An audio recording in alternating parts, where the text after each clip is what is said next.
All right, guys, I hope you're all doing well. Welcome to the tournament. So today it's going to be a full day of action with 4 Swiss rounds, followed up by a semifinal and a grand final best of 3. So the new season is upon us on Total Tavern. We have the leaderboards reset. The stats are all reset as well. So it's certainly a very interesting time. And knowing Creative Assembly, we're probably going to be discovering some bugged and or broken units today. So we'll keep tabs on that. And if you encountered them in the event, please do let me know, so we can put some restrictions in place. But that's more or less it for now. How you guys doing? Welcome. Yeah, we're going hard today, man. It's going to be good. It's going to be quite a bit of fun. All right, so let's go to the website, take a look at all the goodies. Let me get this set up. Sorry, I was a little bit late to start. I had to organize the start of the event and make sure some people were checked in. All right. What are your thoughts on the DLC? It's definitely overpriced. I mean, we'll give some of the pros. I really love the aesthetic of Kislev stuff. I feel like they got some cool stuff for sure. All the kind of Slavic folklore, you kind of got Baba Yaga in there, things in the woods, and just, I really like the aesthetic of those units. But yeah, obviously the price of the DLC is pretty egregious. So that's very unfortunate. It's going to price a lot of people out, and that only hurts the community. And yeah, it sucks. It is what it is. Konbini, thanks for becoming a channel member. Greatly appreciate it. Thank you, thank you. Welcome to the Dukes of Haggard here. And now let's switch on over to the website and take a look at the breakdown. So the leaderboard is completely reset. So here we are. You can see the leaderboard's reset right now, so all the scores are empty. So as people start winning today, it's going to be updating that live. At the tournament, I believe we have over around 50 people signed up today. So for the first round of brackets, you can see all the matches are set. So we have to find a game to cast. And what better way to start off a game than to cast the dreaded Professor Pone match, I think. Oh, yeah, all right. So I think he's over here, so we could do that. Let's see what other matches we have available to us as well. Outer Region and Reginald Puggington, that's like a heavyweight match right out of the gates, yeah. One of those guys is going to have to submarine their way through after that. We got Pone here, and yeah, I think we got to do Puggington and Outer Region. That just seems like a really, really fun match to cast. All right, so let me message those bad boys. Pone will be waiting for us, don't worry, in the later rounds. Lobby info, please.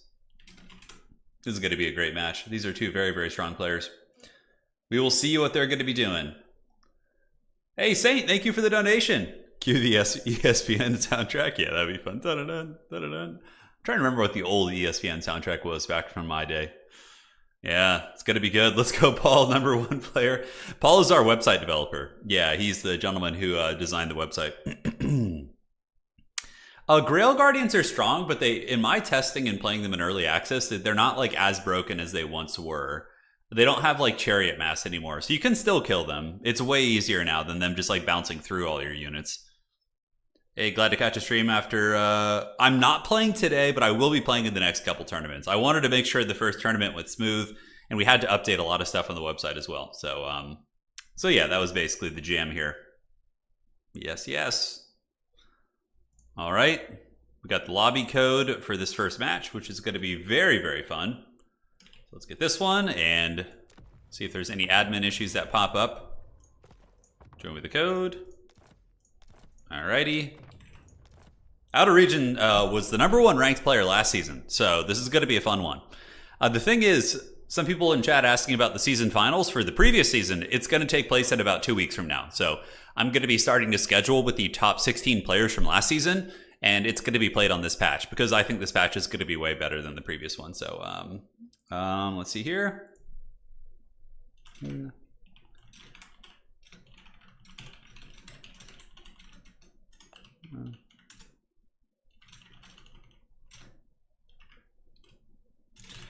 Letting me know.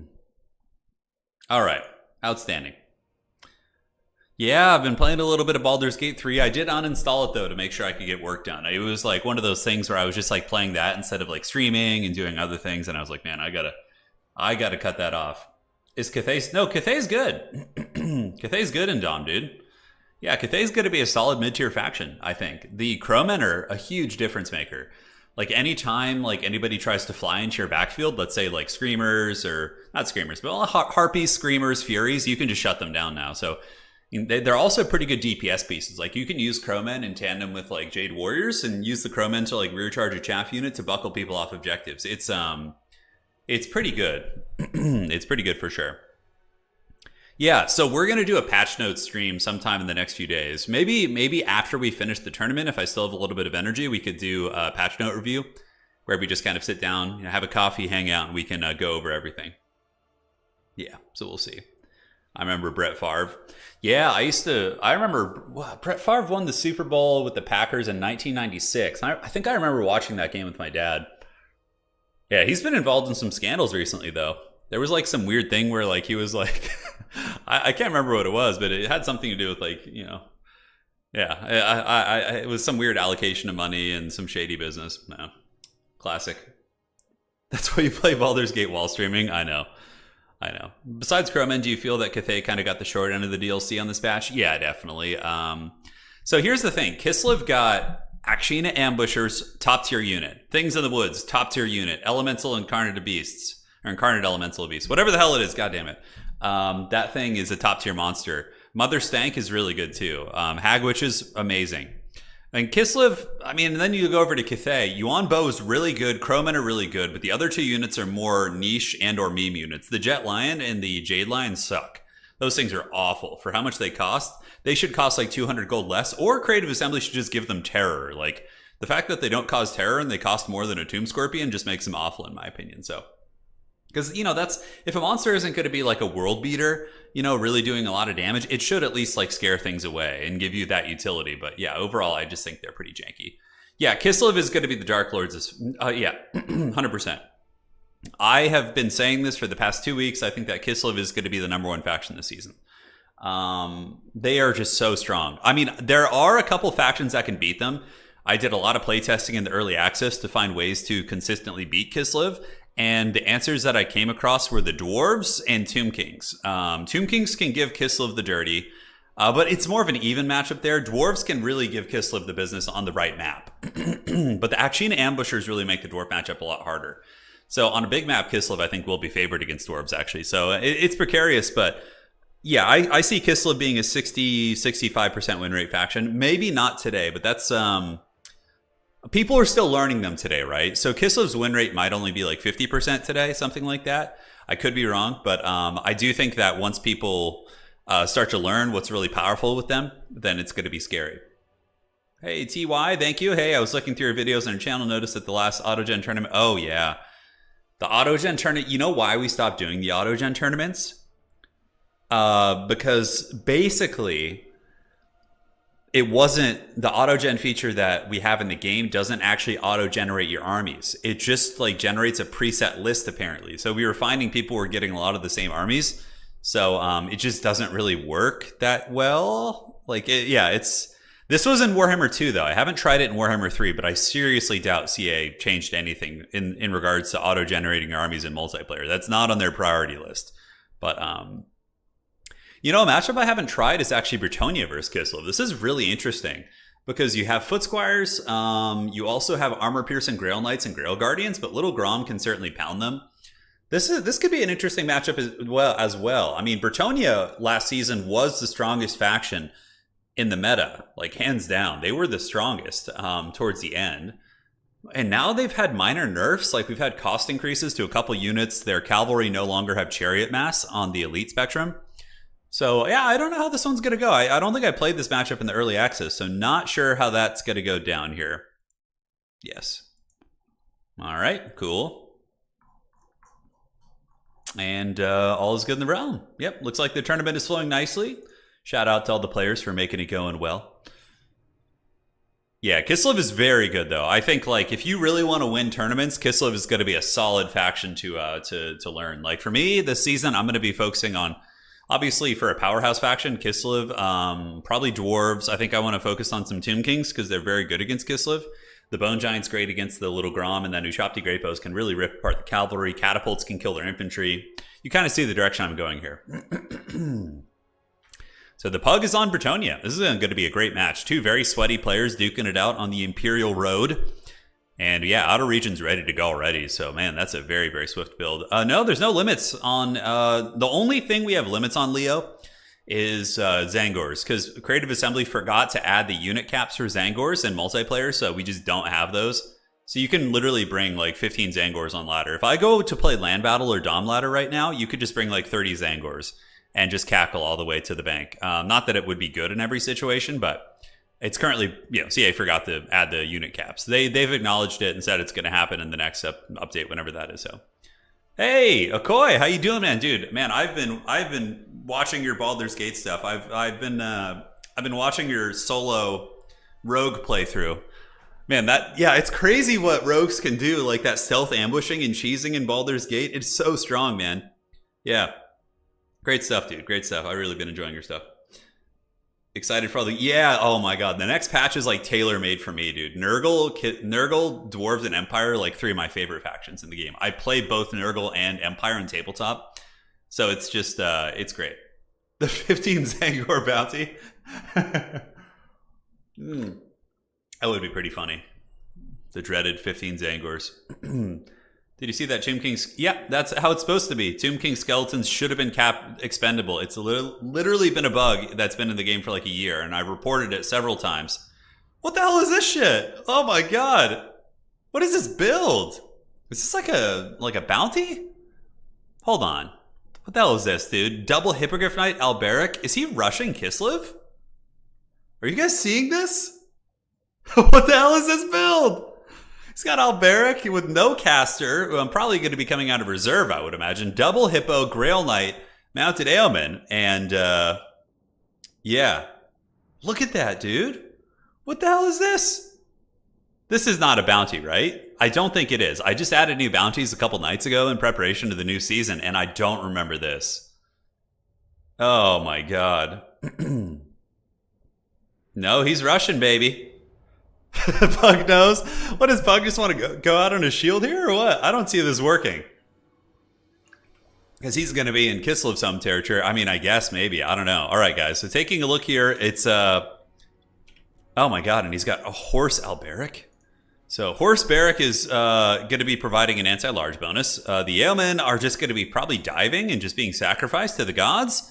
The main stopping power of the army is going to be Hippogriff Knights with 1 Grail Knight as well. So Grail Knights are still really mean. I mean, if Grail Knights can get that good charge, they of course have huge armor piercing values now, good charge bonus, decent sustained combat stats, and yeah. Let's see, man. I have no idea. Am I missing something? Is there some bugged unit that's already been discovered? I would be so upset if that was the first game we cast in this patch. I would be so disappointed. On the other side, it's going to be Outer Region. He's probably scratching his head right now looking at this build thinking, what the hell is this shit? What is going on here? So we got Armored Kossars and Kossars of Spears, Double Sleds, and a Patriarch. As far as magic goes, we do have Blizzard to nuke down Foot Squires and whatnot, and a Gust of True Flight. Oh man, that little Grom already taking out a Hippogriff Knight? No, it just does a lot of HP. It doesn't actually kill a model. So right here, we're going to be seeing the Hippogriff Knights probably... Oh, the Matrix! Did you guys see Puggington dodge that? He just went down and landed to dodge that little Grom shot. That was pretty cool, man. That was pretty cool. So we do see the Damsel coming up. Damsel of Life going to be casting Earthblood, I would imagine. And it's just a full-on rush of sorts. Grail Knight's going to be looping around, getting shot a little bit. The Yeomen landing in the front line. And here we get the Royal Hippogriff Knights landing on top of the heavy war sleds. Alberic is nearby, so they should have anti-large now. In the backfield, we get more Armored Kossars being called in. Grail Knights are pulled up and around. And now the fight of fights is upon us. So do we have a couple of Yeomen here? Looks like they're going to be looking to intercept these Kossovite dervishes. Now, the grinding is underway. Royal Hippogriff Knights getting some good bump and grind. Grail Knights end up charging into Kossar Spears in the back and now bouncing down and under. And it looks like it's just going to be a degenerate blob. So Puggington coming in with this gnarly rush build. Uh-oh. Uh-oh, that's going to be a big blizzard. That's going to take out basically 2 cav units if that goes off. Yep, that's really, really nasty. Nice cast there. But Kossovite dervishes are buckled. Grail Knight's going pretty ham in the backfield. And is this going to work? What is this forbidden tech? I mean, these players have had access to the DLC for maybe a couple hours, so it's not like they've had time to like scheme these crazy builds. Anyways. Now TDM forced off. Damsel of Life still dropping fat heals on the Royal Hippogriff Knights, which are doing some pretty considerable damage. Kislev responds by summoning out a Snow Leopard, of course, which is a useful anti-large piece. Grail Knights do manage to pursue into the backfield on top of the heavy war sleds, though they are being ground down and certainly could really, really use a heal right now. Literally no objectives have been captured, so we see Bretonnia calling in some chaff infantry at this point to try and get the objectives. Alberic being attacked by the Snow Leopard, and the Grail Knights are getting worn down. And yeah, having some rough trades, but I think the big epicenter of the build here for Puggington is going to be the double Hippogriff Knights, just this big terror-causing, armor-piercing goon squad, right? So Bretonnia pulling back right now, retreating with the Damsel. Hippogriff Knights, not sure where they're going to go. Maybe going to get back up in the sky here. Grail Knights retreating as well. And it looks like the Bretonnian charge has been thwarted for now. Not that it's like game over by any stretch, although it is going to look a little bit hard for Bretonnia if they do throw these Hippogriff Knights away. They need to get those back. Kislev calling in Winged Lancers. They'll do pretty good, although these things do have 90 armor, so they're somewhat resilient against that. Alberic going for the gooning attempt here on the Patriarch. And one objective has been grabbed by the Bretonnians, and objective 1 is still up on the field. So yeah, he needs to grab those. A lot of healing on the table, though. Able to get some big Earthbloods right there, so that Earthblood does go down. Those two damsels going to be, or the damsel and the two Hippogriff Knights going to be receiving some fat bonuses. And Outer Region's probably like, whoa, man, just gotta get my bearings and see what's happening here in this damn battle. Hippogriff Knights turn around and get a beautiful pick. Those Winged Lancers overextended, and man, they're going to get torn apart by these elite Bretonnian monsters. So those Hippogriff Knights certainly doing quite well. Equalizing the value to an extent. It's about an 800 value lead here for the forces of Kislev, but Bretonnia does have a fair amount of healing. He does need to get that back objective 2. Objective 1 needs to be taken because this could be one of those games that gets really close and really scrappy. Alberic going in for round 2, but man, Kossar pistol shooting is insane. The amount of DPS you're getting is just nuts. 10 Grail Knights still charging around. Those guys, their leadership is no joke, but at this point, you know, that's going to be enough, and they're going to get buckled down. Little Grom, huge shot coming in from Outer Region. He does rip that out into the Royal Hippo Knights, and they're now down to 8 models of their 12, so still pretty good killing power, but yeah, I think those Hippos need to get back. And you need to just force, I think, Kislev to advance at this point. So the back objective is finally going to be grabbed. Unfortunately, it wasn't grabbed earlier. And I think that was a big misplay here by old Puggington. I think if he just grabbed one peasant mob, you know, out of reinforcements and just got that objective early, he would have a pretty decent little points lead right now. But this is where, as Bretonnia, you need to force Kislev to come out of their nest and move forward and come and do battle on your terms. The Hippo Knights are back up in the sky. A couple of them approaching healing cap, or at least one of them is. Alberic and the Paladin standing at the ready with their anti-large bonuses. The Snow Leopard is now gone, but Little Grom attacks are going to be consistent and probably will continue picking off these Hippogriff Knights. Puggington doesn't play super often, but he's got some of the best micro out there. His micro is incredible. Looks like he's continuing to dodge shots with his Hippogriff Knights by dodging down on the ground. And just kind of juking around, man, holding on to that middle objective. Simon, thank you for the donation. Thank you for the content and positivity all day, every day, baby. Thank you so much for that. I really appreciate the support. Knights of the Realm are out, and it looks like this is going to be a natural Snow Leopard. Bretonnia going to be making an anchor on this objective here. And the Kislev army isn't in the best shape either, but I do think that Little Grom is really going to be able to put a ton of pressure on this battle and is going to be problematic for sure. There's no Enchantress to Mortis engine things down, and Knights of the Realm do get a square charge into the Kossars, but Kossars don't really care too much about that. They do have pretty good melee defense at 40, and their armor is also quite good.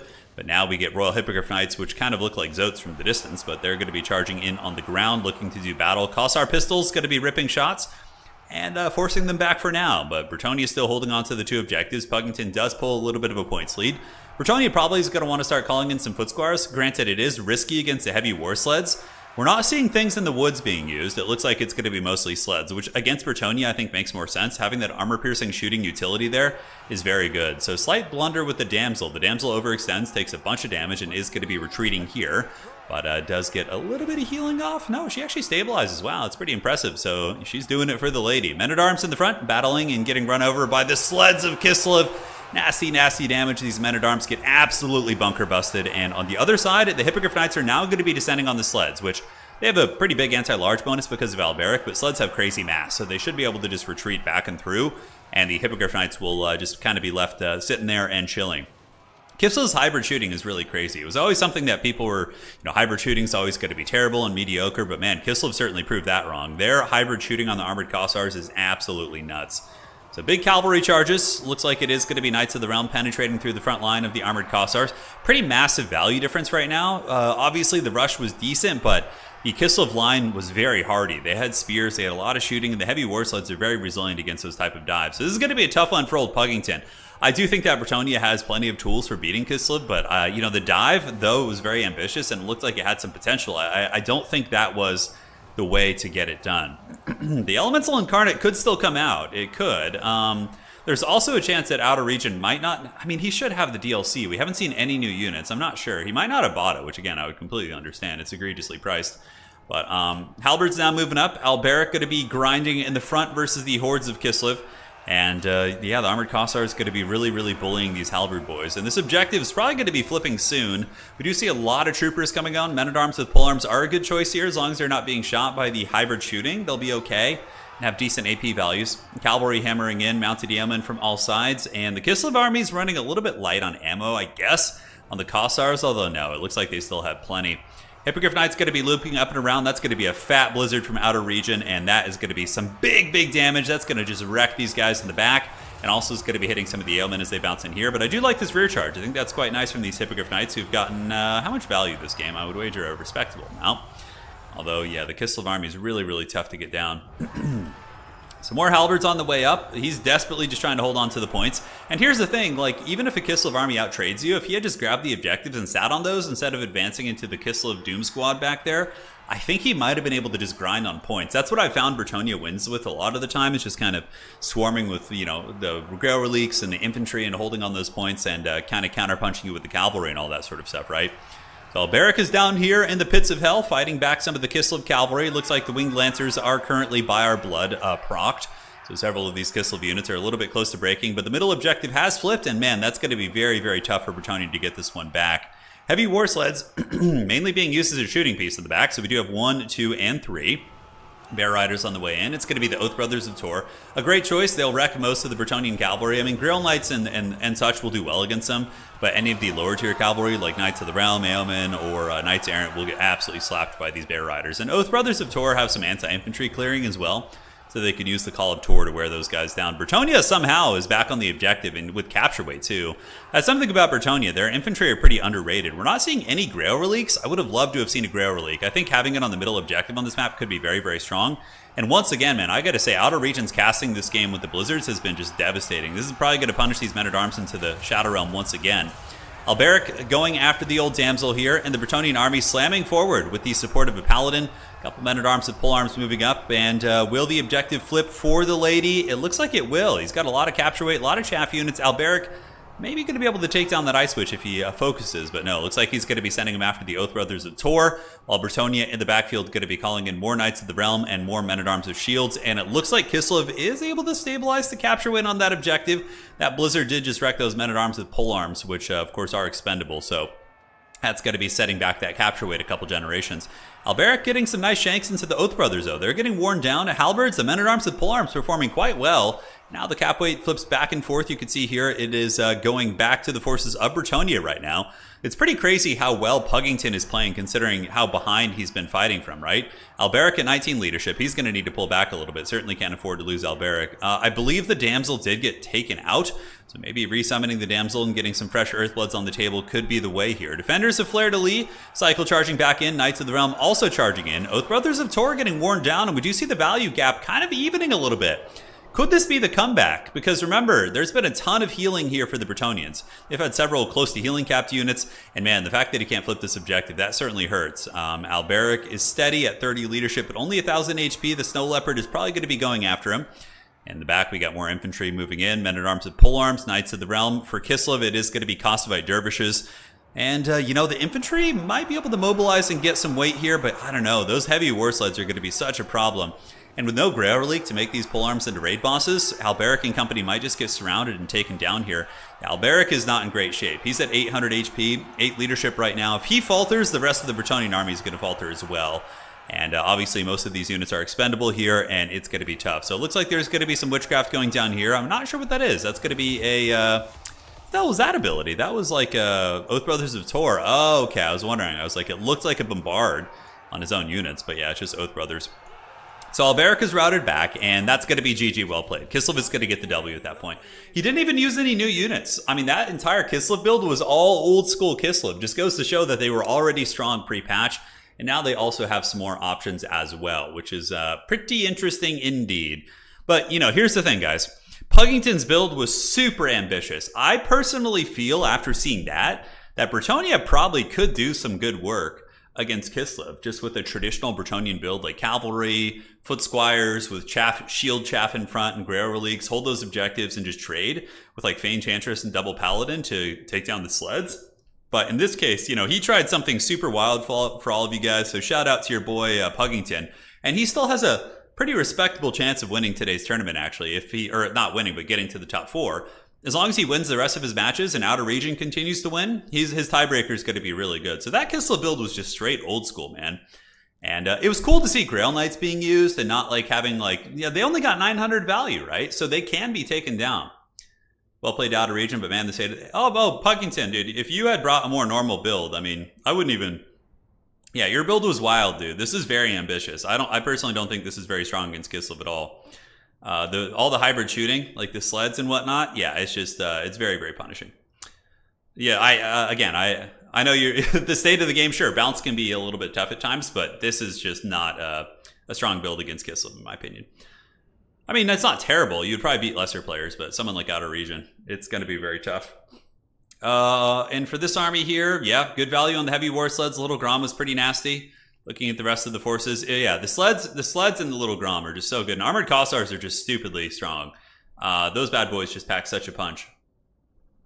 Yeah, sleds and Kossars are very strong indeed. And Outer Region was also the #1 ranked player last season, so, you know, hold your head up high, dude. And if you can win your next 3 games, Pug, then you're going to be pretty much guaranteed a spot in the semis, most likely. So just get those dubs, dude. I believe in you. And let's go take a look at the old website, see how we're looking on the stats.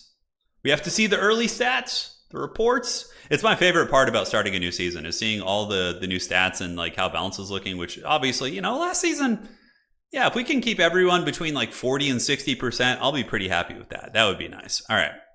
So games are finishing. It looks like Charix was able to defeat Pink. Serkia won as well. Outer Region with the win and a fair amount of matches still to go.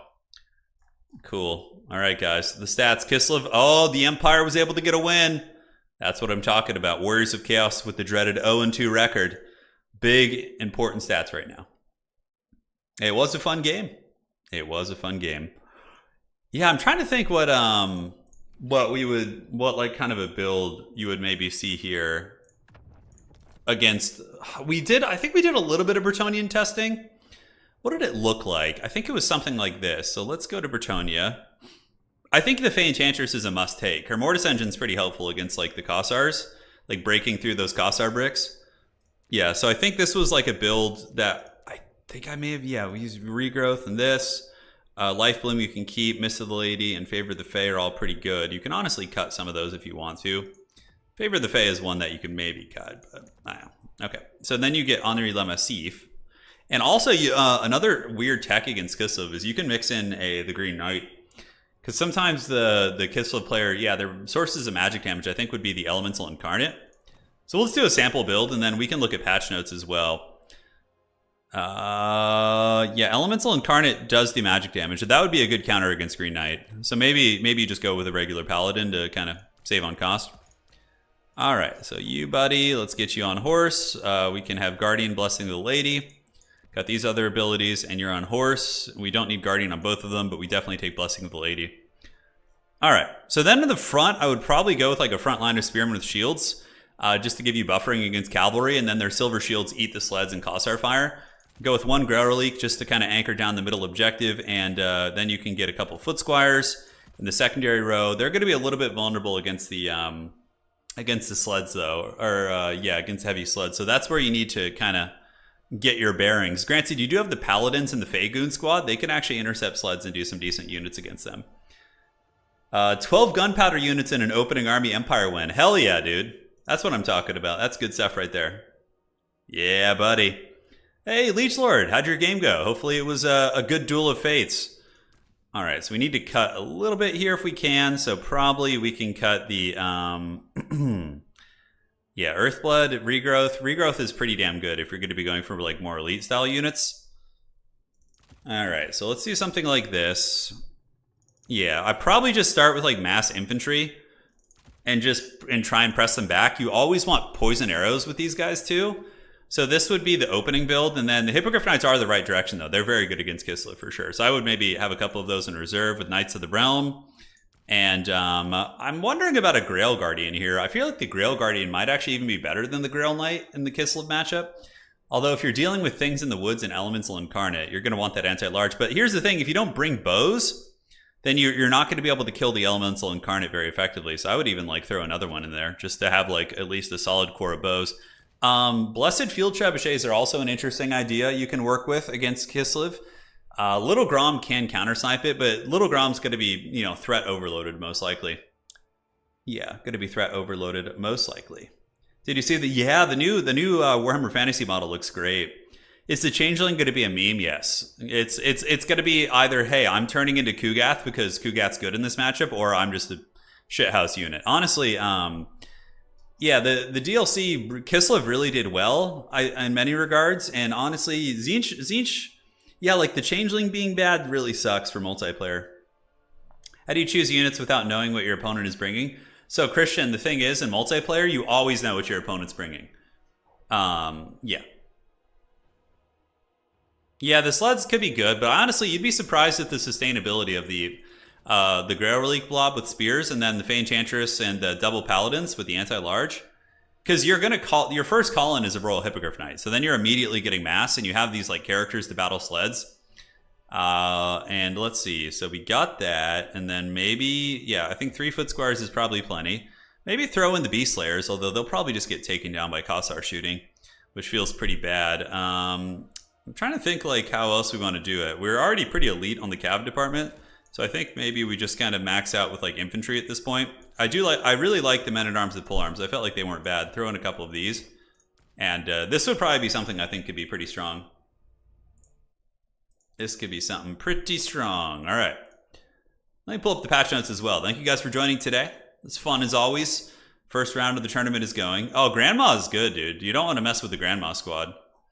Yeah, so a lot of people are still going. All right, let me pull up the patch notes. So Total War 4.0 patch notes. So we could just start looking through patch notes, and we'll just do this in between games today, so we can like review the patch notes. You always know your enemy's faction, yeah. So typically you just pick it based on what's going to be good against the faction, right? All right, so let's go here. So time for some patch note review, and if some of you guys in chat could let me know when the round is finished, I would greatly appreciate that, so I don't just sit here rambling like an old boomer. All right, so here we go. The shadows of overpriced change. Let's see what patch notes come with 4.0. All right, so release spotlight, yeah, Cold, whatever. We know he's coming. Don't care about campaign stuff. I can only imagine. You see, for me, I'm looking at this game through the spectrum of multiplayer. Or I can only imagine how like haggard and buggy campaign is. I can only imagine, dude. All right, yeah, battle AI, cool. Okay, so these are different traits for the ogres and different stuff like that. Spells and abilities. Okay, interesting. So Lore of the Wild, Mantle of Gorok getting a cost reduction. I'm happy to hear that.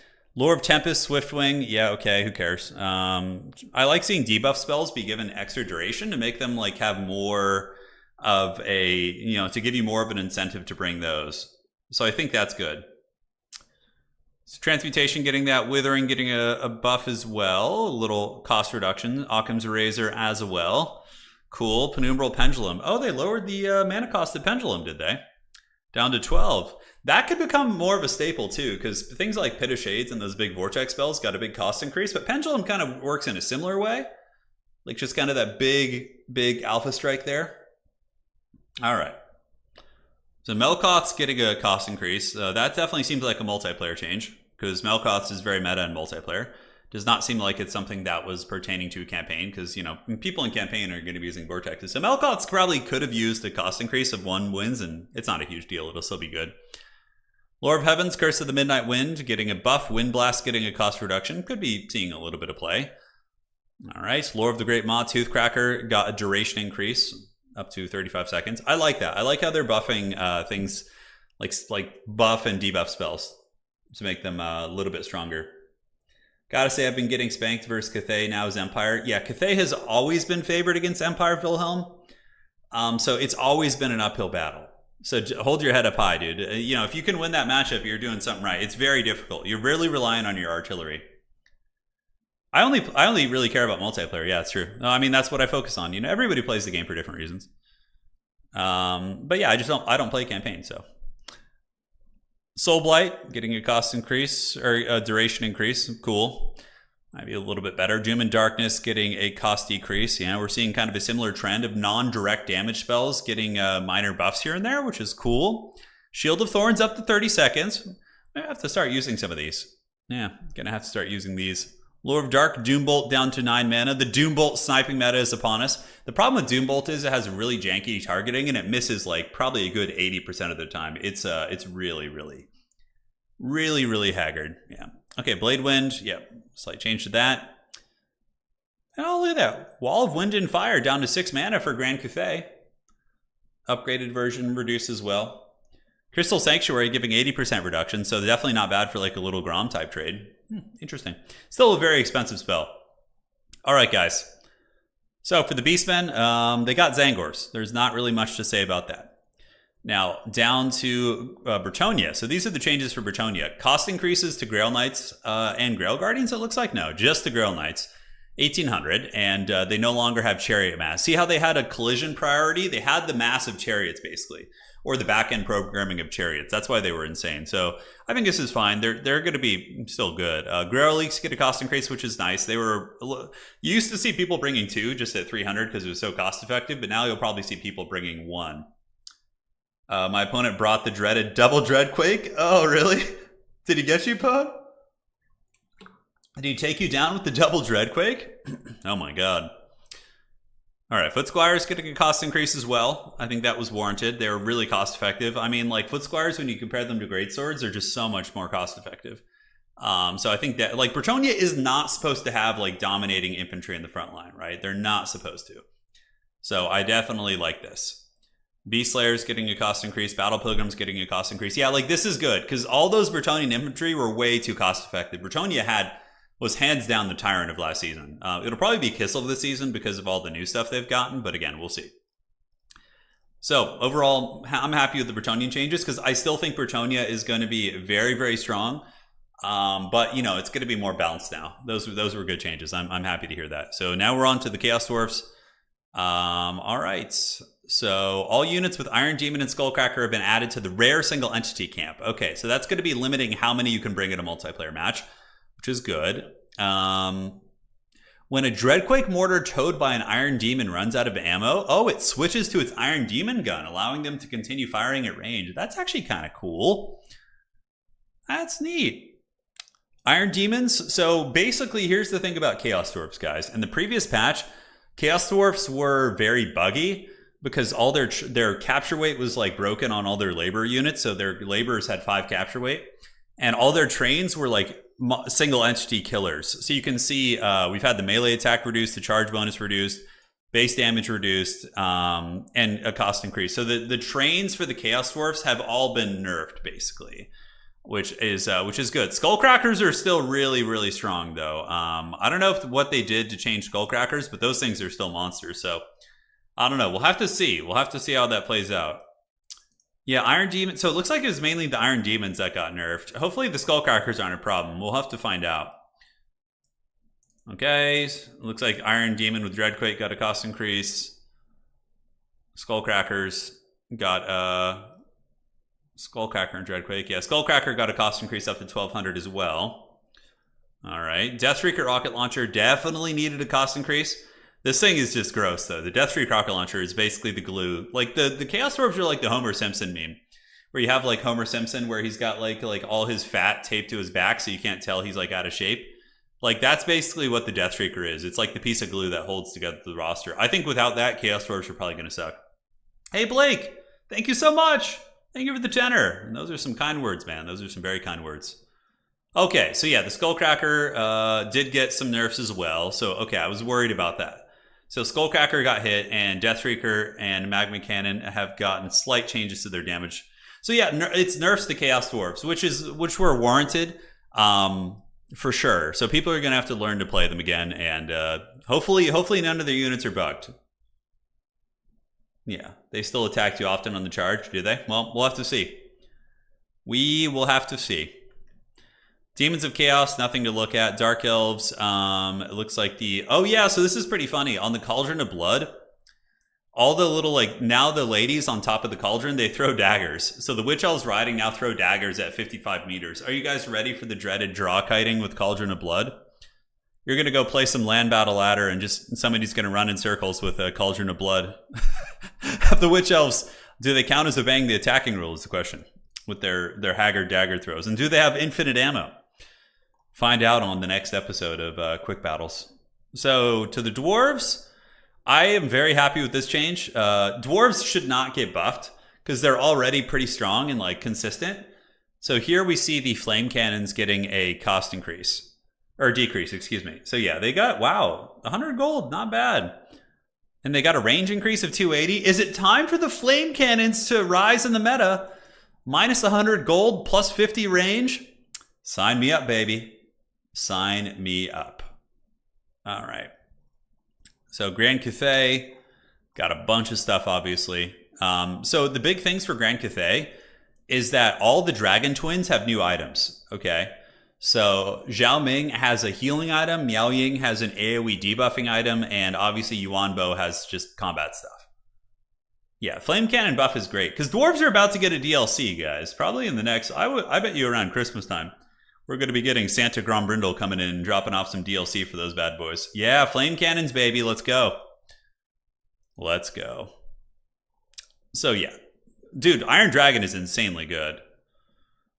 So, let's see here. Instead of solely applying... Okay, these are campaign changes. Harmony.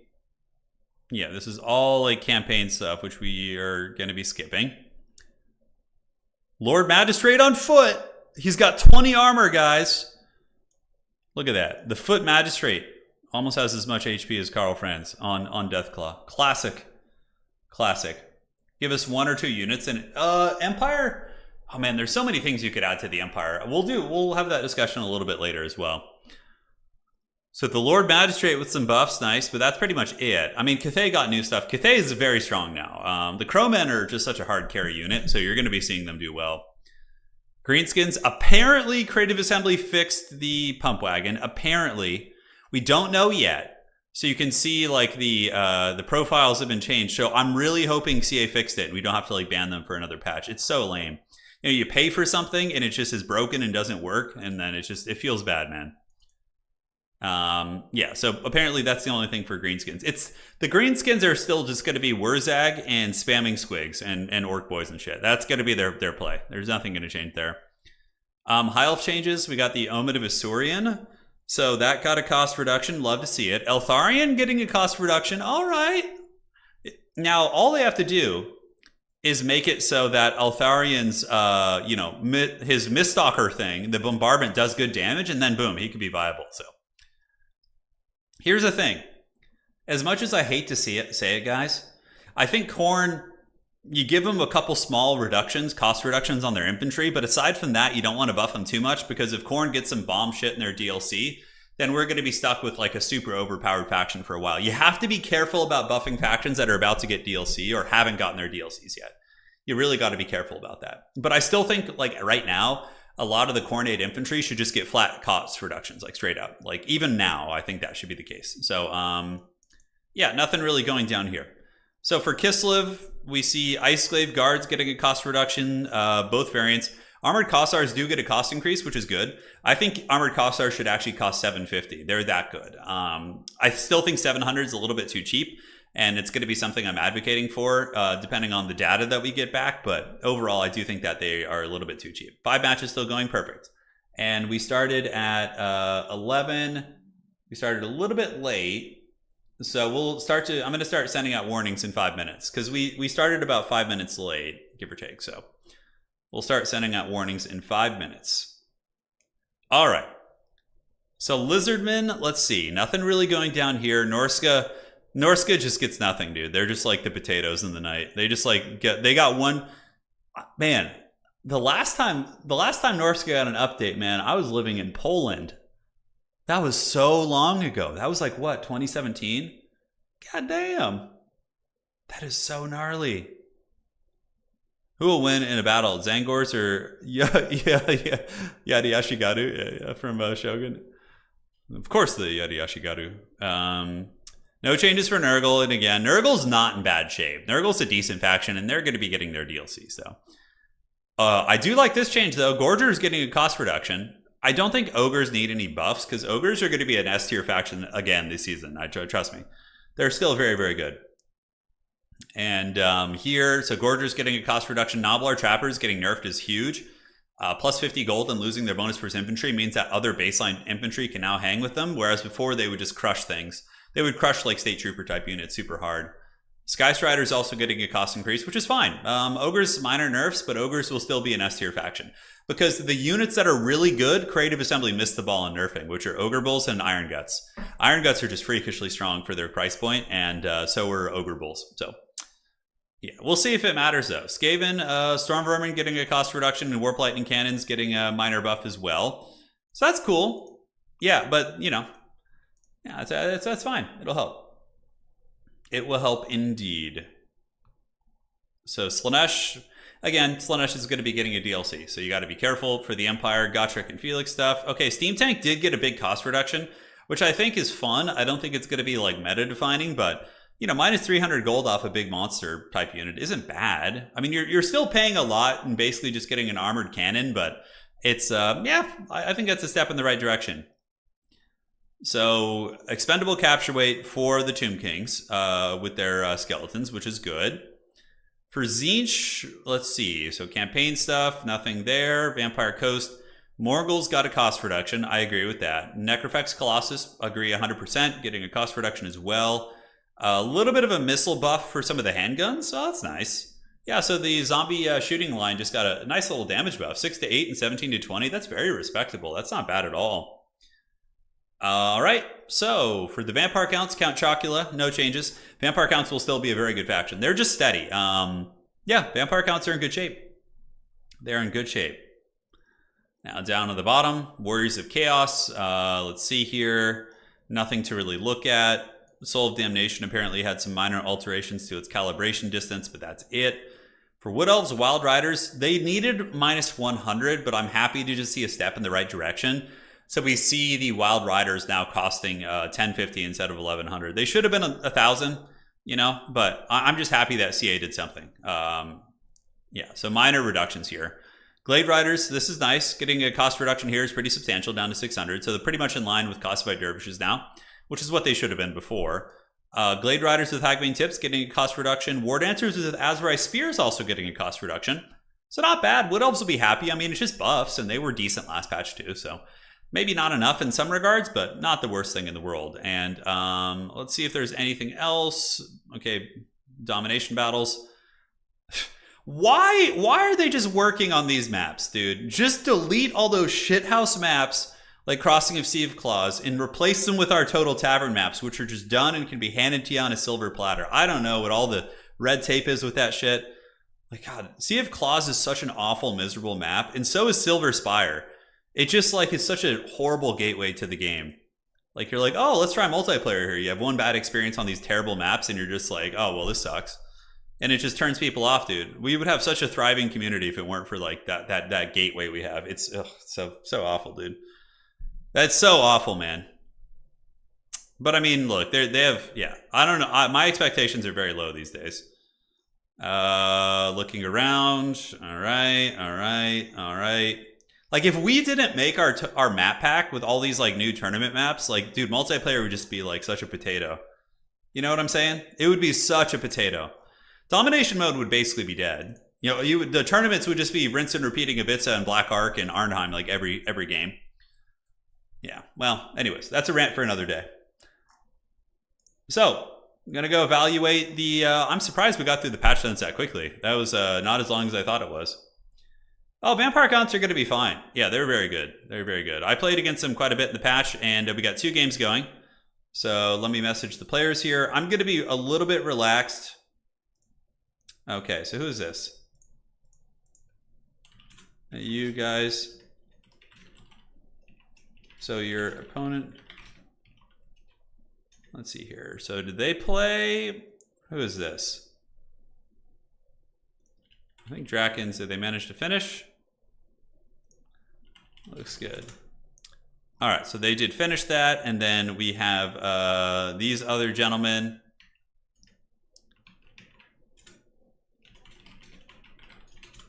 Got a lot of new players playing today who it's their first time playing in a tournament, so just making sure that everybody's good.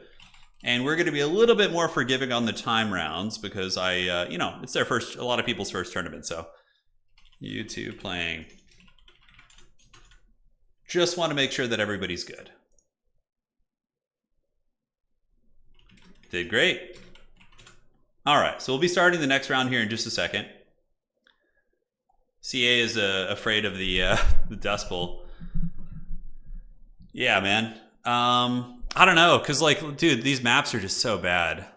Like, these ones down here. Arnheim is playable, Itz is playable, and Ark is playable. But the rest of these are just all atrocious. They did add a new map, which is weird. It's Spawning Pools, Lizardmen. I'm probably still not going to use it in tournaments. It's like, it has that classic problem that CA maps have of being like a MOBA.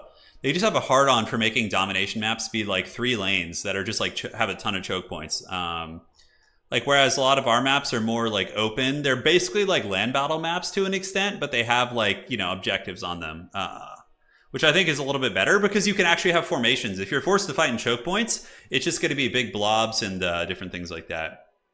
Well, the thing is, the maps we have are not all flat per se, right? Like, we have maps that have like hills and terrain, and all sorts of stuff. Like Borderless Landing has massive forests. Celestial Lake has like hills and choke points on the side to an extent, but it's very minor. It's not like the whole map is going to be dictated by like choke point battles. And yeah, I mean, there's plenty. There's plenty of them, especially some of Wacka's maps. Wacka has a couple that are like that as well. Alrighty, so where are we at? Just checking here.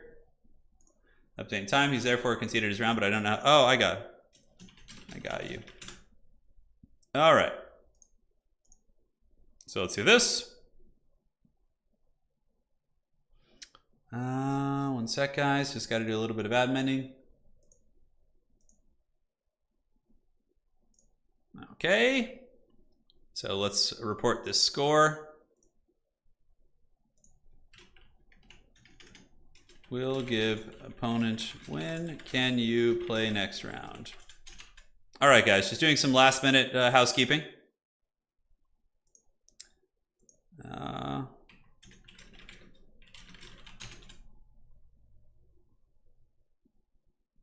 Okay, just 1 sec, my friends. And just talking to some newer players, getting them squared away. Templar Knight, when the Empire gets DLC, do you think it's going to be Nuln or Midland? Oh, that's really tough, dude. I actually have no idea what they're going to do.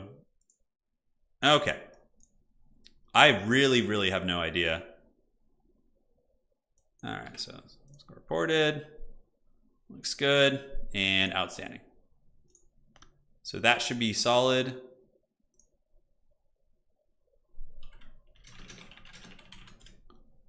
And we had one player who started a little bit late here.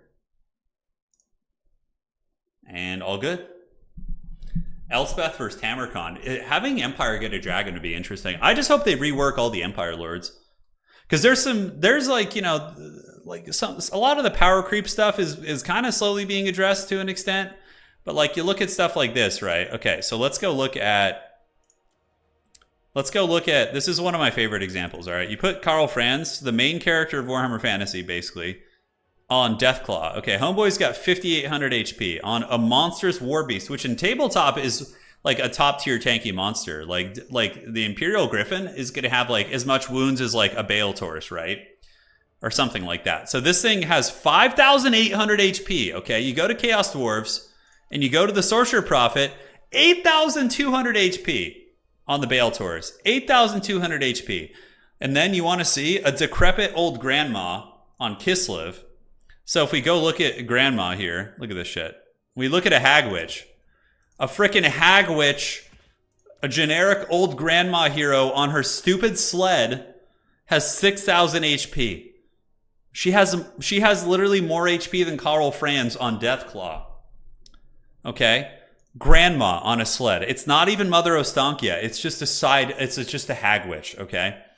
And then we go on over and look at, where is this? Beastmen, okay? Where's this shit? And then you go look at poor Kazrak. Kazrak is like a giant jacked Beastman, and he has less HP than a grandma on a sled. Right? Hey, Tomas, thank you for becoming a channel member. Really appreciate it, my friend. And look at this. Kazrak has less HP than Grandma, and he's literally like a raid boss Beastmen combat character. Yeah, it's the worst. It's just the worst, dude. I hate it so much. It's like clearly different teams have made this game over the years, and I mean they're slowly catching up on some things. The Empire units are going to be getting addressed in the and in the next DLC, I would imagine. Like that's usually how CA works. They just like blanket buff factions when they get like a certain patch or whatever. Okay.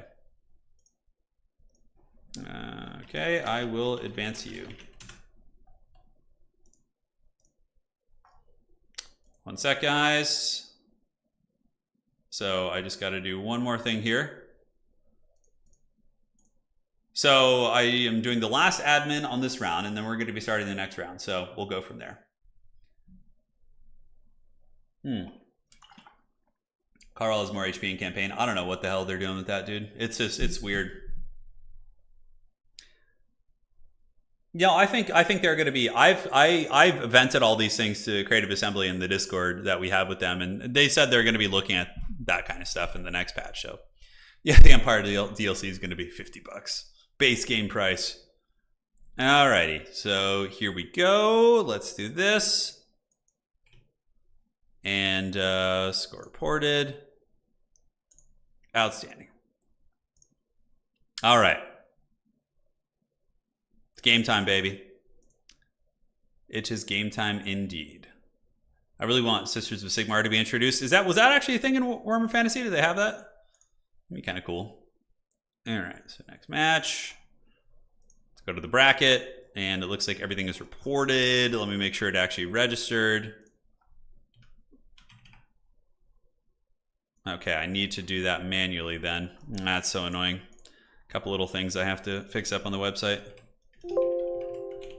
Okay, so then we got you. There's the Leech Lord. And then the other match we need to do is going to be with you. And where is that? Alrighty. All right, guys, almost done. Sorry about it. A lot of new players here. Having to do a little bit of adminning, but it's all good. Yeah, the Sisters of Sigmar were in Mordheim, right? You guys think it's going to be a Toddy DLC? That'd be interesting. Yeah, I mean, I wouldn't be upset about that by any stretch, but I don't know. I think it'll be probably like Elspeth or the Empire has a ton of legendary heroes too, right? You could do like Luther Huss. That would be really cool too. To get like a legendary warrior priest. Like the Empire definitely is like still a formidable faction, but they could use a lot of like little improvements, and they just have a lot of units that are very, very weird. So, all right. You want to? Sorry, guys. Just having this chat with the new players.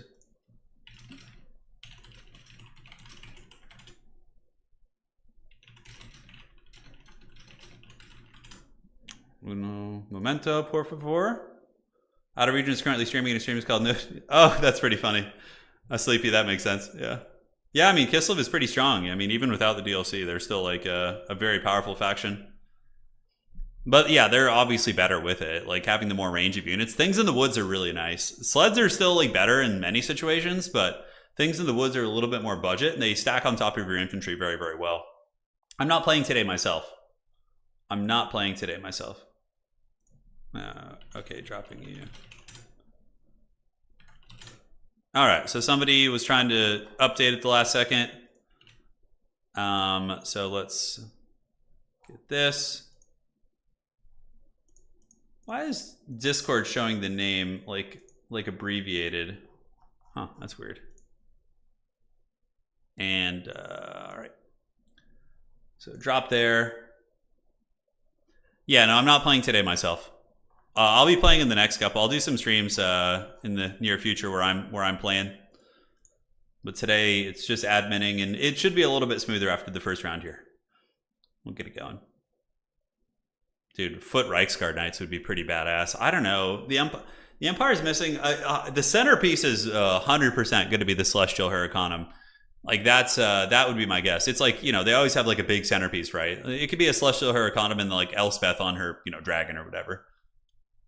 Oh, okay. It abbreviates names when you're in streamer mode. Got it. Interesting. I did not know that. Today I learned something new. All right. The Cursed Mercenaries, yes. Okay. Still loading the update, and we're good. Okay. All right, prepare for the next round, ladies and gentlemen. Let's go to the brackets. Looks good. And we will advance the Swiss. It is time. Dude, a halflings would be really funny. That would be great. All right, guys, next round is live. Let's get it. Next round is live. Next round is live. Good luck, have fun. Cool. And yeah, outstanding. Next round is live. We're good. So let's see what matches we want to do. Do we do a dreaded Professor Pone match? Hell yeah, we do. I think it's time. All right, Pone, send me your lobby code. I need it. Where is he? Lobby code, please. All right. So guys, the next round of the tournament is officially underway. Find your opponents, all of you, and I'll be jumping in and casting Old Pone Dog's game. We have to see if he's been practicing in the shadows. Incarnate Elemental of Boats, yeah.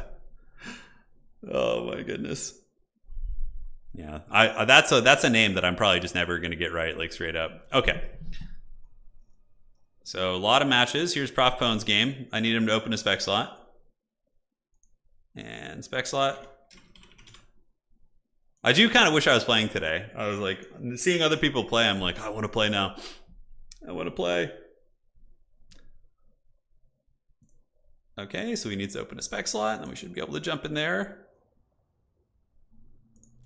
Outstanding, and here we go. Cool.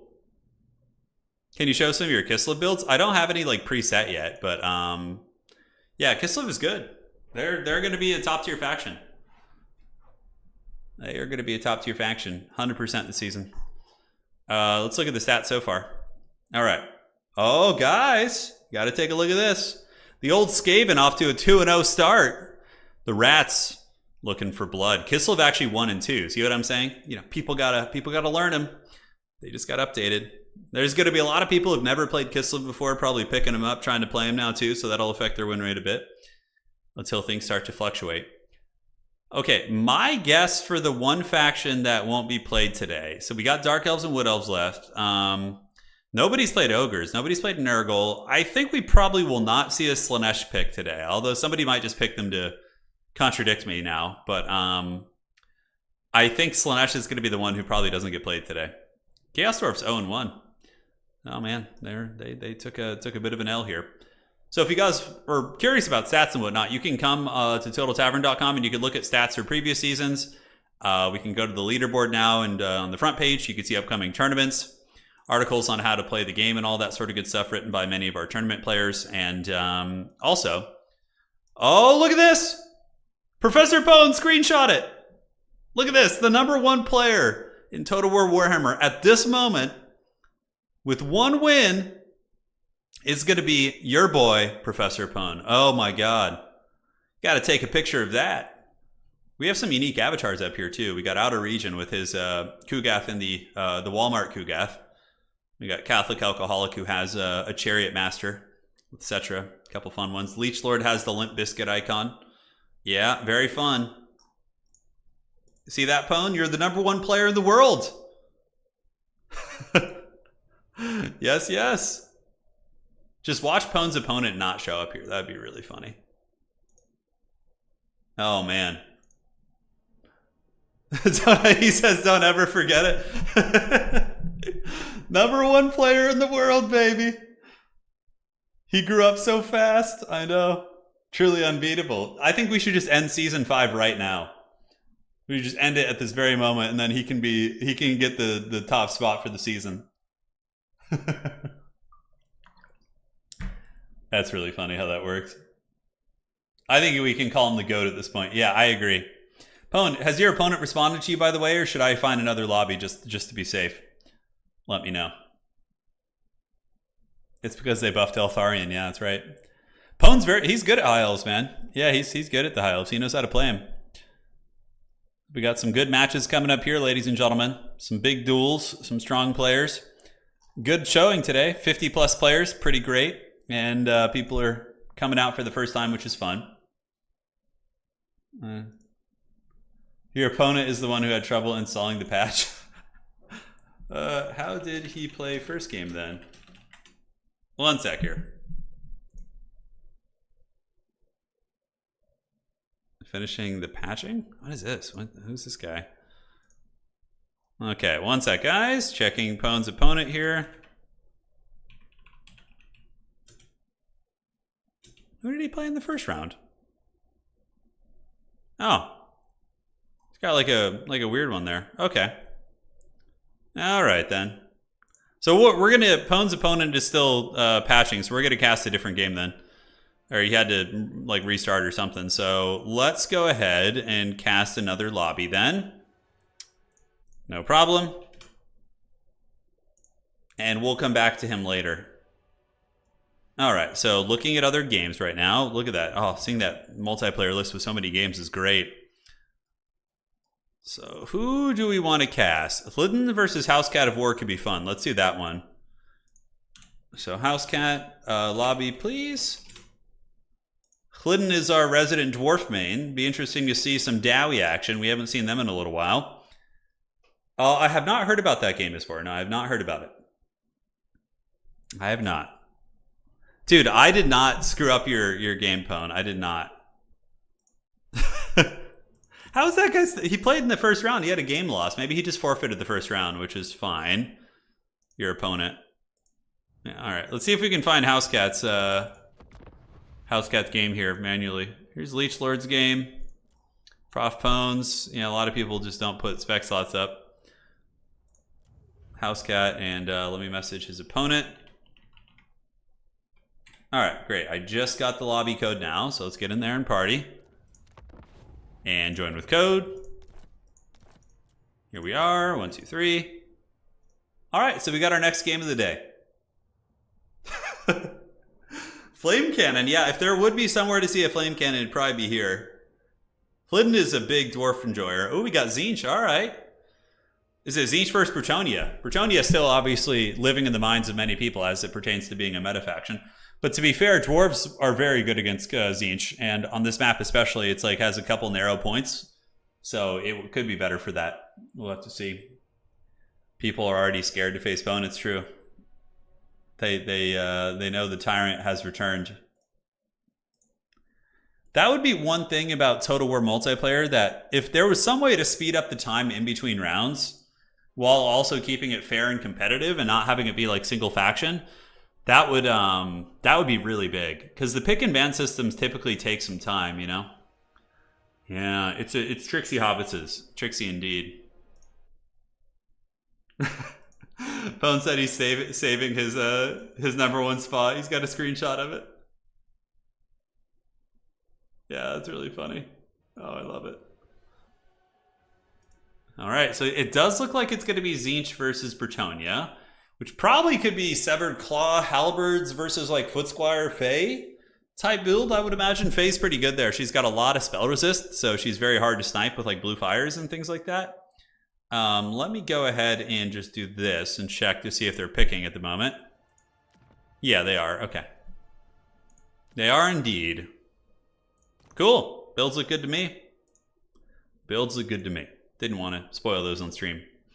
So Hlidden playing Bretonnia. I know he's a dwarf player, which is interesting. I would have expected dwarves here. It must have been banned in the process, because there's a pick and ban process. The 3x3 system is really interesting, and if you guys are curious how it works, it does kind of look complicated when you first look at it. Let me show you. If you head on over to the old tavern here, this is like the common pick and ban tool.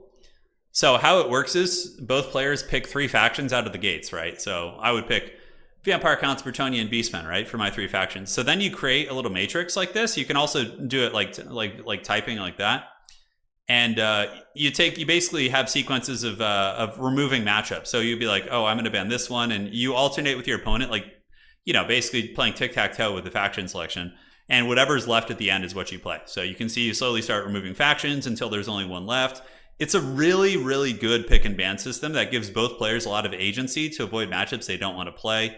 But it does take a little bit of time to get it set up and everything. But it's very good. It's very good.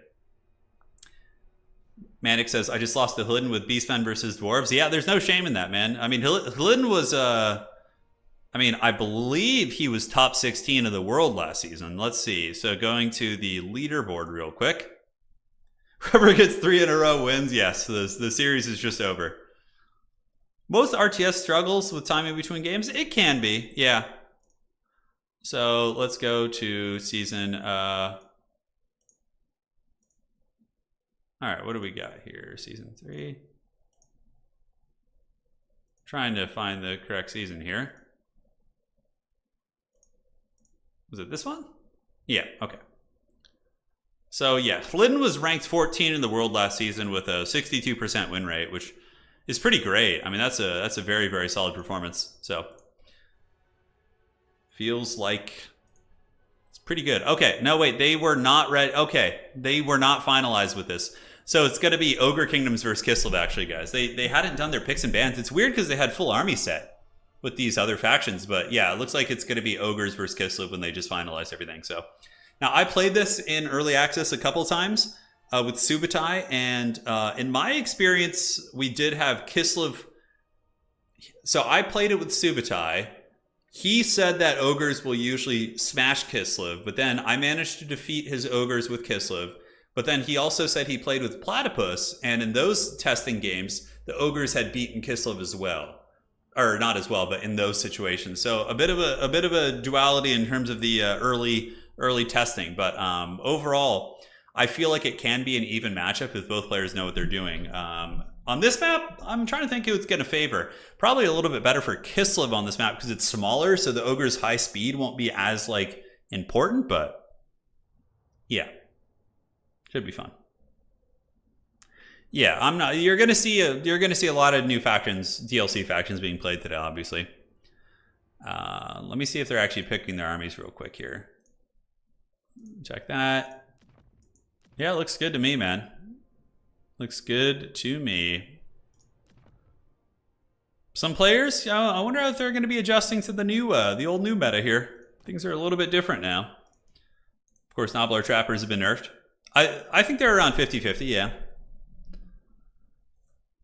Map dependent. Yeah, Hadri's Race is a good, very valid point. It says 50-50 matchup. Depends on the map. Yeah, I think that would be so. Iron Guts are just freaky strong though. But the thing is, you now have Akshina ambushers, guys. So if you pull in with the Akshina ambushers, with the ones that have a net, you can really actually knock down Iron Guts. And if they try and dive you, then you have some ogre, some bear riders back there, right? The Elemental Incarnate could be good here. Granted, a little bit vulnerable against shooting, like Leadbelcher play.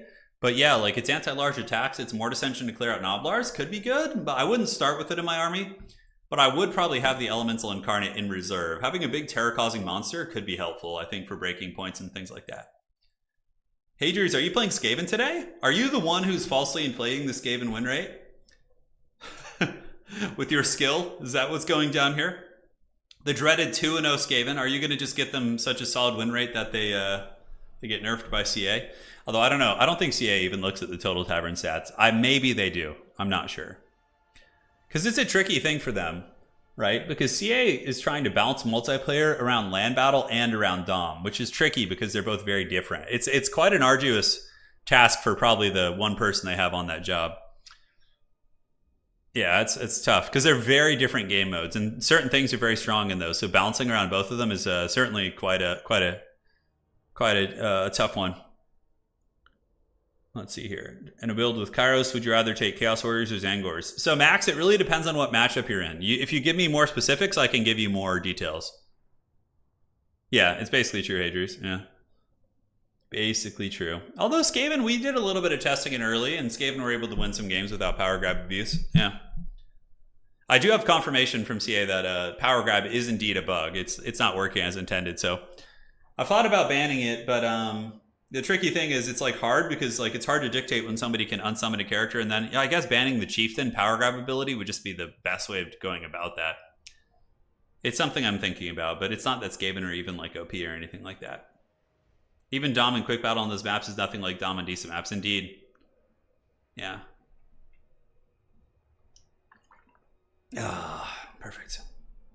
Is Dom or Land Battle more popular? It depends. You know, I think probably if you're looking at quick battles, if I was just to guess, I would say quick battles are probably more popular with Land Battles simply because domination maps are so horrific that it's such a turnoff to playing on Domination Ladder. As far as tournaments go, I would say Domination is way more popular in competitive play. There's just way more tournaments and yeah, I think probably more active players playing in those tournaments. I could be wrong though, because there's a lot of communities I don't necessarily know about that might be hosting Land Battle tournaments, so I could be completely wrong about that. I obviously see what I see on Total Tavern, and I do see Land Battle tournaments being announced every now and then, but we have so many hosts for Dom tournaments that they're so frequent. I mean, we average like 3 to 5 tournaments a week, sometimes even more, but yeah, usually that's around what we see. Honestly, I enjoy myself a good Land Battle as well. I just, you know, I tend to prefer Dom. I'm more of an RTS guy. I think if you're more of like a OG Total War kind of traditional player, like you're probably gonna, you know, find Land Battles to be more enjoyable. But if you're more of an RTS guy, I think Dom is usually what will draw you in. They both have great points for sure. But yeah, terrible maps for 2 players corner camping. Yeah, choose your poison. Choose your poison. You know, I thought about incorporating some sort of a pick and ban system to Total Tavern, like through development, but it tends to change. So it'd be kind of like annoying to do that and then have the, you know, pick and ban system change. All right. So, ladies and gentlemen, here we are. It's going to be the Chungus Kingdoms facing off against Kislev. For the build here of the Ogres, it's going to be a House Cat of War. House Cat of War coming in with the Iron Blaster, which has always been pretty good against Kislev. It can blast down their heavy cavalry, their sleds, their characters if they're on mounts, and all that sort of good stuff. So I do like it. Noblars in the front. Noblar Trappers, of course, they get nerfed, but it looks like it's still going to be mass Noblar Trappers, which they're a great unit. Poison. They have a mini Mortis Engine effect with their Noblar Traps. And oh, did he bring the Boglars of the Mad Marshes? He brought the ROR Noblar Trappers. Dude, look at these guys. They got their daggers raised for the Great Maw. Always a good time. And Slaughtermaster in the back with a combination of Iron Fists and Iron Guts, which is really good. Iron Fists are solid because they're shielded, so they're going to be able to, you know, absorb some of the DACA of Kislev well. And Iron Guts, of course, are anti-infantry, armored. The 100 armor makes them resilient against Kossar shooting, and yeah, really sustainable, really, really tough unit to kind of push back here. So yeah, we'll see how that goes. Cool color scheme too. Now for the Forces of Hlidden, who is dwarf players tend to gravitate towards Kislev. You know, dwarf players. Usually the holy trinity for dwarf enjoyers is Kislev, Cathay, and dwarves. Just like armored, stalwart, very static formations, more of like slow pushing. Kislev's different though. They have those fast shot cavalry and hard hitting mobility. So yeah, they can play a little bit more aggressively. But it's going to be armored Kossars for Hlidden, backed up here by old Gotrek. We got an armored Kossar and an Ice Witch of Tempest here. Little Grom, of course, is a great choice too. It can trade pretty well into that Iron Blaster, but the thing is, what's going to happen is the Iron Blaster is just going to essentially park like right here and probably just shoot like this. And then the little Grom isn't going to be able to line of sight it. This map is pretty good for hiding some sort of a, you know, mobile artillery piece like that. So yeah, this map does have water on the periphery, guys. Are we going to see the ROR Noblar meta? He's going to be able to hide them and heal them on the outside of the map if need be. So if they get in trouble, they can run and they can heal. And yeah, man, it's going to be good. I really like this map. This is one of my favorite maps. It's very like heavy brawl. Like it's really short distance between the objectives, and it makes for some like super, super crazy fast engagements. And I think it's a really, really fun one. So thank you guys all for joining today for today's launch tournament. For anybody just joining, we went over the patch notes in their entirety. Unfortunately, it looks like this could be Total War Warhammer slideshow. I don't know why. These players might have not the best connections. Although Hlidden's in Poland, I think House Cat's in the United States. So we are connecting to Central Europe as well. So hopefully it'll just subside and we can get through this game no problem. But it is what it is. You know, that's the Total War experience. I can't tell you how many laggy, miserable games we've had in the history of this game. If it's super laggy, I could jump out and just play a game myself. Although I don't know if that'll make a difference. I legit think, yeah, I think House Cat lives near me, actually, like somewhere in the States. Oh, God. It's just like if we could just get servers too. I know this is a single player game, but man, come on. Slaughtermaster the Great Maw is moving up. Okay. Someone's internet is like battling tooth and nail here, dude. We should just straight up like ban Wi-Fi connections. If you don't have a hardwired connection, you're banned from the tournament. You're just done. You're out. Dedicated servers. Dude, we need them. We need them, precious. So pretty cost-effective shot out of the gates. We do get the Iron Guts getting blasted by the Little Grom from downtown. And this is what you got. So this is the old Gust of True Flight combo. So basically gives extra range, and it makes Little Grom one of the better artillery dueling pieces while it's active. It does give it almost 600 range, and also increases its accuracy, so that bad boy is going to be able to get it. Oh, God. Don't even get me started on the hyenas thing, dude. That game looks so awful. Oh, my God. That thing's going to be an atrocity. Imagine if just all that effort had been put into just this game, or just like, another historical game or something. I don't know, man. What servers, precious? So the Ogre is moving up to the points. We do have the old Noblars and Noblar Trappers heading towards Objective 1. Kislev is going to be hustling over there as well. As far as Kislev's magic goes, we have Hailstorm. Hailstorm's okay for clearing out chaff and whatnot. And we do also, like I said, have Gust of True Flight, which is going to be getting spammed most likely on either Little Grom or the various other artillery pieces. So here we go. We do have the Leopard coming in. Very slow motion slideshow. Oh my God. I don't know if leaving... If I left this, I wonder if it would help the lag. I mean, I think there wouldn't be another game. I could just play a match myself, which I'm content to do. Because this is just really bad. Let me go into Discord with them and see. Yeah, I've casted both their games before. I don't know why they would be having any issues. I'm not dropping any rates or anything as well. It's a shame because this has the makings of being a very entertaining match. All right, what's it going to be? Do we stick it out and hope for the best? Gojira, I would say it's the opposite. Like, here's the thing. Warhammer 2... So Goji's saying Warhammer 2 was the best shot we had at being an esport. I strongly disagree. Even though it was hyped, we had a lot of hyped events like Everchosens and things like that. That was largely because of a couple employees at CA who were very passionate about multiplayer who are still gone. I'll just play a game. So I'm going to make a lobby and somebody can come battle me for this round. So I'll get to play a little bit. And then we'll jump back into the tournament matches after that because they've got to all be going. So the lobby's name is Turin Match. And anybody who wants to can come in and play me right now. We'll just do a Dom game. Because land battles are never going to be an esport. Ever. Because the fact that you have to have player-made rules... which can be interpreted in different ways, like whether they obeyed the attacking rule, like how close were they to the edge of the map. That is like a horrible recipe for like, because in esports there's money involved and sponsors, and like that just looks so bad. So I think the best bet would have been like, to really like get domination ironed out, and having that be like, your go-to. So we'll do Road to Talipime. All right, anybody can come play me now. If you want to do battle, we will. We'll play a little bit of Kislev action. Play the new stuff. We'll get Wookiee Claw up. Land battle with cap. Yeah, land battles with caps could have been a good option for Warhammer 3 as well. Yeah, and you need dedicated servers too. Yeah, most of the people, pretty much everyone that I worked on the Everchosen with, there's one guy there who's still great. All right, so you're going to go Beastmen? All right, let's do it. I'm going to go Kislev. Let's have some fun. Number 5. Okay. So just pretend this is a tournament game, guys.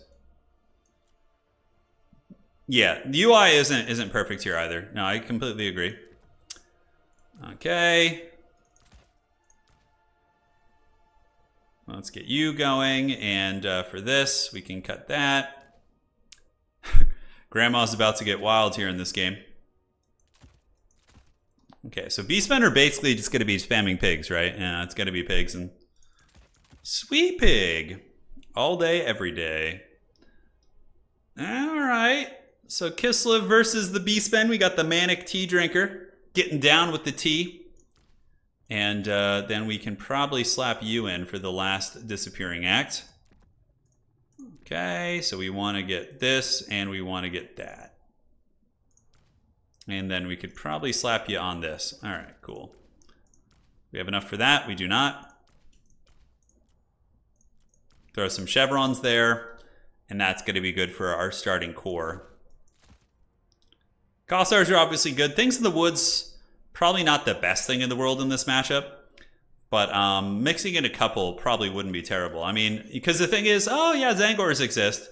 So yeah, things in the woods that counter Zangors would probably be smart. Probably be smart for sure. And what else do we have? Do we want to throw in some of these bad boys? Probably not a bad idea. Mix them in with the crew. And one of these. Yeah, the Minotaurs are a pain for sure. They're definitely a little bit scary. But I think we're about ready to go. Do we have enough for the ROR one there? We don't. Damn. Curse the Baggins. Precious Baggins. All right. I think we're about ready. I think we're good to party. Do we have more infantry? We could throw in one of those. I don't hate that. All right. Good luck. Have fun to my opponent. Let's fire it up, man. Let's fire it up. Dude, Grandma's going to go wild in this game. No problem. Without me. I'll play one. Just chatting old Professor Pone here. Yeah, no, I think the Hyenas game is probably going to be a flop for sure. Although here's the thing, there's a lot of games that companies make to cater to audiences that, you know, are not like, they don't care about. There's some audiences that don't care about microtransactions and aesthetics, and it's actually like part of the culture. So yeah, I mean, they could be making that game for an audience that, you know, isn't us and is willing to just, you know, go through all that. I don't know, man. I don't know. This is an interesting matchup. I don't know if we played it too much in the early builds. Which it is time. Let the Nurglings feast.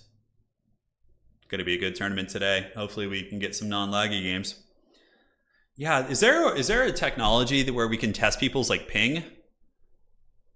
You know, that would be that could actually be helpful. Like have like a ping restriction or something, because you know, peer to peer, it's just pure misery. If Housecat has to, or Lydon, whoever it is lagging, has to play like against the other player that entire, you know, bit. Yeah, I don't know. Okay, so you guys wanted Grandma Gone Wild, so you're getting it. So Grandma's going to be going bananas over here. So we just got our standard shooting line, and we have some Kossars in the secondary row as well. We got the Knitting Club, and Patriarch is just going to be on standby to heal them, basically. You guys ready? You think Grandma's going to get it? I think Grandma's going to get it. I think she's going to pull out the dub. Kislev is just so solid. And the Grandma Goon Squad is no joke. The amount of DPS they put out is pretty nuts. Baba Yaga is not taking prisoners. Make everyone run a speed test. It's just... yeah, I don't know. It's tricky. Alright, let's move up. Let's move up.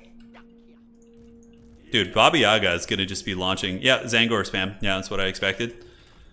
Zangors and Kossars trade pretty evenly, but what we do is we just stack things in the woods on top of our dudes, and they hopefully will tear apart the Zangors. Yes. Yes, my minions. Let the Nurglings feast. Alright, so we're moving in. We got things in the woods chilling out in the back. Oh, yeah, Streltsy are very redundant. That's something like... it's a shame, because Streltsy are like aesthetically one of the coolest units, but they're just very, very redundant now. So we got Flock of Doom and Enfeebling Foe. Not the best magic in the world, but it's not terrible either.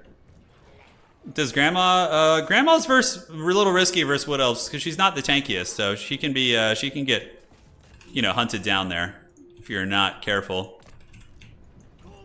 So Morker the Shadow gave. It's going to be some Zangors. Grandma dropping some bows. Okay. We'll save the bear launcher. Let's move you out. You hear her just like make a shrieking sound like, ah! Yeah, you gotta love the Grandma Squad. They're pretty awesome. So now we just do a little bit of kiting. do our thing. You know, they have these grandmas, in case you guys didn't know, they shoot laser beams out of their heads. All right. So let's go ahead and halt. Let's go ahead and start blasting these Angors, shoot them, and we can get you guys at the ready and pull you guys in. All right, great. So now the Kislev hybrid shooting really starts to pop off here. We obviously want to shoot Butchers of Kalkengard with our 2 Kossars here and get the things in the woods to pound these. And we basically just call it a day from there. Probably some Winged Lancers to secure the flanks.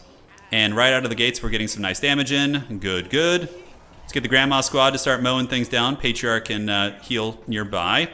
And one more thing in the wood, because he's got so many Zangors that we're going to need to deal with them. So, all right, Grandma. Ooh, Grandma getting a little bit beat up there. Got to be careful. Flock of Doom. Go, go, go. Outstanding. Minotaurs being bashed, and we can get you on the Zangors here. Keep going after the old Kossars, and yeah, we should be able to take down those Minos no problem. They're getting a little bit beaten up. All right, so let's get the Patriarch over here. Really nice Traderkin, but we're going to get a big Patriarch heal to basically counter that for now. Okay, and get you guys here, and you guys engage. Then Patriarch is nearby. Let's pop Salak's Lullaby, so that's going to be some fat OP Kislev healing. We'll also do Goulash to get that party going, and it looks like there's going to be some Centaurs in the back, but not a huge deal. Yeah, it shouldn't be too bad. We'll get some Winged Lancers coming in to hammer those guys down. Kislev is just so hardy, dude. Their units are just so resilient. They just give no shits. Like, those Kossars in the back are happy to engage there. They're more than happy to. Flock of Doom. All right, so, yeah, we're going to lose the objectives initially, but I'm mainly just focusing on value trading for now, which is, I think, going to be the way. All right, so we'll call in some dervishes to grab the side objectives. Patriarch can get in, do a little bit of bashing, and the Minotaurs are about to break. Nice, we got a nice charge there.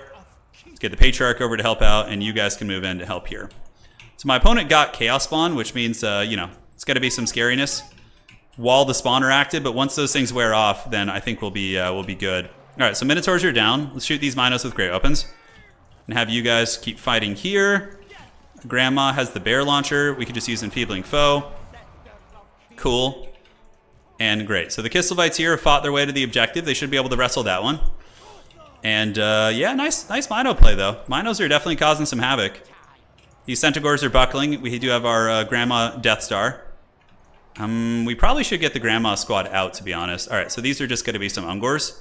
And in the back now, we can call in some Kossar Spears to go shoot those guys down. So there's going to be a fat Traderkin there. I believe the Patriarch's in this blob too, though. So there will be some healing. So the Beastmen power is going to diminish pretty hard once the spawner disappeared. Wolf tough Kislevites. All right. We can respond with our own Haggard version. It's going to be the old Flock of Doom. Let's get the Grandma Squad to move through here. Get this Patriarch out, although we can just pop the Lullaby to keep those units fighting a little bit longer. And cool, so you guys move up, and let's get you guys hustling as well. Pull some Dervishes up. Try and run these Minotaurs down, and you guys keep shooting back and across. Yeah, so that Beastman blob is nasty. We just need to weather the storm, because the Beastmen just get such a power spike with Traderkin, and then after that, shit kind of like calms down, right? Yeah, I would really wish the Hags had their own lore magic. That would have been pretty cool, but you know, it is what it is. We'll take the scraps at this point. Let's go charge here. The Grandma Squad is still rolling dirty. A lot of the power level of the Beastmen is about to change. Because of the what's it called? Because of the spawn disappearing. So we're going to be seeing things getting a little bit more stable here. All right, so it looks like we got some of these Harpies coming in. On this side, our units are actually losing that fight, which is interesting. I would not have expected that. Looks like he's diving the back. So Kossars are holding. Okay, let you guys do your thing. Let's send the Patriarch over there. Those Ungor herds, I did not expect them to do so well there, to be honest. I did not. All right, Chariots get in. Grandma Goon Squad, let's go. Let's pop a little bit of that. Outstanding. And we got the middle objective. Things in the woods maybe going to be able to help him win. I'm not sure. Okay, Grandma got the job done, so we can send these Dervishes over to the far side to maintain that objective. Now we just need to start kind of trading here. Let's get Winged Lancers coming. You Grandmas do your thing. Zangors have almost lost it here. And Beastmen are starting to run out of steam. I'm starting to kind of feel it a little bit in the air. Could be wrong, but yeah, we have passive healing over there, which is just nuts. All right, so Dervishes, go get there. Grandma, you guys hold this objective down. Let's move you guys up. Unsummon, and is there anything else we need to unsummon? Not really. Everybody else is more or less fighting.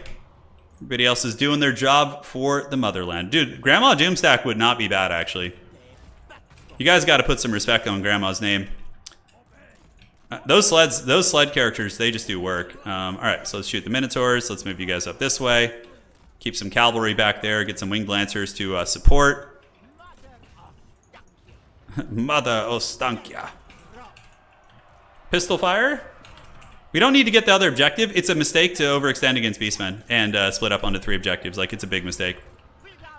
So we don't want to do that. We just want to hold these 2 objectives down. That one's a pretty big win for us.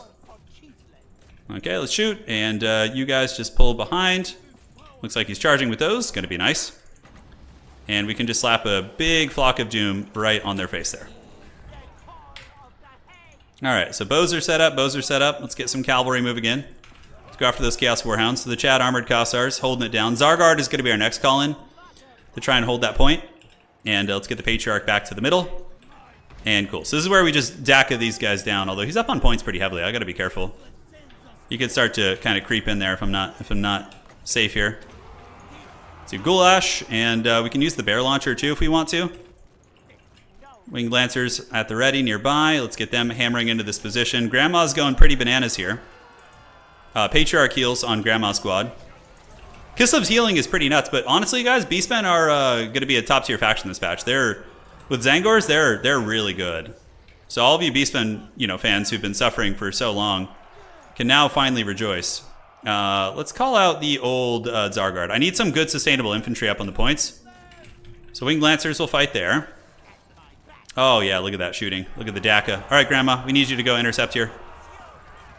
So shoot those Minotaurs. You guys are up on the points. And we have a summon too. We've been saving in the back pocket so we can summon some things in the woods.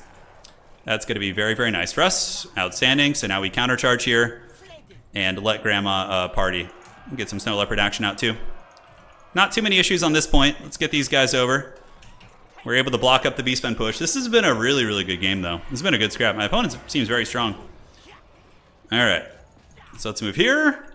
Let's move up this way. Things in the woods chilling on the side point, and Patriarch is doing passive healing. Yeah, Beastmen are definitely running on fumes a little bit. You can kind of feel it. They're one of those factions that just goes balls to the wall and then can run out of steam. All right, let's get you guys back. Get you guys back. We need to make sure we don't lose that side point. And the Grandma Squad is just pissed, dude. They're absolutely pissed. Granny's back, and she's out for blood. All right, so we got you guys. Let's get some cav to go reinforce that point. Let's go after the Centaurs. Have you cavalry intercept here. Zargard can head over to that point, I think would be fine. I think at this, we're far enough ahead that I can start to press the other objectives. Armored Cossars, let's get it. Centaurs do beat up my dervishes pretty bad, so we need to enfeebling foe them if we can. And we can use the Bear Launcher. You guys ready for the Nuclear Bear Launcher? Nuclear Bear Launcher detected. Oh, let's go, the Dolphin Bear. 25 bucks for that. Oh shit, that did a lot of damage though. All right. Dude, the Nuclear Bear Launcher detected. All right, we'll keep you guys in the trees to make them think that that objective's free. Get into those Centaurs there. And yeah, obviously Cossars of Spears will trade fine here. Yeah, that ability, the Bear Launcher, actually does a hell of a lot of damage. All right, so he's going to be Gores. So we should have the advantage there. Nuclear Bear Launch detected. Reminds me of StarCraft. Okay, Flock of Doom going down here. Hell yeah, let's go. Get it. Grandma Squad pull back. Are they shooting their ammo? They are shooting their ammo. Good. Okay. No dervishes. Probably call out some trappers next. We'll see. We got more Cossars on the way in. Grandma's going to rear charge here and just basically plow these things. Do we have any enfeebling foes at the moment? No, we do not. Do a goulash here. That's going to heal up all our crew. Top them off nice and good like. Zargard bashing those guys, and it looks like it's going to be Zangors called in. Dude, they laughed at Grandma one too many times. They laughed at Grandma too many times. I should be launching the Bear Launcher nonstop, yes. I was waiting for a good target, and it never quite presented itself, at least in my eyes, and then eventually we found one. Honestly, the Grandma Squad could probably kill Morgar since they're chariots. Probably could. This was a good game, though. This was a good scrappy match. I think we got it in the bag now. All right, let's come over here. Run this thing down. Morker just kind of cackling about. We got these guys hiding in the trees. It's a good Dom tactic to do. Like, if you have a point, you have cover nearby, you run into the tree line, and then people will think it's a free objective and send something there, and then you can ambush them and get, like, effective trades. It generally works pretty darn well. Okay. Okay, Snow Leopard can keep attacking, and let's get you guys moving up too. Grandma Squad about to just obliterate these guys on this side. All right, so now we get the reinforcements to pop out and help them. Dude, look at Grandmas. Just mowing these things down with their mobility scooters here. I'm telling you, the Grandma Death Star is going to be how I play Kislev. I know there's other ways to play them, but yeah, Grandma Death Star seems very good. Yeah, Beastmen have armor now. They have an armored front line, dude. It's nuts. They have a really, really good armor too. It's not bad. Couple bows providing support.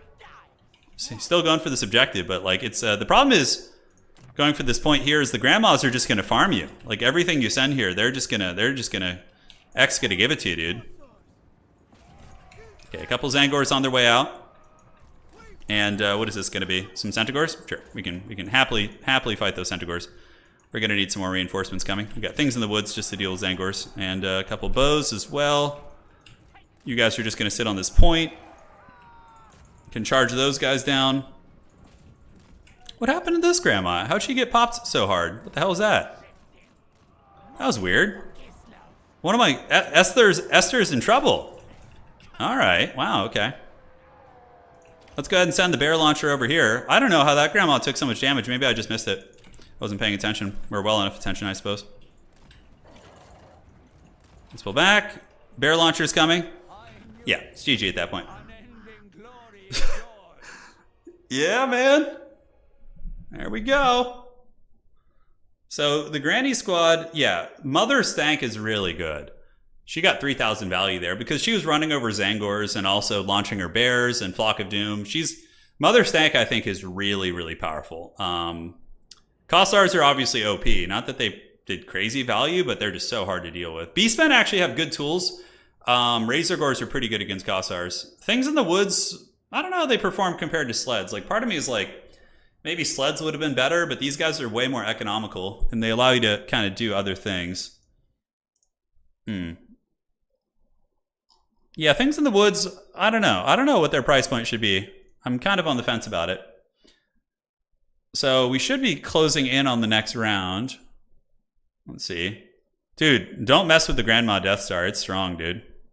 Oh, wow, we're almost done with the round. Let's go take a look real quick and see how we're looking. Hopefully you guys enjoyed that game. Sorry it wasn't one of the tournament matches, but, you know, we're getting there. So let's go here.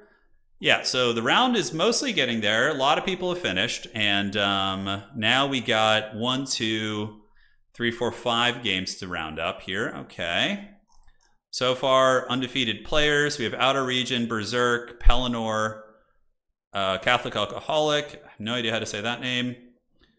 Charix, Tellus, Hadries, also undefeated. Cool. Let's look at the stats, see what they look like. Zeech 1-0, all right. Dude, this is my favorite part of the season, is the game. It's like when a new season starts and we get all this fresh data. Obviously, it's pretty insignificant now, but over the course of the next five or 6 weeks, we're going to get some pretty good information. I'm curious to see. Warriors of Chaos 0-3. It's weird. I feel like WoC is so good. I don't know why they always have a weird win rate. I think it's because they're kind of odd to play, to be completely fair.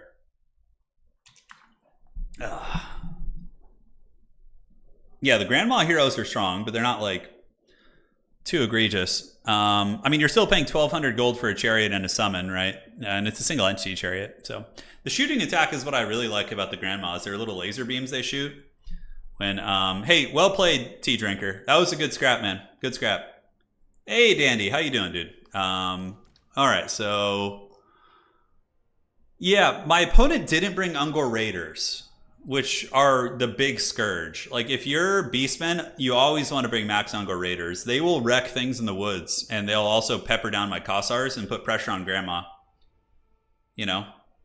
I really think that probably is the way. Is Slaanesh still OP? No, Slaanesh is like lower tier faction now. Yeah. Time has passed them by. You know, time has passed them by. Dude, the grandma bear launcher. Let's go test that. I'm pretty sure it's that's weird. Hold on a sec. So we have like a minute. Let's go test the grandma bear launcher. I think it does a hell of a lot of damage. Okay, so let's like test it against some black orcs. Grandma's gonna be blasting some. What's Grandma's theme song? She probably listens to some hard bass, right? She's riding by on her scooter. We got to get Okoi to do a mod where Mother Ostankia chases people with a slipper. She has like a house slipper and she's just like hitting the people she rides by with a house slipper. Hell yeah, Pone, you got the W. 2-0, baby. We're definitely going to cast one of your games next. Dan, you're doing well and looking forward to good battles when we can expect more Baldur's Gate. I don't know. I don't really like to stream Baldur's Gate. I mean, it's fun, but I prefer to play that just casually, you know?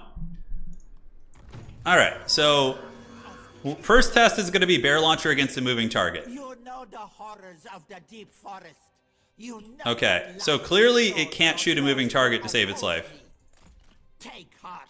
Okay. For today, I am on your side. Okay, even if I tell Grandma not to shoot, she's still getting a little bit crunkier. So we're just waiting for the cooldown. So yeah, it has really bad tracking. So basically you need to make sure the target is kind of, you know, standing still. What does she have? She has Occam's Mind Razor, Withering. Yeah, probably just Flock and Enfeebling are the kits you go for. So next up what we're going to do is we're going to do the bear launcher like while she's in combat. Alright, so we're going to do it. Just let her get a little bit surrounded here. We'll pop the Goulash to make sure she doesn't die. Okay, come on, Grandma. There we go. So bear launcher point blank. See, it has such weird targeting. It's probably going to shoot at the edge of the formation. Okay, is she going to do it? Is it not? Okay, there it goes. So she's summoning the bear. Oh! Yeah, that's pretty good. Does it have what AP values? 30% AP? Okay, so that's against like a black orc. So let's test it against like a light infantry unit. That's definitely worth doing. Nice to turn. Yeah, we're having fun.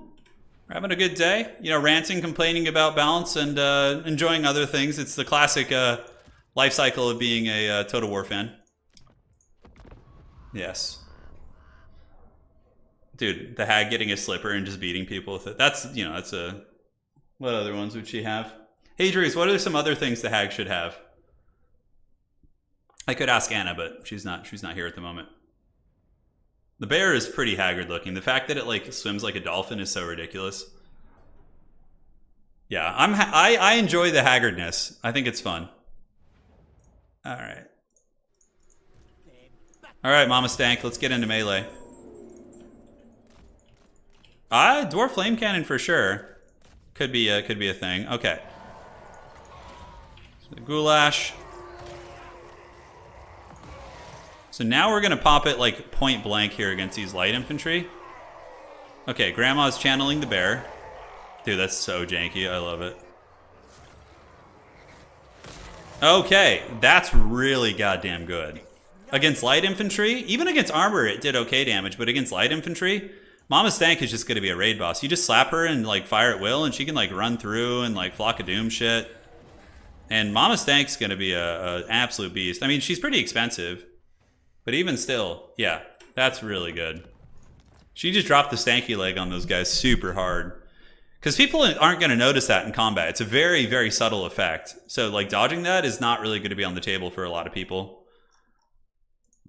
You just get Mama Stank in melee and, like, a big infantry blob, dude, and you're just cackling all the way to the bank.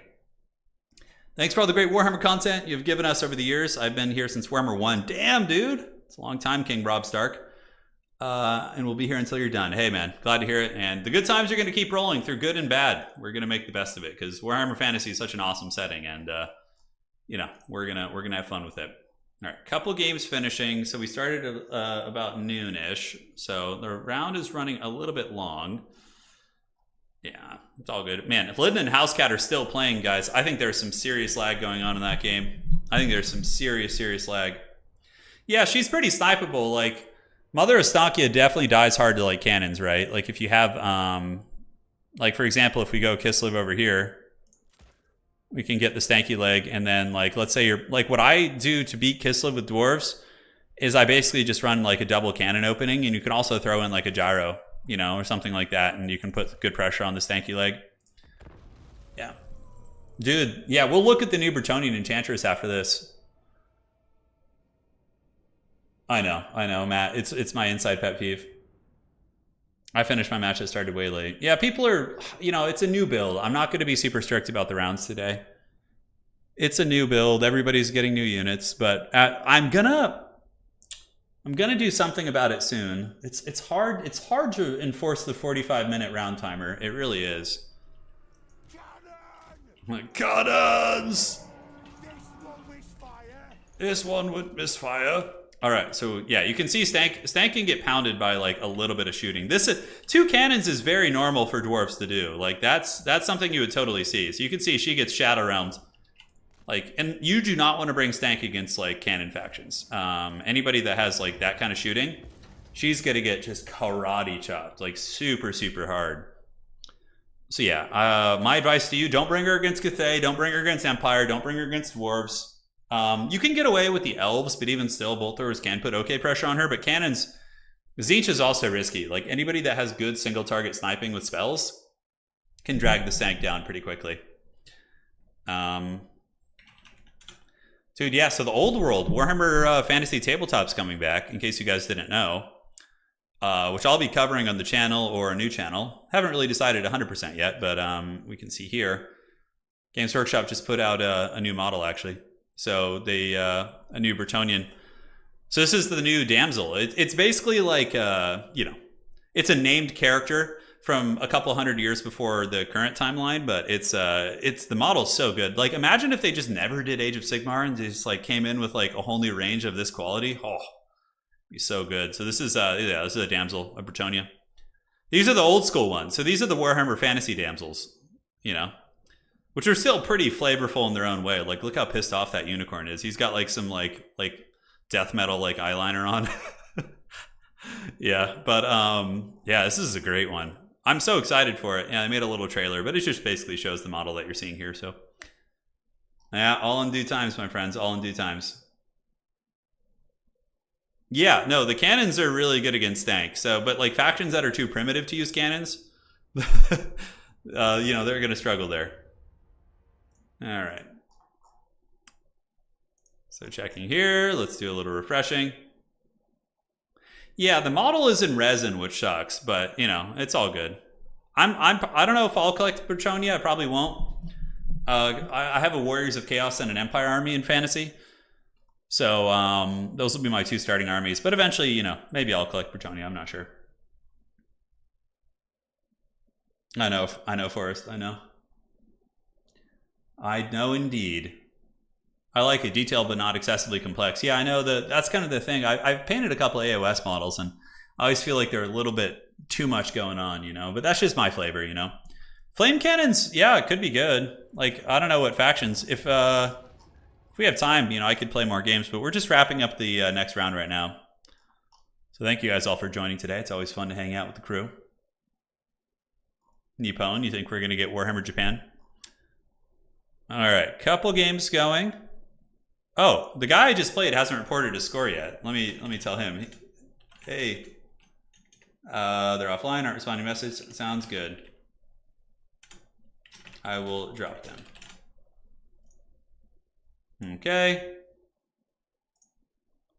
So just doing some adminning. And then we got Roflin and Hlidden.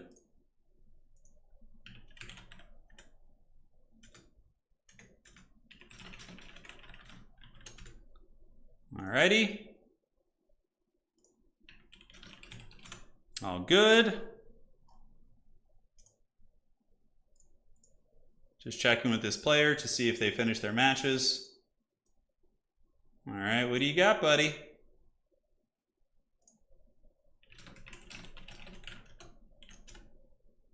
They're definitely running a little bit hard on the time here. Man, I'm so excited for the for the old world, though. I'm really hyped. Yeah, people are taking their time, but, you know, it's all new units and stuff. And it's always, like, gnarly on patch day, too. People have trouble with the patch and so, you know, getting everything set up. Yeah, it's pretty troll. Pretty troll indeed. Okay. Let's see here. So these guys are just having a lag fest. Restart didn't fix it. Okay. Let me see where they're from.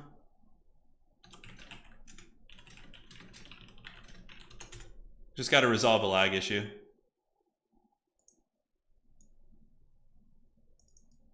Okay, 1 second here.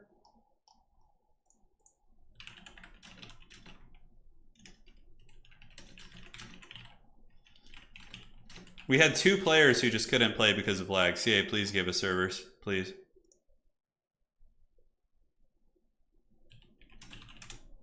Copy that.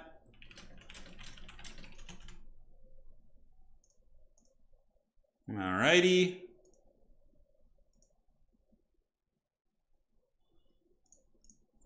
So hang with me, my friends.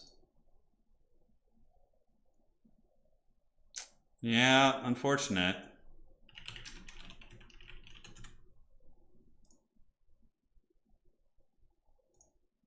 Lag is such a shame, man.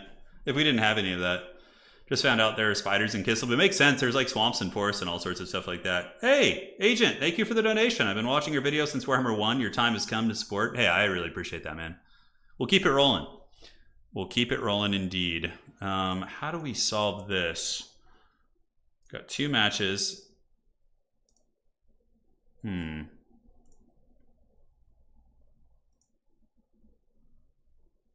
Let's restart the game and still no dice.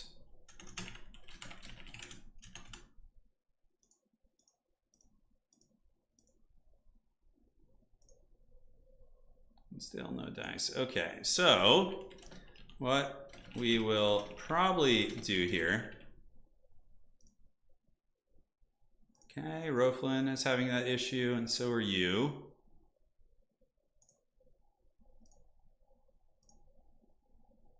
Okay, we'll test it against brother. We're pretty mystified about what the issue is. Yeah, the thing about peer-to-peer connections is it seems like sometimes they just, like, some players' internet just has it out for another. Like, they might not lag with other people, but yeah, it's a pain. Okay, so those 2 are basically just done for. So I can give you 2 a draw. Or you can agree to ask them. And then for Housecat, let's see what he's got going on.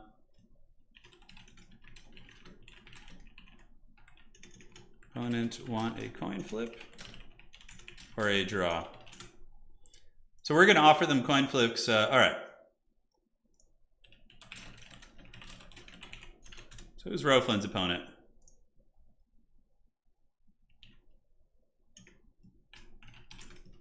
We'll give you 2 a draw.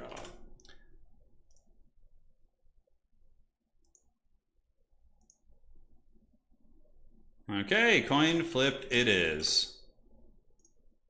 Okay, so 1 draw is going to be given. We just had like 2 matches that had like incomprehensible lag, even though they didn't have issues in other rounds. So coin flip.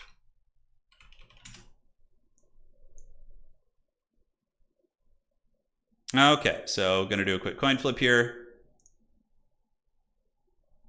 Great, so that's fine. And let's see. So coin flip for Housecat. So you are heads. Glidden is tails on stream. All right, so you guys ready for the dreaded coin flip? Here we go. Flip. And so tails is going to be Glidden getting the advance. Okay.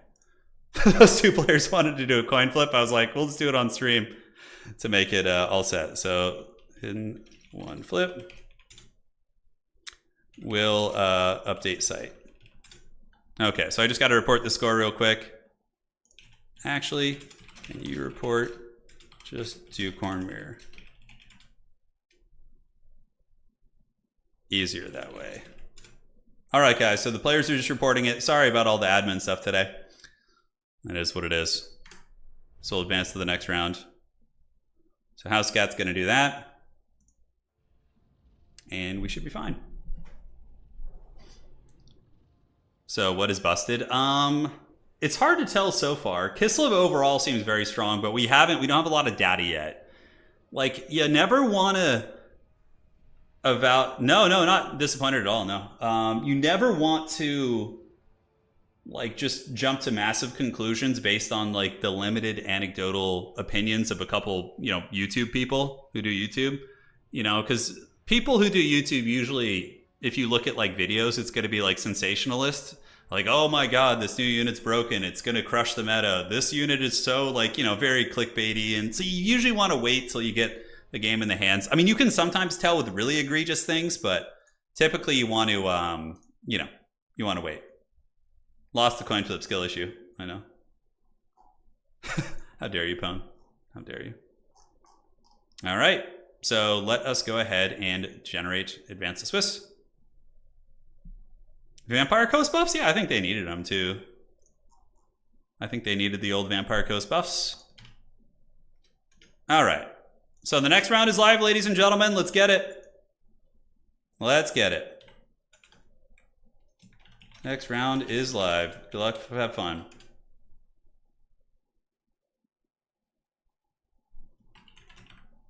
So you need...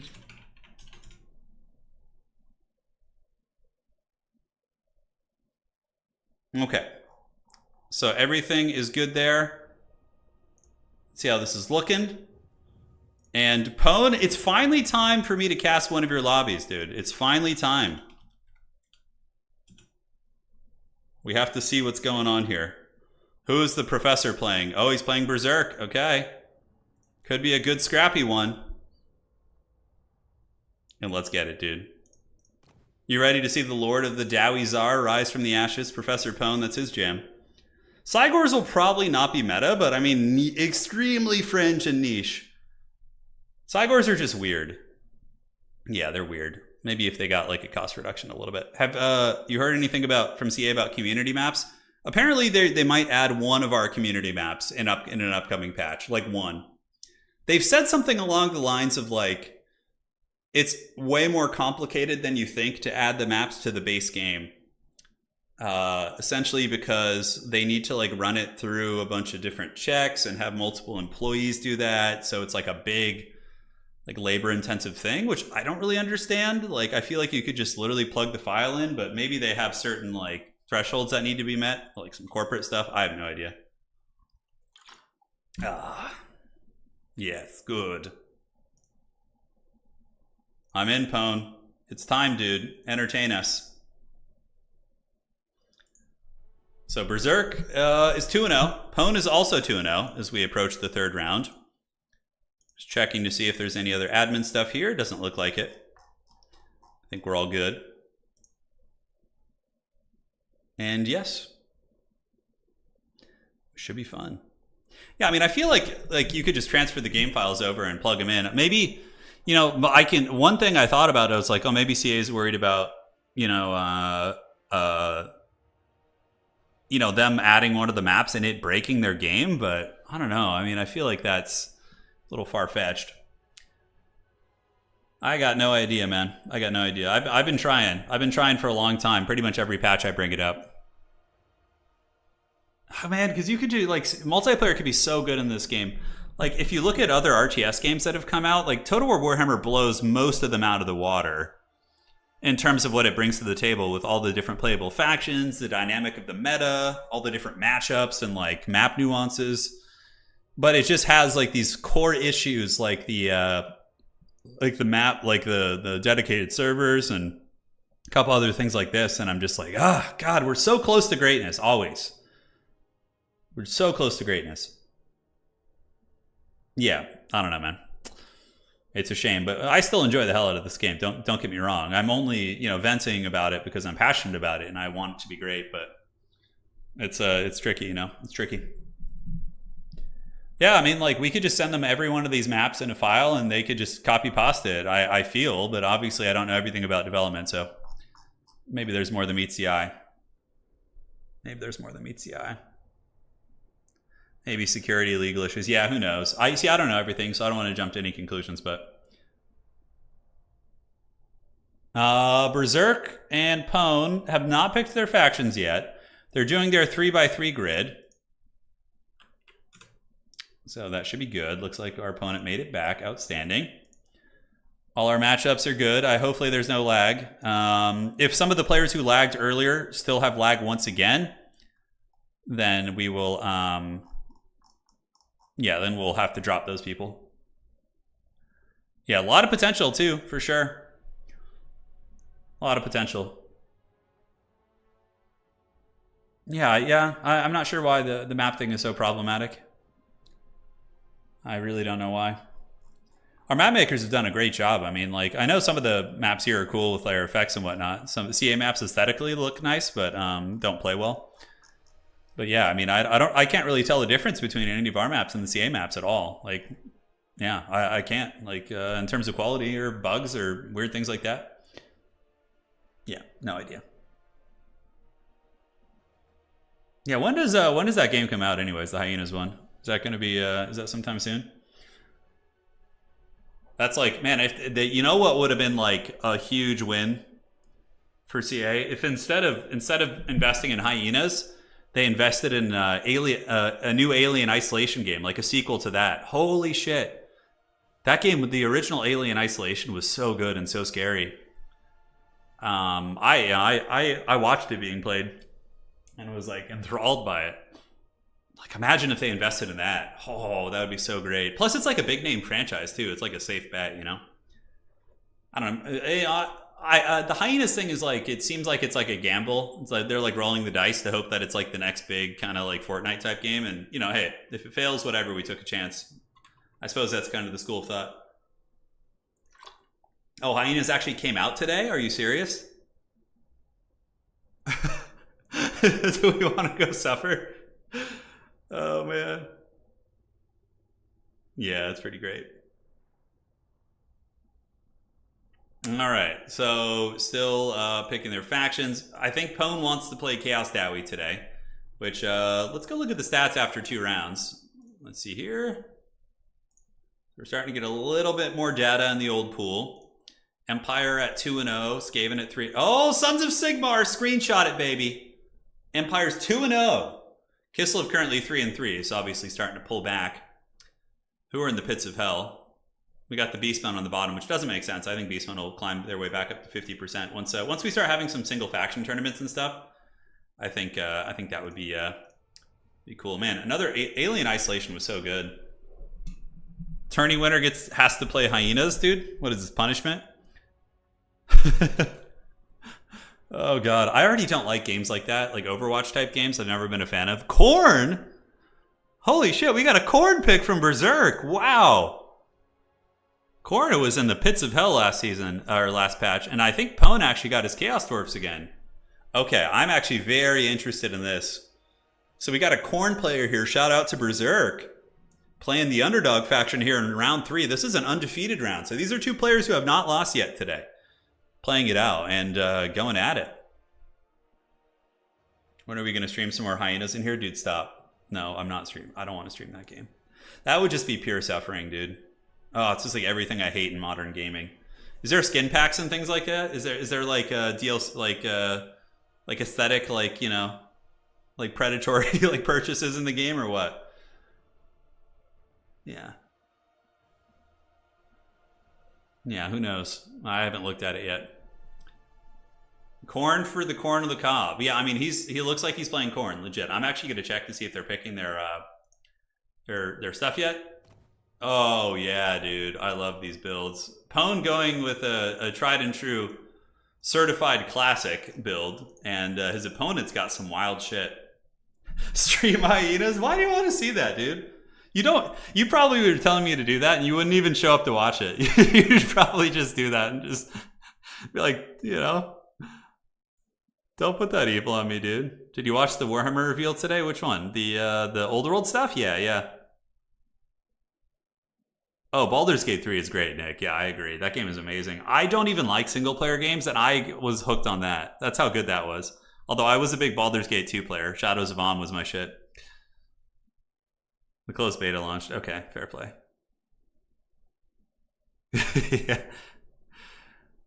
Yeah, that's pretty funny. Melvin, thank you, though, for the donation. I do greatly appreciate it. We should just have like a day of pure suffering where we stream Hyenas and then we stream Golem, like the Smeagol game. And what else? What else would we like? All right, what would be like in the pure suffering? So Golem, Hyenas. What else? What else do we got? You gotta let me know. Oh my god. So Khorne is ready to party. Professor Pone's probably a little nervous about this. He's probably like, uh-oh, there's a Khorne specialist in here. Nobody plays Khorne anymore. What's this gonna be? What is this gonna be? Dawn of War 3? Oh my god, 24 hours of 40k mobile games. Oh god, that's so awful, dude. Oh god. Raid Shadow Legends. I could probably reach out to them. I've gotten probably like 75 emails from the Raid Shadow Legends people. Oh man. Yeah, I think we're probably going to see Tamarcon in the next patch. Yeah, like Nurgle getting toe dragons, CA really likes to have like big centerpieces. Like a big monster, so it'll probably be a toe dragon.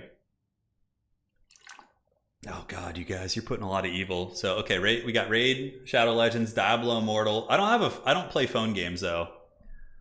Can they be played on the PC? So Golem, Hyenas, Nurgle mirror match, and a hot dog stream. Oh my god, dude. Remember when he said it's hyena time? And the hyenas hyena'd all over everyone? That's pretty good. I like that. So stupid, dude.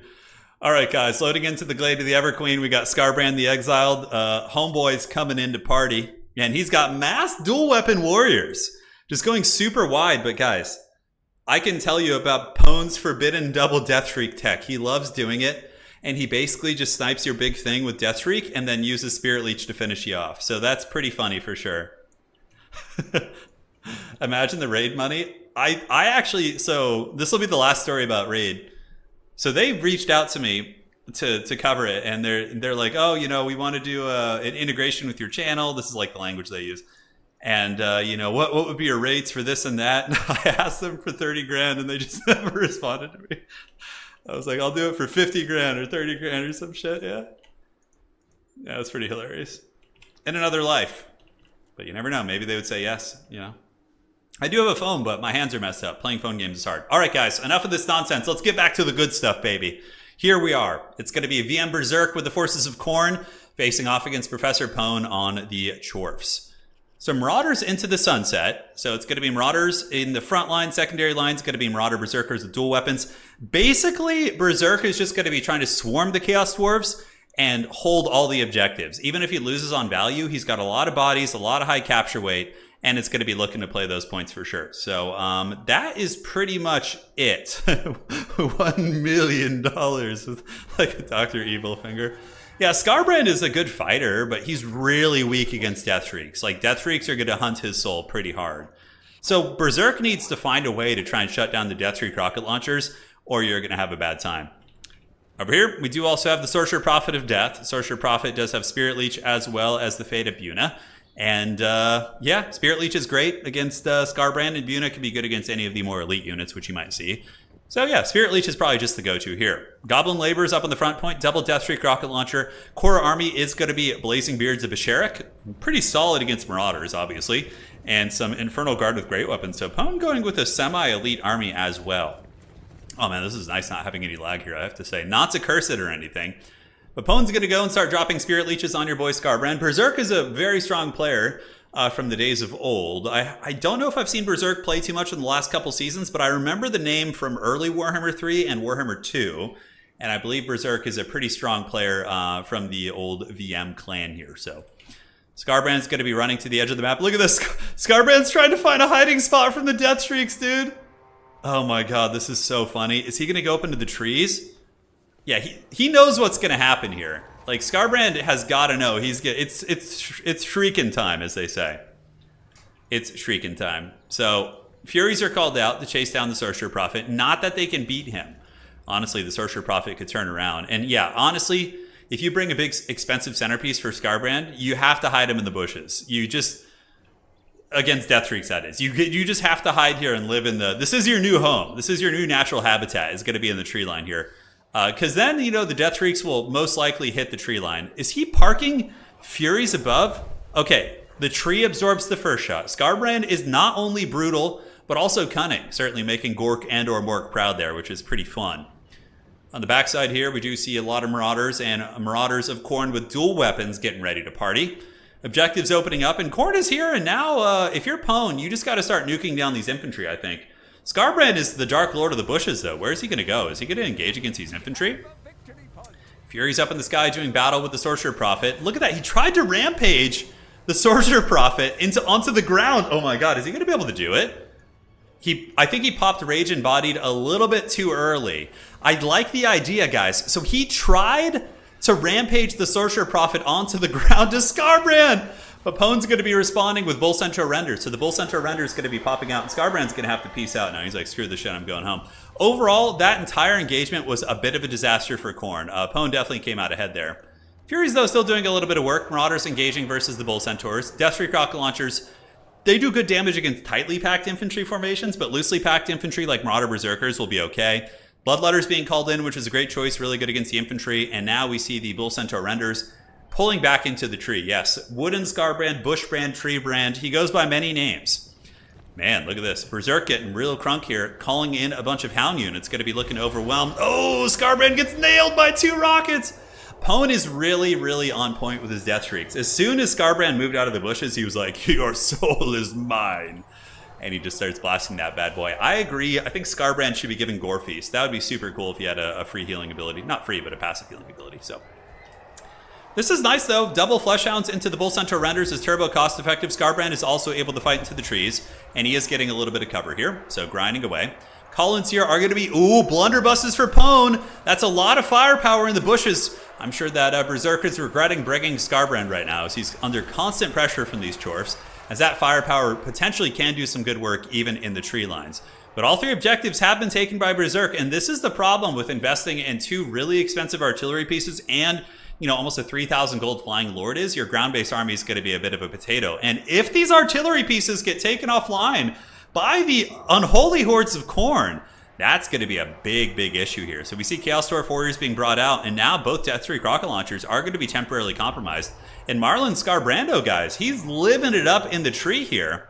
He's cackling, dude. He's doing his best. So Infernal Guard with great weapons battling it out, and shotguns shooting at Scarbrand the Exiled. A couple Hounds weaving through the seam here for Berserk. Minotaurs of Khorne also diving in on the Chaos Dwarf Warriors with blunderbusses. And yeah, they're going to get pounded. Honestly, I am super impressed with this Khorne play. This weird, super wide build seems to be working very well against the Chorfs. And the reason being is because Chorfs like to isolate and kill big targets. They're not really good at mass clearing width. That's the reason why they lose to Skaven pretty badly.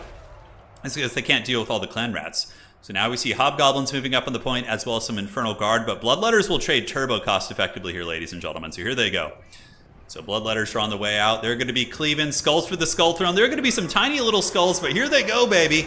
Piling in and clashing with the little Hobo Goblins. Fleshhounds also piling in. That's a huge amount of extra DPS. And so far, Pwn has really pushed off the objectives. And the problem is Pwn is also behind in value. He's invested a lot in trying to snipe your boy Scarbrand. And Scarbrand has been living in the bushes super hard. Honestly, if I had to make a prediction right now, I know Pwn's one of my closest homies, but it's looking pretty damn good for Khorne here, as we do see Scarbrand moving out of the tree line. All 3 objectives are stuffed. Oh, a Skullcracker. Now, this would have been the right play out of the gates, opening with the Skullcrackers and then calling in Death Shrieks. Skullcrackers are still amazing. I tested them in the beta, and they're outstanding at killing infantry. But one Death Shriek is running, and Death Shrieks just die super quickly. They have 10 melee defense, So pretty much everything that hits them gets through them very quick. And yeah, losing both Death Reeks, dude, that's going to set you massively behind, as Skarbrand is really starting to take control of the battlefield, dude. Look, he's karate. He's punting dwarves, dude. He's having fun. He's living it up here. I love seeing Skarbrand, too. He's such a cool character. So let's see what he can do. Fleshhound's coming in to help out the big man, and Skarbrand has more important places to be. Bigger Frisch to fry, or bigger skulls for the Skull Throne. So Pwn able to stabilize his backfield, which is nice. He does stabilize one Death Reeker. The other one, I believe, got routed into the trees. Unsummon's going down for Berserk. Berserk hanging on to the objectives pretty aggressively. We see Berserkers here and here. And on the outside, the Chaos Dwarf forces, unsupported, obviously, are taken down by the ferocious hordes of Khorne. Man, I'm really enjoying the style of play from Khorne. This is really cool. That like swarming style, with Skarbrand being a bit of a liability, but it just goes to show that you can play the map too, right? Like he was able to survive the Death Reeks because of the terrain and the trees, which is one thing I like about Dom, how terrain can actually be kind of utilized and played into, whereas in land battle it's kind of really abusive, unfortunately. Skarbrand karate kicking these dwarves once again. And we do see the Fleshhounds moving across. Berserkers of Khorne will probably annihilate the Hobo Goblins. The Hobo Goblins do have a bonus for infantry too. Maybe they'll be able to pull something out, but I think the Marauders will probably get it. Oh, I don't know. They're getting shanked pretty good, but they were also damaged in the process. Fleshhounds coming around for a surround. Deathreek rocket launchers are back online for the Lord of the Chaos Dwarves. I'm going to say the Chowie, but I guess that makes sense too. The Chowie. I like that.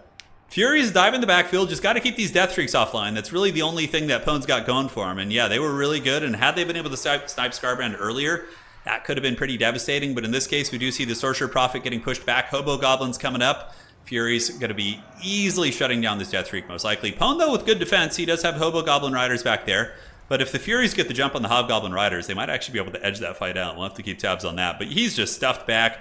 Pwn's behind on value pretty substantially. Marlon Skarbrando's still alive somewhere on the map. I'm not sure where.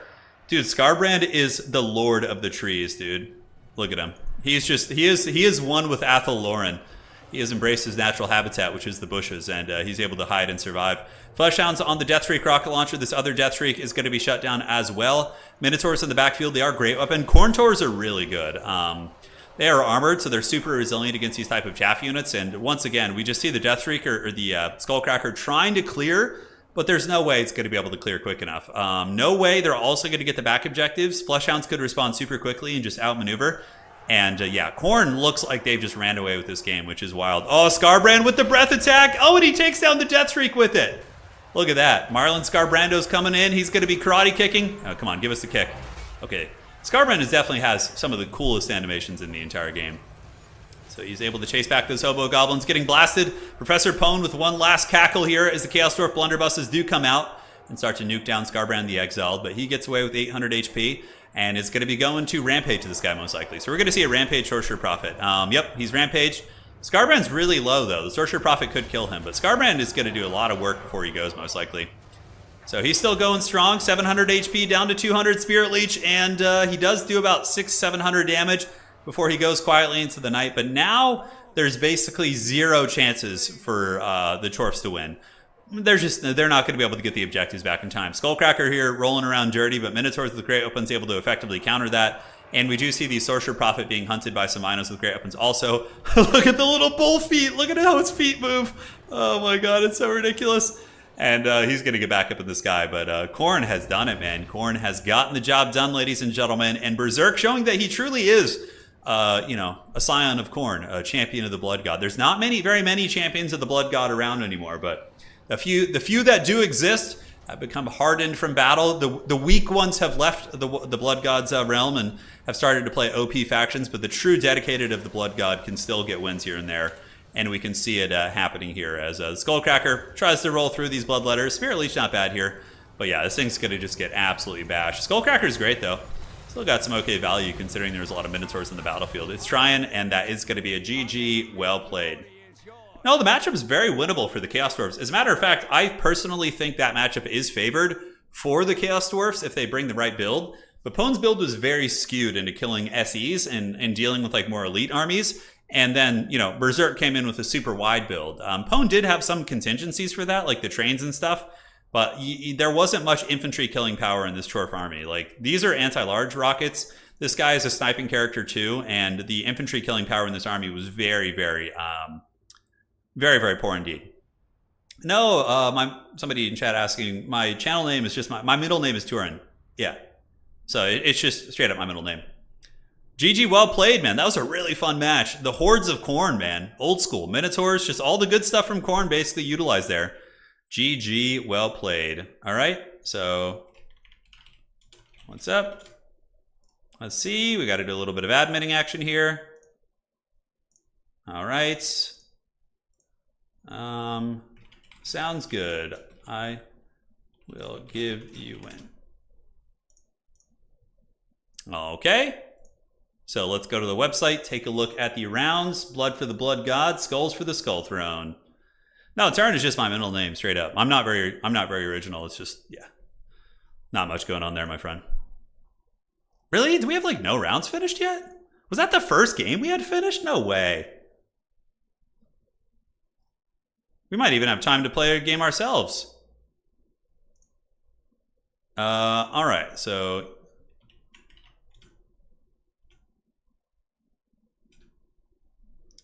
doing a little drop here. Old school anime is OP. All right, so dropping here. Great. How are we looking? Wow, that was really the first one there. Pone, you want to play a game, dude? We might have a little bit of time. Somebody wants to. Whoever wants to. I made a match if you guys want to come in. I think we legit have enough time to play a game here. We can do it. Let's do a land battle. It's quicker. We'll give you guys a little land battle spice. Yes, and let's play some Grand Cathay, dude. Cathay apparently is just horrific in land battle to deal with. We'll put their name to the test. All right, guys, we got a lobby up. Oh, wait. Oh, hold on. Yeah, maybe we could do some Dowie, too. Do we want to do that? All right, so you going to play Khorne? All right. Blood for the Blood God, skulls for the Skull Throne. So let's get Wookiee Clop. Let's actually get the art blockers a little bit better. Okay. So against Khorne, I have some fun ideas about this actually. I have some very fun ideas. Yeah, all right, I'm digging that. Outstanding. And then for the lore choice, Yuan Bo seems pretty fun here. The Emperor's Executioner. But I think we're going to do this. Okay. We're going to give you some high-octane land battle action here, guys. All right. So that can be used in either. Now for the spells, what do we want to do? That looks good, and this looks good as well. Outstanding. Get you guys ready to party. And what else do we want to bring? I think that's more or less it. I think that's going to be fine. Oh, that's right. We need one more of those. Okay. Good, Anakin. Good. Okay. This is the high octane action you're all here for. What other spells do I want to bring or cut? Probably that. And we can go ahead and cut that. Okay. I'd be curious to see how Khorne will handle this build. Be definitely curious. Good luck, have fun. GLHF. Is it going to be the dreaded Jolly Green Giant? Find out on today's episode. Yeah, I don't really know if this build's optimal, but it looks like fun, so we're going to try it. Jay Phoenix, I'm glad to hear it. My wife drew that one. Yeah. All right, people are just starting to finish their rounds now. Definitely double drum. We do have a drum. We do have another drum. I'm really curious. My opponent's a good player. Colin is like a top tier player, so and usually plays elves.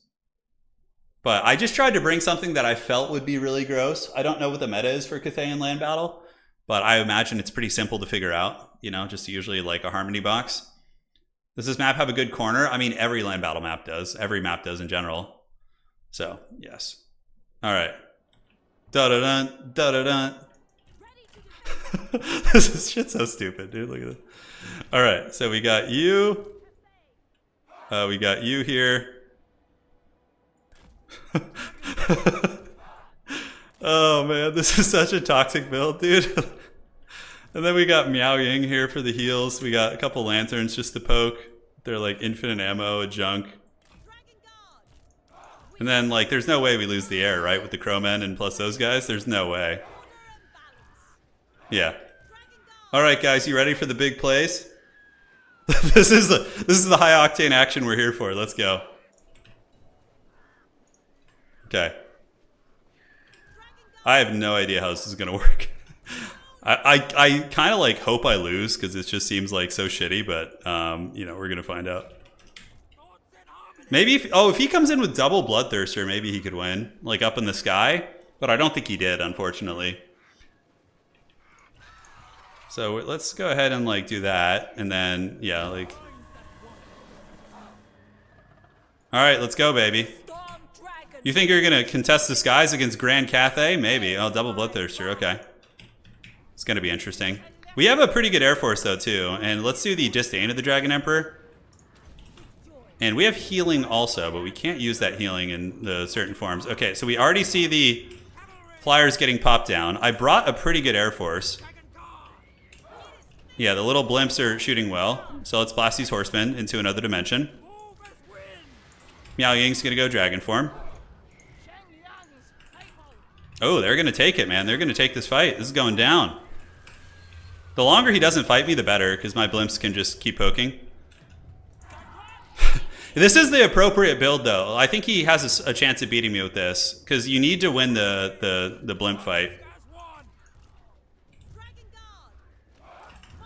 Dude, you guys hear the drum just beating?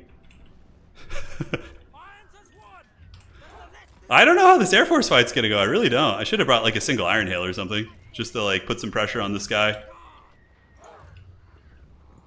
I hope he wins. I really do. Okay, let's just keep killing Furies and shit. Just keep wearing down like the... Okay, we can shoot at the horsemen next time they pop in. The drum is going to buff my Air Force too. It's going to give them melee attack, which is really strong. And I could just sit here and mouth breathe, basically. Like, I don't need to do too much. This is the Cathay land battle experience. Alright, let's take a wild pot shot here and see if my opponent reacts. Oh my god, this is so funny, dude.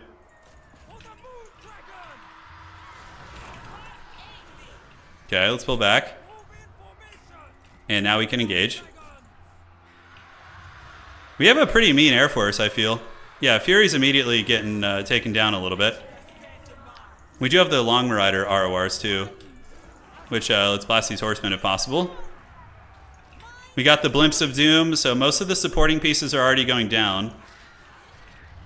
Yeah, cool. The junk is gonna rip some shots. We gotta be careful not to friendly fire our shit.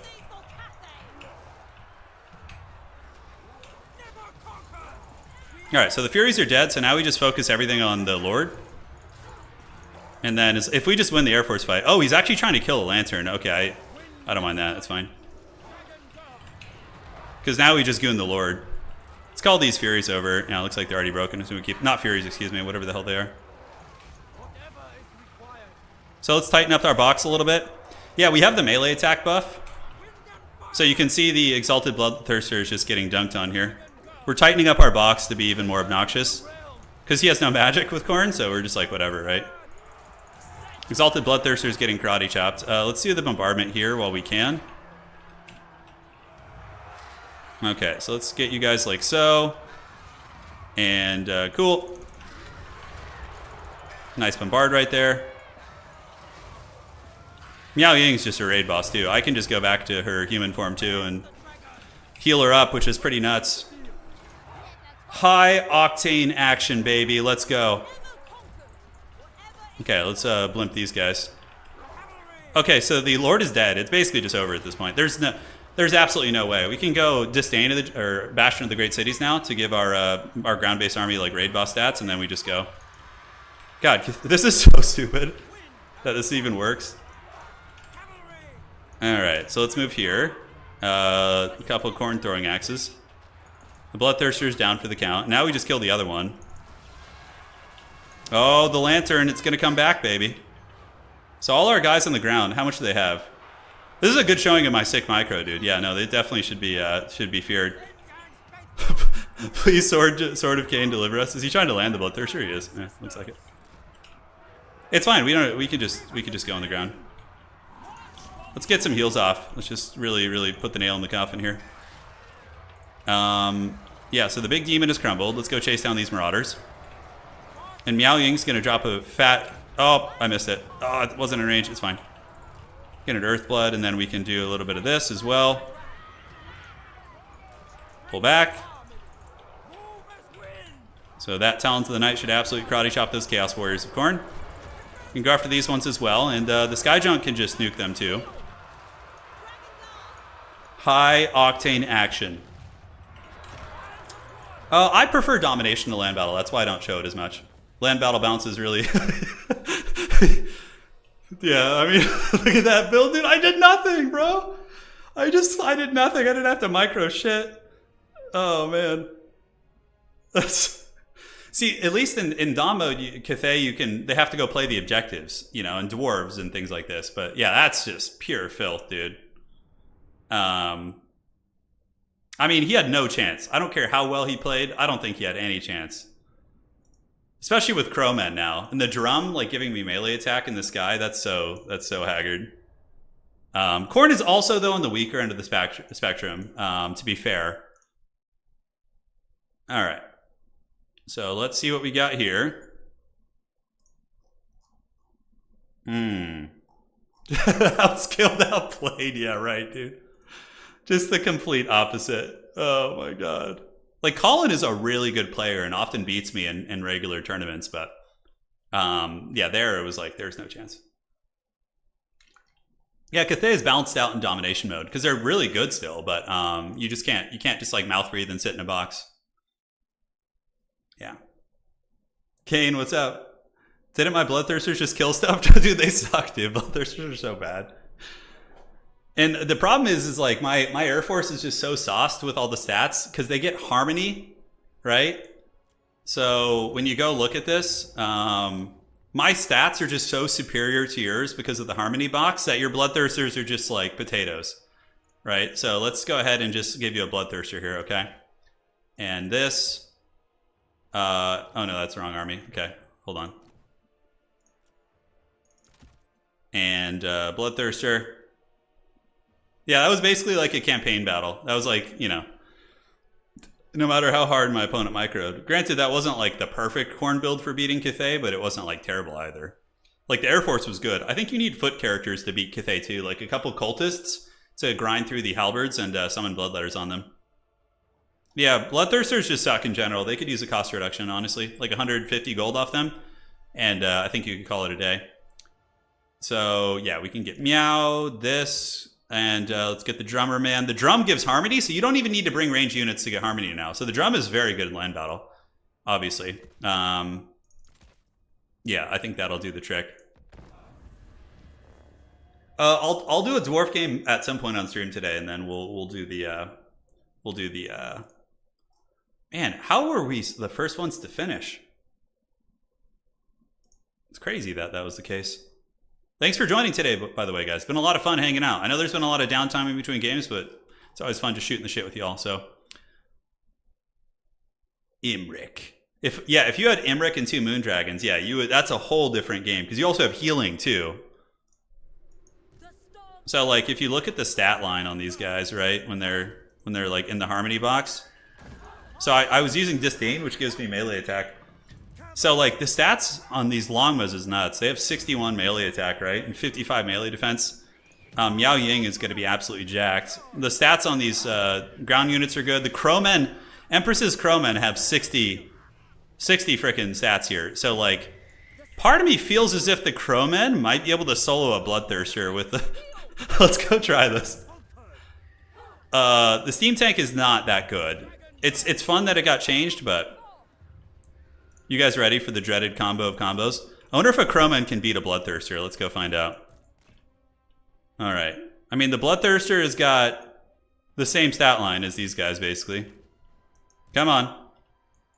Yeah, the drum gives harmony to everything. So it's in Dom, it's good still on like a map where it's like very easy to fight over one objective. The drum is definitely going to be meta, but on maps where it's super wide, it's more questionable.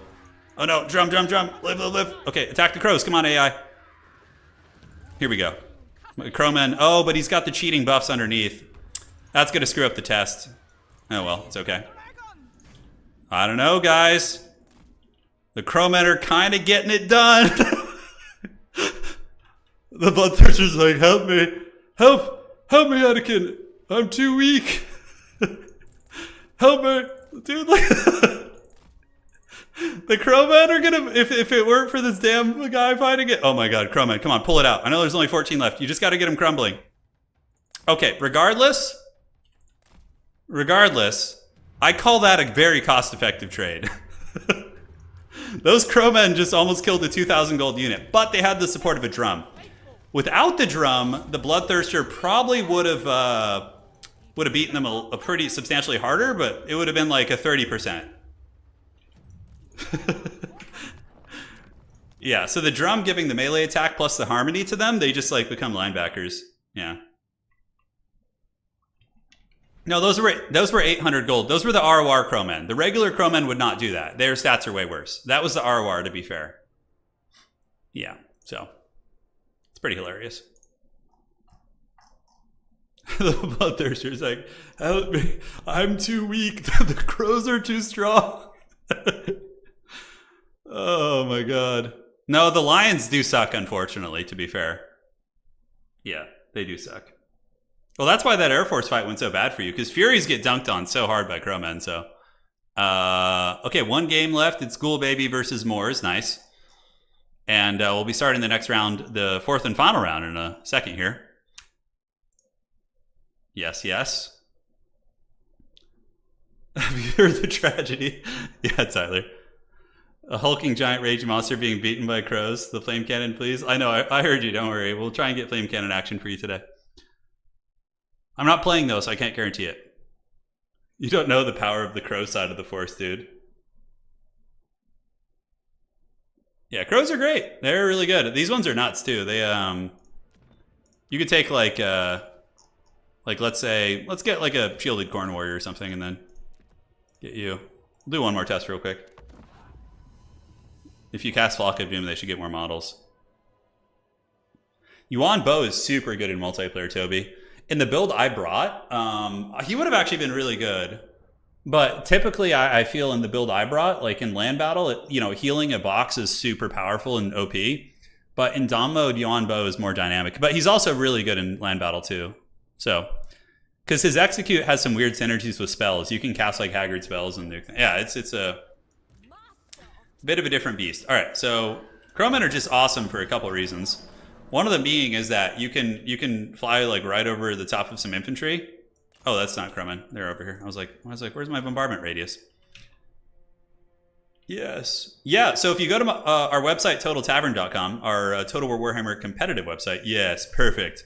Look at the amount of damage that does. It's really good, right? So now you could like swoop in and you potentially finish off such a unit. Although Chaos Warriors are pretty resilient. The crowmen still get bashed. But that bombard is really good. That instantly got them, 500 value, give or take. So, yeah, they're very, very nasty.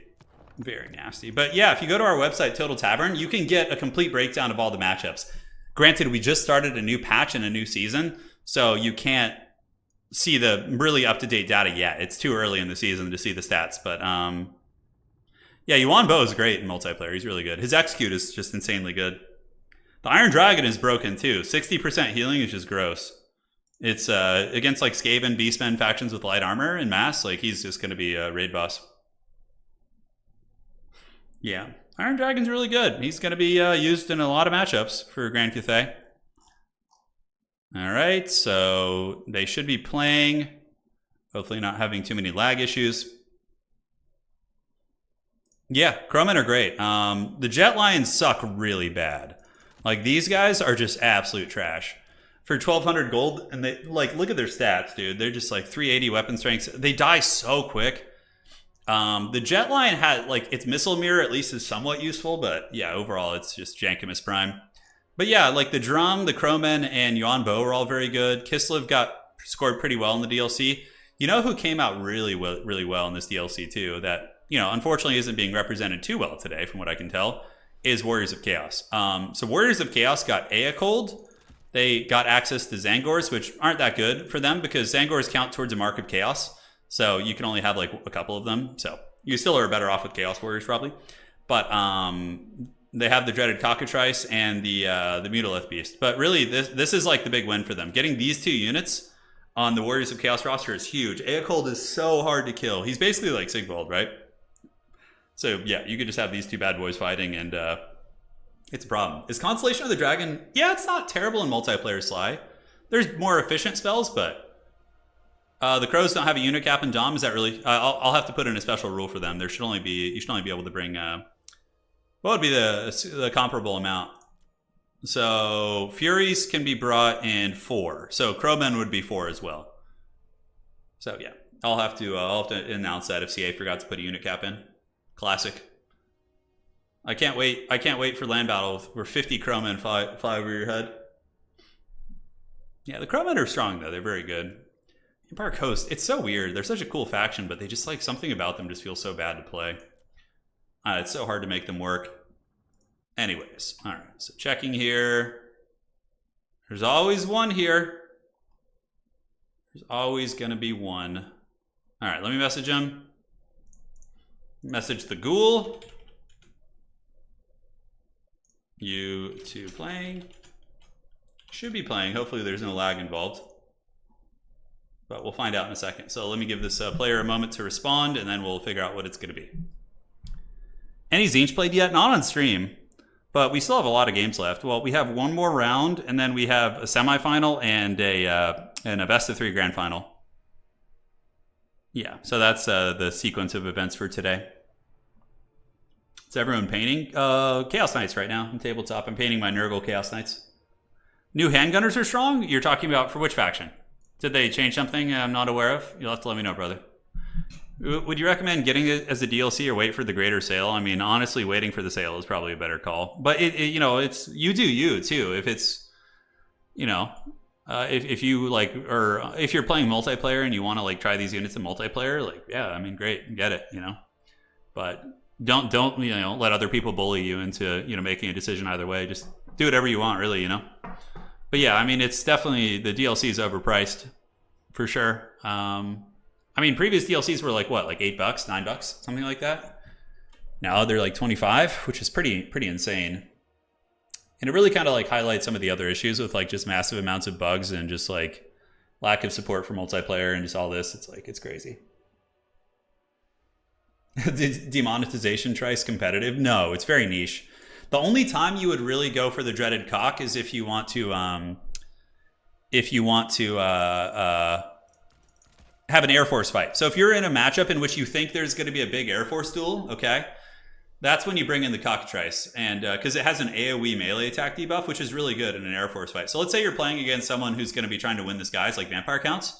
You could come in with like, Exalted Lord of Change, Cockatrice, 2 Screamers, and like a Fury. And you would be able to beat a good quality vampire count Air Force. You know what I'm saying? Yeah, the Vampire Coast handgunners. Yeah, that's right. They got the damage buff. We'll have to test it out. I mean, it would be really fun. I love gunline, so for me, that's fun. But this would be like what you would do. What is the custodian team, Tyler? You have to let me know. I'm curious about that. Okay, so they're still not done yet. Let me message. You two are still in game, yes? All right. Is there a Zeech bounty? Oh, let's take a look at the new bounties while we wait here. So if you head to the website, Total Tavern, you can see all the bounties that are highlighted have been completed. I added a bunch of new ones here. So we have these ones. We have Take Notes, which is win a semifinal game of the Blue Scribes. Grandma's Knitting Club is winning a semifinal or final game. This is probably the easiest one, with Mother Ostankia and 2 Hag Witches. So this is like the full Grandma Goon Squad, basically. That one's probably a little too easy. You go Mama Stank and you get 2 Hag Witches with the Lore of Beasts and just summons, and it's pretty good. This one is win a single faction tournament with Khorne. You can see good luck, LOL. I'm probably gonna add another one of these for another weak faction once we see who are really in the pits. Alfred Hitchcock is win a semifinal game with max crowmen in your starting army. Lion Master is win with maximum amount of Jade Lions in your starting army, or Jade and or Jet Lions. And the Changer's Champion is, this is probably one of the hardest ones. Win a semifinal or final game with the Changeling in which he turns into Tretch Craventail. That one is going to be super hard. Like really, really. You're going to get the Khorne one, Kane? Hell yeah, dude. We'll get you a badass thumbnail if you get that too. Or a badass avatar. But yeah, so the Changer's Champion is definitely the hardest one. Because you have to get the Changeling, which costs 3,500. If you strip all of his items and abilities, and then you have to turn into Tretch. So you're basically just like nerfing yourself like 2,000 gold almost, which is really hard to do. So that one, I don't know how that's going to go. We'll see. Okay. Sounds good. Yeah, it says they're still finishing. All right. Rounds timer is up. Hopefully it finishes soon. All right, cool. Don't recall when I started the last round, but hopefully it wasn't too long. Doubt anyone will claim the last one. Yeah, you never know though. There are some really good players out there who could probably do it. The Lion King. Oh yeah, I could change that. Shadows of Tretch. I don't know if anybody's going to be able to get that one, man. Yeah, so the Changeling, we can have a bit of a rant about the Changeling real quick. So he is really poorly designed for multiplayer, and it's hard to do him right in multiplayer, but as it currently stands, if you bring him at his baseline kit, the cheapest you can get him is 3,500. So really the only viable options for the Changeling in multiplayer that aren't just awful is going to be Scarbrand, Be'lakor, and Kugath. Because they all cost around that much, right? But aside from that, you're just nerfing yourself super, super hard. But I could see Kugath being used in certain matchups, turning into the big Chungus and just, you know, having a Mortis engine, like Nurgle healing on some, you know, in some situations could be really nasty. Well, the blue scribes are pretty haggard. They're just overpriced. At 20, guys, look how much you're paying for the blue scribes. They should cost like 1,800 gold. They're 700 gold too expensive. 2,300 if you cut Spell Siphon, so yeah. And if you haven't seen how they work, we can show you real quick. We'll just do a little auto-generate there. Holy shit, that's a big army. Oh, it's because I have the funds maxed out. Lovely. All right, let's do the default funds and outstanding. So we'll maximize this. Great. All right, so the last game just finished.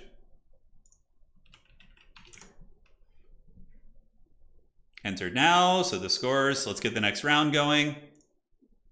Blue scribes are a meme though, but they're you can win with the blue scribes. They're not like so awful that you can't, you know, you can't do anything. All right, so looks like everything is done. Make sure there's no other weird admin stuff before we advance. No one's catching me off guard here, and advance the Swiss. All right, let's get it, baby. Let's get this match going. What's it gonna be? All right, next round is live, guys. Everybody in the tournament, hopefully you're tuning in. We are live and good to party. So next round is indeed live. So let me tag you guys. Next round is live. Good luck, have fun. Good luck, have fun. All right, so what's it gonna be? What matches do we want to cast? I'm trying to avoid matches with a little bit of lag, but honestly, I am going to cast Catholic Alcoholic versus Berserk. I want to see this Champion of Khorne again. I think that could be pretty fun. So let's go ahead and go here. And go to you. Lobby info, please. All right. Right on, dude. So the final stages of the tournament are underway. Let's look at the current standings as we get to the fourth and final round of regulation time. Currently, Hlidden is in the number one spot. Berserk is here as well. Hadri's undefeated. Catholic Alcoholic undefeated as well. And Captain Tellus. All right. Outer Region did drop one game, but still is very much in it with a very strong tiebreaker of 9. So usually how it's going to work is there will be a couple undefeated players, and then there will be a tiebreaker for the last few spots. So the tiebreaker is determined by the strength of schedule of your opponents for that event, as well as if it's like a tie, then it goes to your leaderboard position, which at this point is a little bit in flux. So it's Trixie Hobbitses. Do you think you would helm a Dawn of War 2 Elite type mode for Warhammer 3? I'm not sure what that is. Not sure. Anyways, let's go find those lobbies. Gotta find it. All right. Look how many awesome games we've got going. Oh, I love to see it, man. Love to see it. Outer Regions game. This is Charix's game. Although we haven't casted... We've casted the Blood Gods champion. We could do Charix's game too. I'm down to do that. I would imagine it's... Oh, yeah, that's right. He always puts like a weird password. I'm having to guess it. Ah, I remembered his password from before. Yes. Good memory. All right, so we'll cast this game. This should be fun. Okay. So Charix here on the Glade of the Ever Queen. We'll cast this game. And have a second here. Let me know the matchup once you have it. So we'll decide what game we cast. I'm going to get the matchup from the other lobby and this lobby, and then I'll put it to a vote for you guys, and we can cast whichever one, really tickles your pickle. So that's how we'll go about that. All right. We might still do the Khorne game. I don't know if he's going to play him, though. There's no guarantees, It depends on the map and everything. So players are doing their picks and bans. I will be right back. I'm going to go grab some water real quick, and I'll be back in like 30 seconds.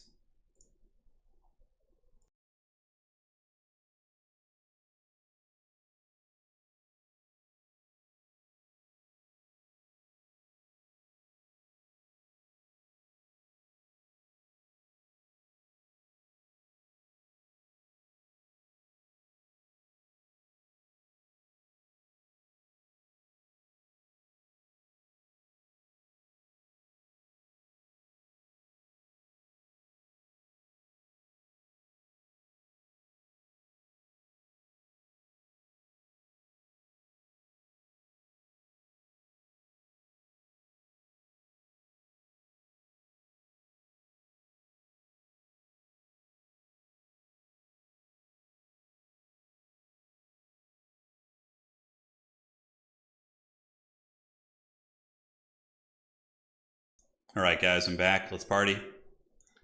Let's see what the matchup is. On the other side, we don't have it yet. Charix is our resident Wood Elf player. So if you're looking for some spicy Elven play, this is certainly the place to get it. I don't know what Iskander plays. No idea. I'm sure we'll see Tzeentch at some point. Yeah, I'm sure we will. I think they've been played a couple times. Let me see here.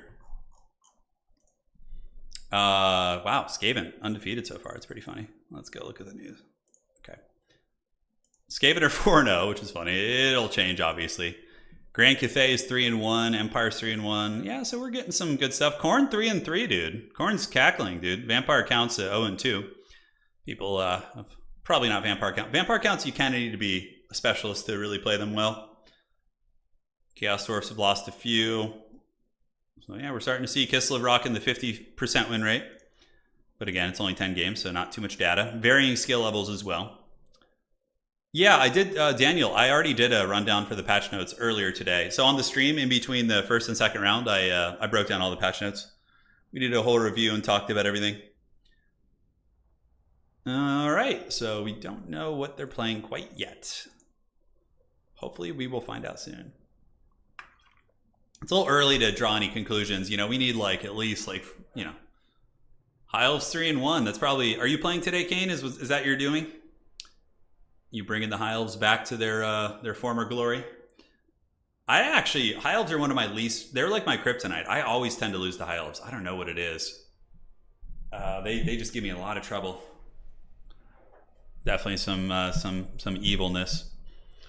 It's weird. I feel like I can beat... I would rather play Ogre Kingdoms any day of the week than High Elves. It's just something about the playstyle of the High Elves that doesn't click against my playstyle. Oh, you got second class. Sorry to hear that, man. So they'll have their matchup soon, and then we will go... After this round, we'll go to the top 4. And that'll be a little bit quicker. It'll be a best of 1 for the semifinals, and the grand finals will be best of 3, which will be a pick 3 ban 1 format, which is a little bit faster. So that's the game plan.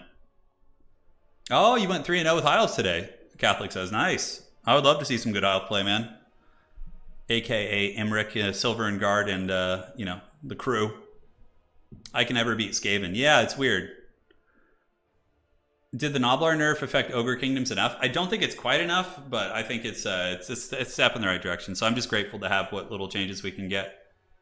You know, what scraps. You think they should remove ogres from the game? I don't mind playing ogres. I actually think it's fun, but you suck it. Yeah, elves are weird, man. Elf specialists are definitely stressful to play against. Their ability to just like alpha strike things and can end the game at, you know, any second is like very, very whereas like, you know, you usually progressively lose against like chaos factions, like they grind you down, but like losing in one fell swoop when your lord gets sniped or like something important dies feels really bad. So I think that's why it's like stressful playing against elves. I can't beat Beastmen Cygors with the Bane. Oh, I could teach you how to beat Beastmen if you shoot me a message in Discord, man. You just let me know what faction you're playing. I got you. It depends if you're playing land battle or dom too. It's again, very different beasts. Okay. Is this actually the matchup they're doing? There's no way they could have gone through the pick and ban process that quick. Just checking. Oh. No, it's not. They're still doing their thing. Okay. They're still doing it. Armor piercing archers and dread knights throw me off. I know, but now Kislev has shades that are like even better, you know. They have shades with a melee armor piercing that are just like exponentially cheaper than the great weapon shades. It's pretty nuts. How do you know if we have any mods in chat? If you guys could drop a link to Discord, that'd be great. If not, then I'll do it. I'll minimize all this and grab it for you. Beastmen are strong, but Cygors are not what makes them strong. Cygors are definitely more of a fringe meme unit. In land battle, they might have a little bit more to bring to the table, but yeah, we'll get to that when we can. Okay, Nurgle versus High Elves. Okay, so we have that. So let me just get this poll set up here, and then this is going to be okay. Match Nurgle versus High Elves or Wood Elves versus Beastmen. Oh, okay. These are pretty fun options actually. So we got Wood Elves versus Beastmen here, classic lore duel. And the Beastmen, of course, have Zangors now. I'm really curious how Charix would beat this, because I feel like the Beastmen would be favored against Wood Elves now with that. And then we got Nurgle versus High Elves on the other side as well. So yeah, you guys vote away. I'll let this run for like a minute, and then we'll jump over. Yeah, they have 2 charges of net also. Yeah, it's nasty. Hey, thank you, Pone. I really appreciate it, man. All right. So we're still rolling. I actually thought Wood Elves vs. Beastmen would be more popular. You guys just want the High Elves, huh? Yeah, Nurgle too is popular. I get that. I get that.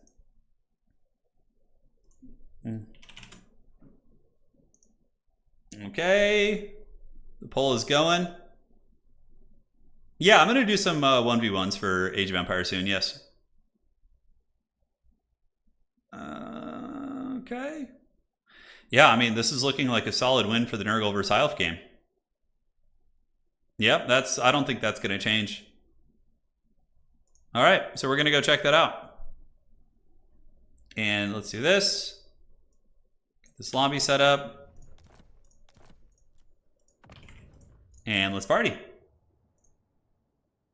Nurgle versus High Elves. This is going to be an Imric game, if there ever was an Imric game. Let's get it going, man. Let's see how this unfolds here. I can't imagine anyone liking High Elves. Yeah, I think High Elves are interesting. I've never cared for their like aesthetic as much. I mean, I know they kind of have that cool like Atlantean, like lost culture, high culture type thing going on, which is cool, but yeah. I like my floppy hats and my medieval fashion. You know, I think that's fun. Nurgle isn't really in the pits, honestly. Like last season, Nurgle was actually pretty close to 50%, I think. They were like 40-something. And they haven't even gotten their DLC yet. I actually did really well with Nurgle in a couple tournaments. I in 2 single faction tournaments with Nurgle back to back, I went 4-0 undefeated. And also I lost in the semis and won in the finals in the other, but like, you know, it was still a good performance, I would say. Like, Nurgle's not bad. You like hearing Imric's arrogant remarks whenever you click on it. Yeah, this should be fun though. Eltharion? No way. It's Imric, dude. Imric is just so good. He is so incredibly good. Okay, very cool. And all good in the realm. Okay. No admin stuff. Looks like we are just chilling. Yeah, the Nurgle SEs are really good for sure. Like, Soul Grinders of Nurgle are amazing. That's one of my big go-tos. Festus blobs are good, but you can't really go Festus against High Elves. If you go Festus against the High Elves, Imric just comes in and just gives them the big sausage. It's not good. I mean, you kind of can. If you go with Festus plus double Exalted Champion of Nurgle, Exalted Hero on horseback, and they're guarding him the whole time, you can. But if Imric catches him for like a second alone, that dragon can just eviscerate him. It's brutal. So you got to be really careful. You got to be really, really careful.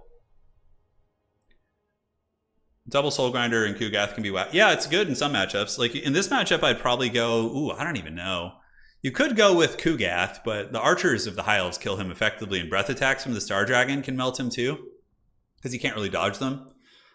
I would probably go with like a Rotfly character or a Nurgle Sorcerer Lord of Death. Is probably what I would do. Like a Nurgle Sorcerer Lord on horseback that can just run away from Imric the whole time. And just cast Fate of Buna on like high value cavalry and or infantry units would be my go-to. Like if a Sisters of Avalorn come out, you Buna them. Or Spirit Leech, you could run Spirit Leech and Buna. Or Sorcerer Lord of Nurgle too, just like someone to just provide healing to your Soul Grinders. You could also go with the Rotfly character, like the Herald of Nurgle, with the free healing aura. So he has the healing aura for your Soul Grinders, and you can still have Lord of Death. Lord of Nurgle is great against Elves though too. The Stream of Corruption is really good against infantry, and Fleshy is great. And also Rancid Visitations is super underrated. Super underrated. Yeah, bolts do well into Soul Grinders. It's a cagey game. Like if the Soul Grinders can abuse the terrain on a map, like find a tree to hide behind while they can still angle the other things, it's really good. But yeah, bolts are very nice. They're very, very nice here. Having like one at least to keep the Soul Grinders honest. Yeah, Plague Drone Death Heads aren't bad in all maps. They have some niches. They have some niches. All right, guys, loading into the battle on Borderlow Landing. Yep, see. This is like the exact build I would have brought. Like, exact. Like, the Sorcerer Lord, the Double Soul Grinder, Exalted Champs, and then just whatever, just shit units after that. Calling some Chaos Warriors, you know? This is almost like exactly like the playstyle I think is the way to fight the High Elves. So, yeah, Berserk clearly knows his Chaos very well. All right, so we got Silverins, White Lines of Crace, as well as a couple Archers, Imric, and a Mage of Life. You know, Imric can't really leave home without a healer. He's like Karl Franz in that same way, although Franz has like 3,000 less HP. But again, Dragons should have more HP than Imperial Griffins probably. But that's a big difference. That is a big difference indeed. Yeah, imagine if High Elves were willing to like, you know, learn about gunpowder and other technologies. How powerful they would be. Yeah, that'd be something for sure. All right, both players loading in. Like I said, the Elf army's pretty standard. It's going to be White Lines of Crace to punch in the front line and try and deal with some armor. We got Silverins and a couple Archer pieces. The reason why you see Talons of Torquelada and basic Archers is to deal with Kugath in case he comes. Silverins, one of the best infantry units in the game in my opinion. Very, very good. High armor, really good stats, which get only better when the battle starts. Their melee defense goes up over 50, and their melee attack is at 30, which is pretty respectable still. And Imric, of course, absolute raid boss. And the reason why he's so good is because he does have a Dragon Horn. So he buffs your entire army and also can debuff targets he's attacking, lowering their melee defense to a very low amount. For the Nurgle army, it's going to be Marauders. And yeah, they're going to throw what he's going to do. He's going to throw one Marauder on this back point and like very loosely pressure the middle probably while using Soul Grinders. He can hide them here to avoid bolt throwers. He can hide behind this. So if the bolt thrower is like over here, he can just be sitting here and shoot like all three directions while avoiding the bolt thrower fire. There's a lot of weird cheesiness you can do with those if you have the micro for it. Exalted Heroes of Nurgle are amazing. These guys are basically mini legendary lords on horseback. Poison, armor piercing, great combat stats, and they're one of the coolest looking units in the entire game. I love the way those guys look. Helm of Many Eyes, interesting. Did he bring that on both of them? It does give them 54 armor for only 22 seconds though, so I don't know, we'll see if that matters. Chaos Sorcerer Lord of Nurgle. Rancid is nice for sniping casters if you're able to catch the High Elf caster with your heroes. you could use Rancid Visitations to finish that hero off, and you're going to be in good shape. We got Fleshy Abundance and Stream of Corruption for our Nurgle champion. Lastly, Vanguard Nurglings in the trees. This is a good play, and the reason why is because you can plop the Nurglings down on the edge of the objective right here and just totally troll. You can minimize, if they send one spear over, you can keep them from capping their home objective with plays like that. So 54 melee defense, that's right. Yeah, which is, I got to put them up over 100, which is, yeah, got it backwards. It is a lot. So Soul Grinder's moving up.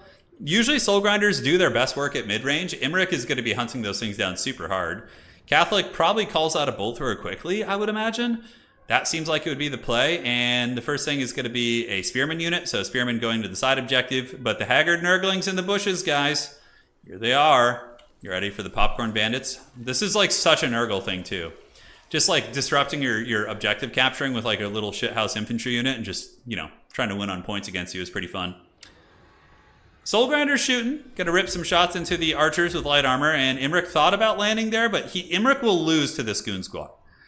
2 Exalted Heroes plus the Soul Grinder plus the Lord. That's not going to be a good fight for your boy Imric. And now we see the other Soul Grinder on the other side. Berserk certainly knows his positioning well and is going to be setting these guys up against the tree and looking to shoot down the side of the formation, which is great. But this is where Soul Grinders are best. Medium range still can be peppered by the archers a little bit. They do have a long-ass reload time, though. It certainly takes some effort to reload their cannons. And those archers do get pounded. So big damage down. White Lines of Crace being called in. War Lines of Crace, excuse me. Going to be using their armor piercing to try and hunt the Soul Grinders. And we do see Imric flying around, teasing the Soul Grinder, you know, kind of feigning a little bit of aggression in that situation. Chaos has not called out anything yet, and the back objective is going to be opening up here in 20 seconds. But the Popcorn Bandits are going to be minimizing that cap. This is a very, very clean Nurgle build for sure.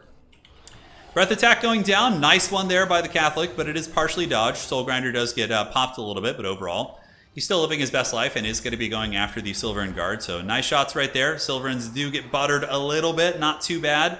The Soul Grinder does pull back. Does it have any help of any sort? We do see a call-in from Nurgle in the back. It's going to be Marauders with Great Weapons. So really going to be a chaff-centric army, relying on the monsters and characters to try and carry this one. So Soul Grinder is trying to juke the War Lions, and Archer's now putting some firepower into the other Soul Grinder, which is going to be forced back. So Nurgle's going to have to figure out how to get these objectives, though. Did the Popcorn Bandit emerge from the bushes? No. So this is a big mistake from VM, Berserk here. I think he needs to get that in and just park it on the side of the objective right here. And just keep the Hyles from capturing that point, just to, you know, get as many points as you can out of that situation. I think that would be the way. Soul Grinder shooting into these White Lines of Crace right here. Imric waiting to strike. It's kind of a game of cat and mouse. Like, neither player wants to commit their characters or their big monsters. They're both kind of flying about, just being very, very cautious and making sure that, you know, one another is kept in check here. Shots from the mortars, not bad. Does a little bit of HP damage. Marauders moving up. Chaos still has a fair amount in the pool. They got about 700. Some Chaos Warriors with Great Weapons could be nice too. They certainly trade well. But the Nurglings at the end of the day just end up staying in the bushes. They don't move out. Again, I think it's a bit of a misplay, but you know, maybe he's got some schemes and wants to go for a full-on capture at some point. So that could be the case. Maybe he's just going to pop out and eventually try and capture that. But now the Nurglings are moving out of the bushes. I honestly think he just forgot about it. And that was originally his game plan, but he was a little bit busy microing, and his opponent did get the objective there. So, Chaos Knights of Nurgle. Oh, yeah, dude. Look at these Baroque Knights, dude. They're so cool. So we got Chaos Knights coming out. They got their axes and shields, which is rad. And they will not trade well into these white lines, though, which is going to be rough. And immediately Berserk rolls back, which is smart. You don't want to be charging into all these good quality infantry. It looks like he's trying to lure the Lions out, but Catholic has really good micro as well. Both these players clearly have very, very top-tier micro and are not making too many mistakes. But now this is an opportunity for one mistake to potentially happen, as Imric does move down and is going to be able to isolate these Exalted Heroes. Helm of Many Eyes active, so their melee defense is over 100. It's 113. Oh my god, that's some savage shit right there. Rancid Visitation's going down? Nope, it looks like it's just straight up battle.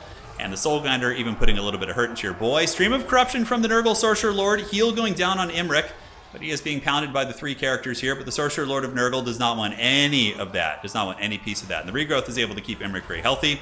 And the Exalted Heroes of Nurgle are probably going to need to find a way to retreat here. This is not going to be a winning fight.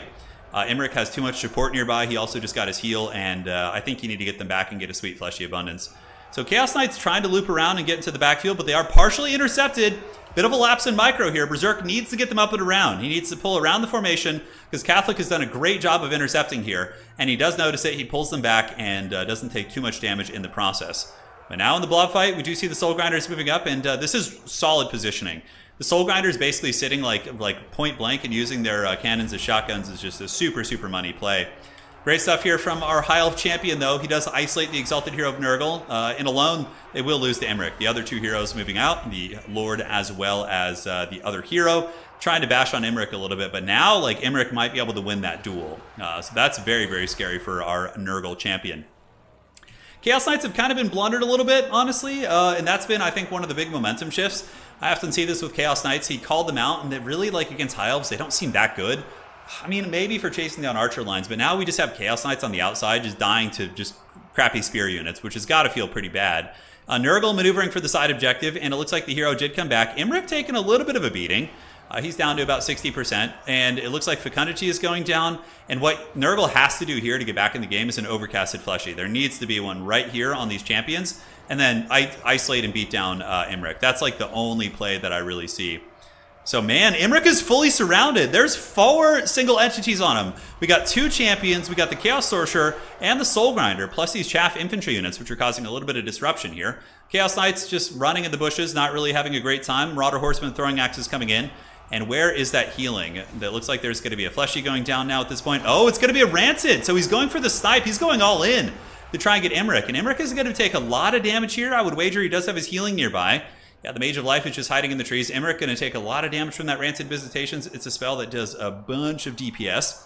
And here we see the White Lines of Krace engaged. Imric is up in the sky. He's actually wavering. He's at 5 leadership. We do see the fleshy going down. And will he break? He manages to hold at 8. On the backside of the battlefield, Chaos Knights retreating, being chased by spears, as well as White Lines of Krace. And Nurgle is now going to be sending up some Marauders to try and play the field. Middle objective has been taken by Nurgle. Imric is broken. Imric is broken. And now Berserk, if he has good micro, might be able to actually use these horsemen to chase down Imric and keep that bad boy from coming back. And that would just be absolutely backbreaking and probably would give the game to Berserk here, because really Imric is the carry for this build. He's a super expensive centerpiece, just like in tabletop. It's like losing Mortarion or Magnus or an Imperial Knight like right away. And using the Soul Grinder to shoot at Imric to make sure he keeps running is such a good play. But Catholic might be able to keep Imric alive if he summons out some Reaver Cavalry here, chases off these horsemen, maybe. But this is some high-level play here. This is very impressive. Using these Soul Grinders to scoot and shoot and chase down Imric is just pure money. So in the middle here, Marauders of Nurgle fighting it out. Marauder Horsemen have arrived. Middle objective in the clutches of the Plague God. Back objective also in the clutches of Nurgle. A couple Marauders and Nurglings were able to get that point. And Imric is down for the count. The Sorcerer Lord used the Rancid Visitations to finish him off. And that is going to be a huge, huge punishment for this army. Absolute disaster for the Elves, especially considering Nurgle has got their Pestilent Glory all over these objectives. However, on the backside, we do see the Catholic here scrapping. He's got White Lines of Krace and Silver and Guard, which will be very tough to remove from this point without some Chaos Warriors. And looks like they're going to be able to steal the back point from Nurgle. So that's a very good play. Also, objective number 3 is in play as well.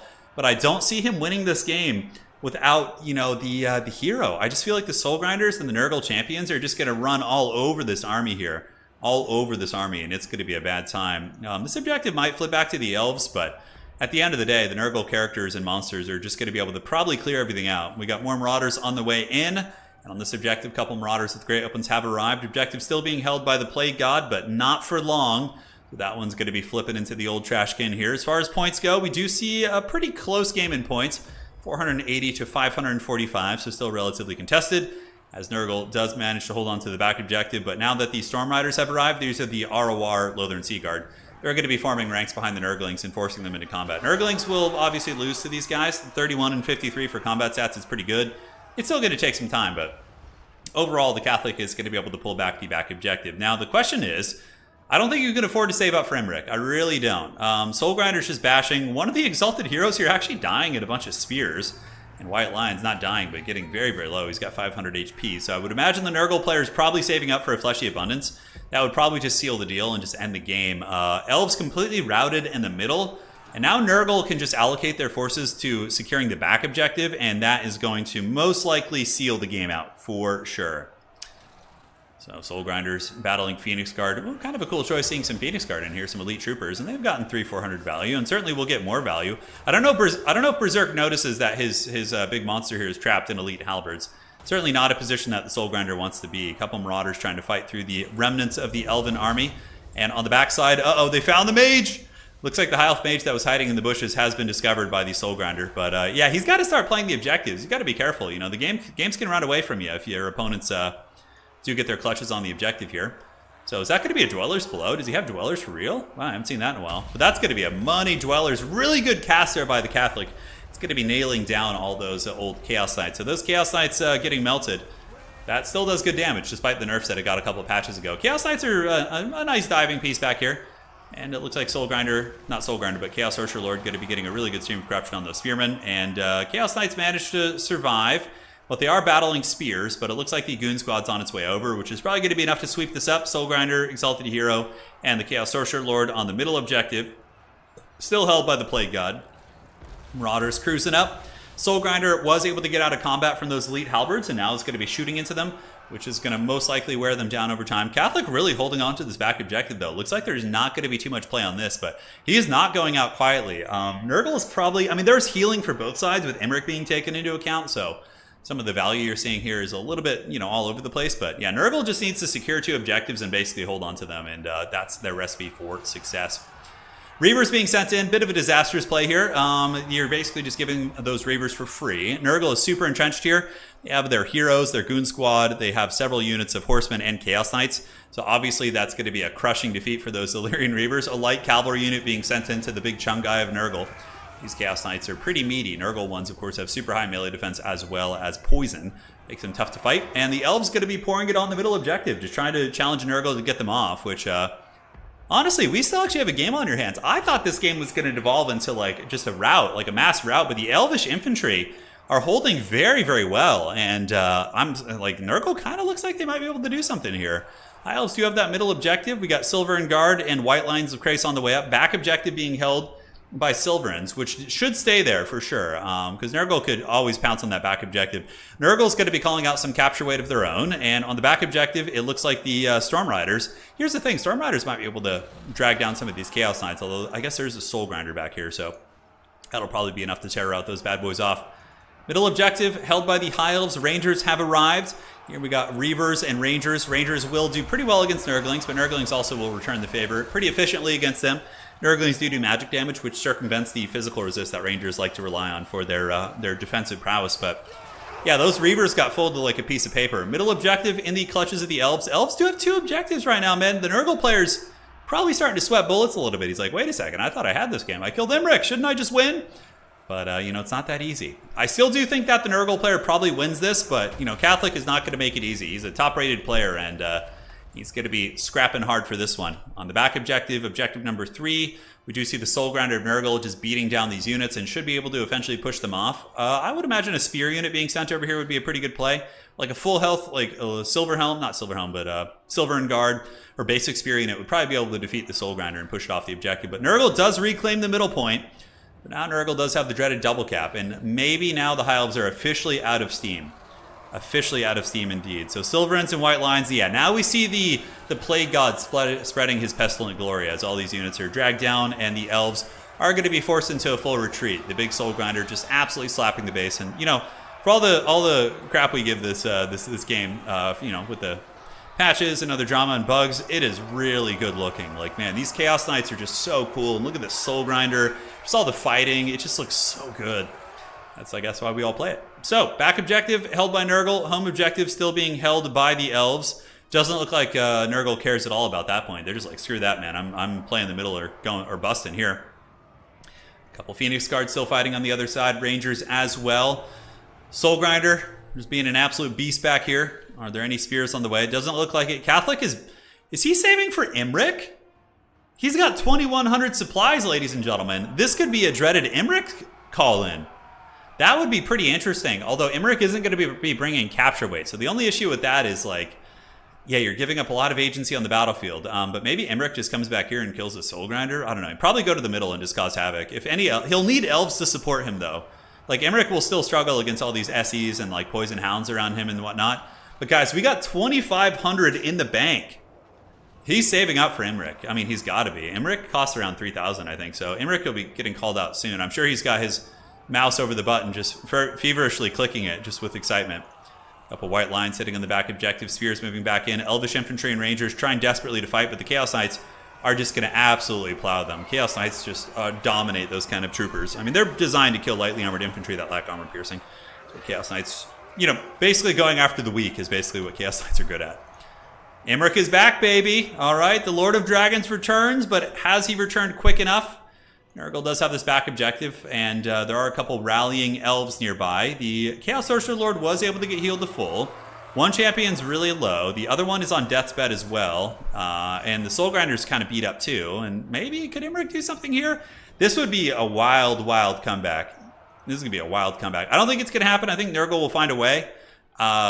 Sending a spear unit, you need to start planning ahead. Because here's the thing. If you send one spear unit over here with like these Reavers, you could probably take down the Soul Grinder and maybe get that objective back. And then you just have to hope that Imric can somehow carry the middle. But there's just too much. Got all these Marauders and just Chaos Knights. Dude, there's double Chaos Knights on the battlefield. We got one unit of Chaos Knights over here and the other one as well. Oh man, that's some big, those are some big boys right there. So Dragonhorn going down. Is that going to be a Dwellers below? Is that going to be a Dwellers? It looks like it is. And unfortunately, it's just going to be kind of piled on Imric, although it does hit some of these Marauders there and does a little bit of damage, but overall, not too bad. So what is being called out? Looks like it's going to be Warlines of Krace. And Imric is just being swarmed! The Lord of Dragons is being called down, or dragged down by the hordes of Nurgle. It's very lore-friendly, too. Just like a bunch of filthy Chaos minions just dragging down the old beast here. A little bit of an artifacting thing bouncing around there. But looking on the back objective, we do see White Lines of Krace have made it, and they're being killed by Horsemen. So Berserk is probably going to take this objective back.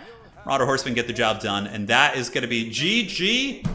Well played. So that just came down to the duel with Imric and the Nurgle characters. But man, that was a great game and a solid build. Solid build from Nurgle. Very, very good stuff indeed. Taking a look here. 2300, 1900, 1000, 1400, 21. Really good micro from Berserk. The only mistakes he really made was with the Chaos Knights. Like he had some kind of rough micro with those in the beginning. But other than that, man, pretty flawless play. That was really, really good. And looking here, Imric still did good, but he was summoned twice, remember? Definitely just needed to live. You know, that was basically it. He needed support, needed to stay with his spears. Certainly a weird game, but it was a fun one. So let's go take a look at the old website, see how we're looking on the rounds, and get it going. Thank you all for joining. So this is the fourth and final round. So now we will see what the tiebreaker is going to be looking like. Yeah, a lot of games are finishing. A lot of people playing it out. So far... yeah, we don't have our top yet. Okay. We don't have the top games yet. So in the meantime, we have time for another fun land battle game. So I'll make a match, and anybody who wants to play is welcome. You guys want some more high-octane Cathay box camping? I know that's what you want. I know it is what you seek in your souls. Galbaraz will be the map.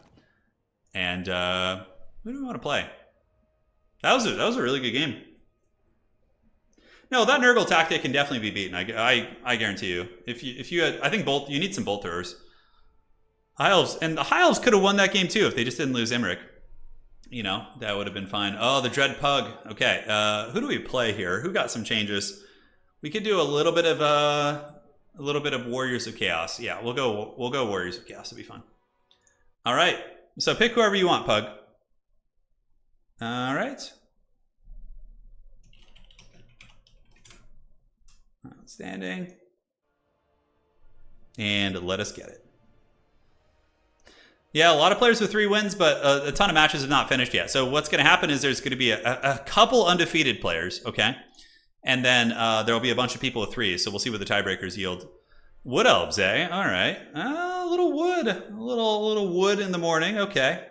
I like the morning wood. All right. Let's have some fun, shall we? Let's have some fun.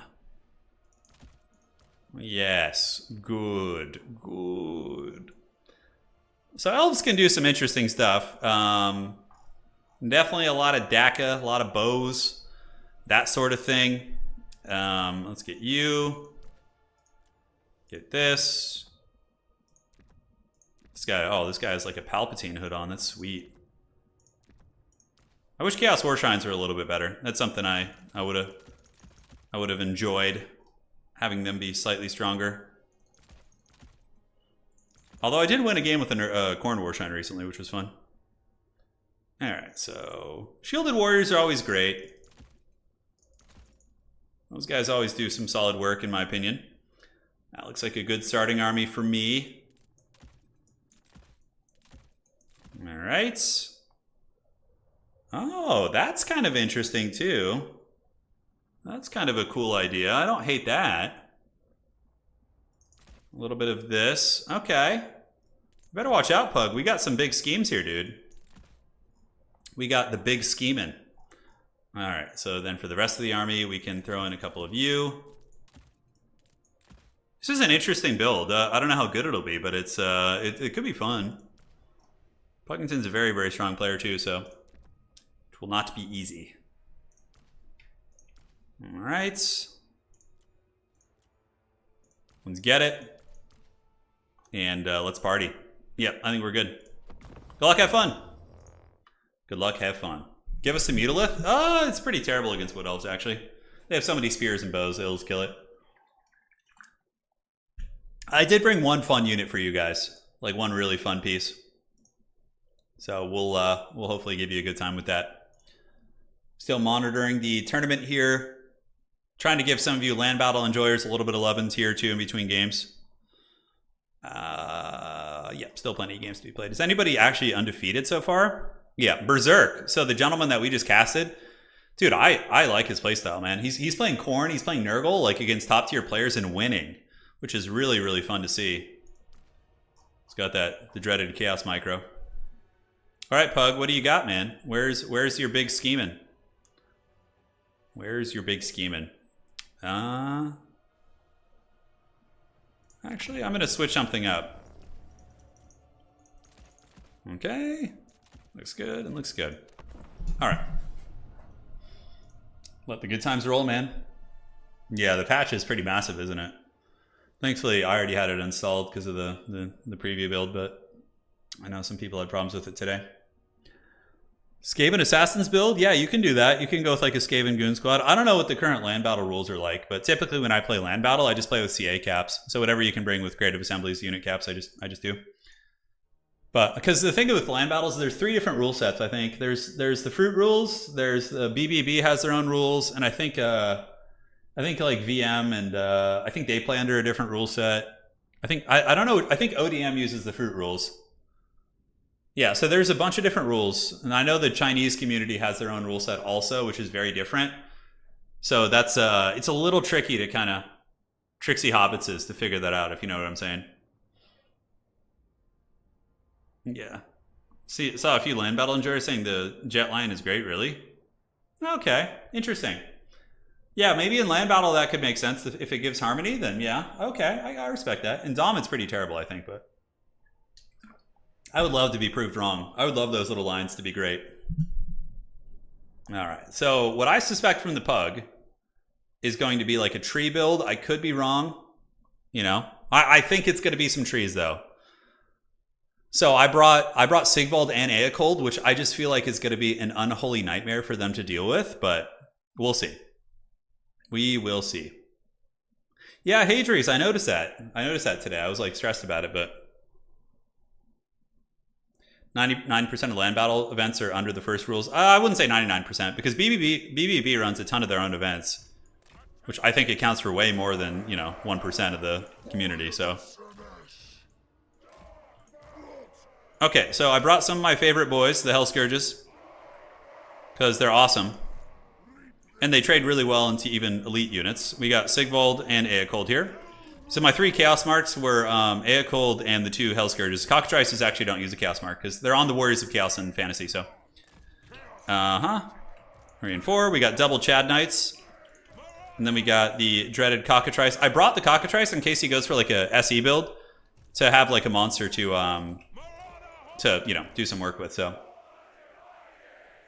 Yes. Good, good. You guys want more filthy Cathay boxes? That's what you're here for. Just the pure degenerate sitting with like blimps in a Harmony box. I did, Hadries. I brought God, YouTube's gonna karate chop me if I keep saying that. Let's see here. Although people say way worse. People say way worse on streams. Eocold, I believe, I don't know if he took, yeah, Eocold was my Tzeentch mark. So Eocold and 2 Slaanesh marks are all my marks. The Cockatrice doesn't count for any marks because it's in tabletop, the Cockatrice and the Mutilith Beast are actually Warriors of Chaos units, so they made them included on Warriors of Chaos. Yeah, it's on the Beastmen roster too, I think? No, it's not. It's not. All right, so what do we got here? Yeah, mostly melee, which this is exactly, I wanted a melee build, so. We're happy with this. Oh, Sisters of Thorn, interesting. So he's going to be poking me, but I got a lot of silver shields, ladies and gentlemen.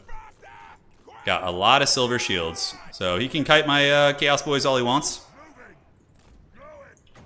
Let's do a little fireball here. Let's test the waters, actually. I don't normally use fireball in units, but I'm curious how this is going to perform. All right. Not so good. Let's keep moving up. Get you going here. Get these horsemen moving. We basically just need to engage his main army. That's the plan.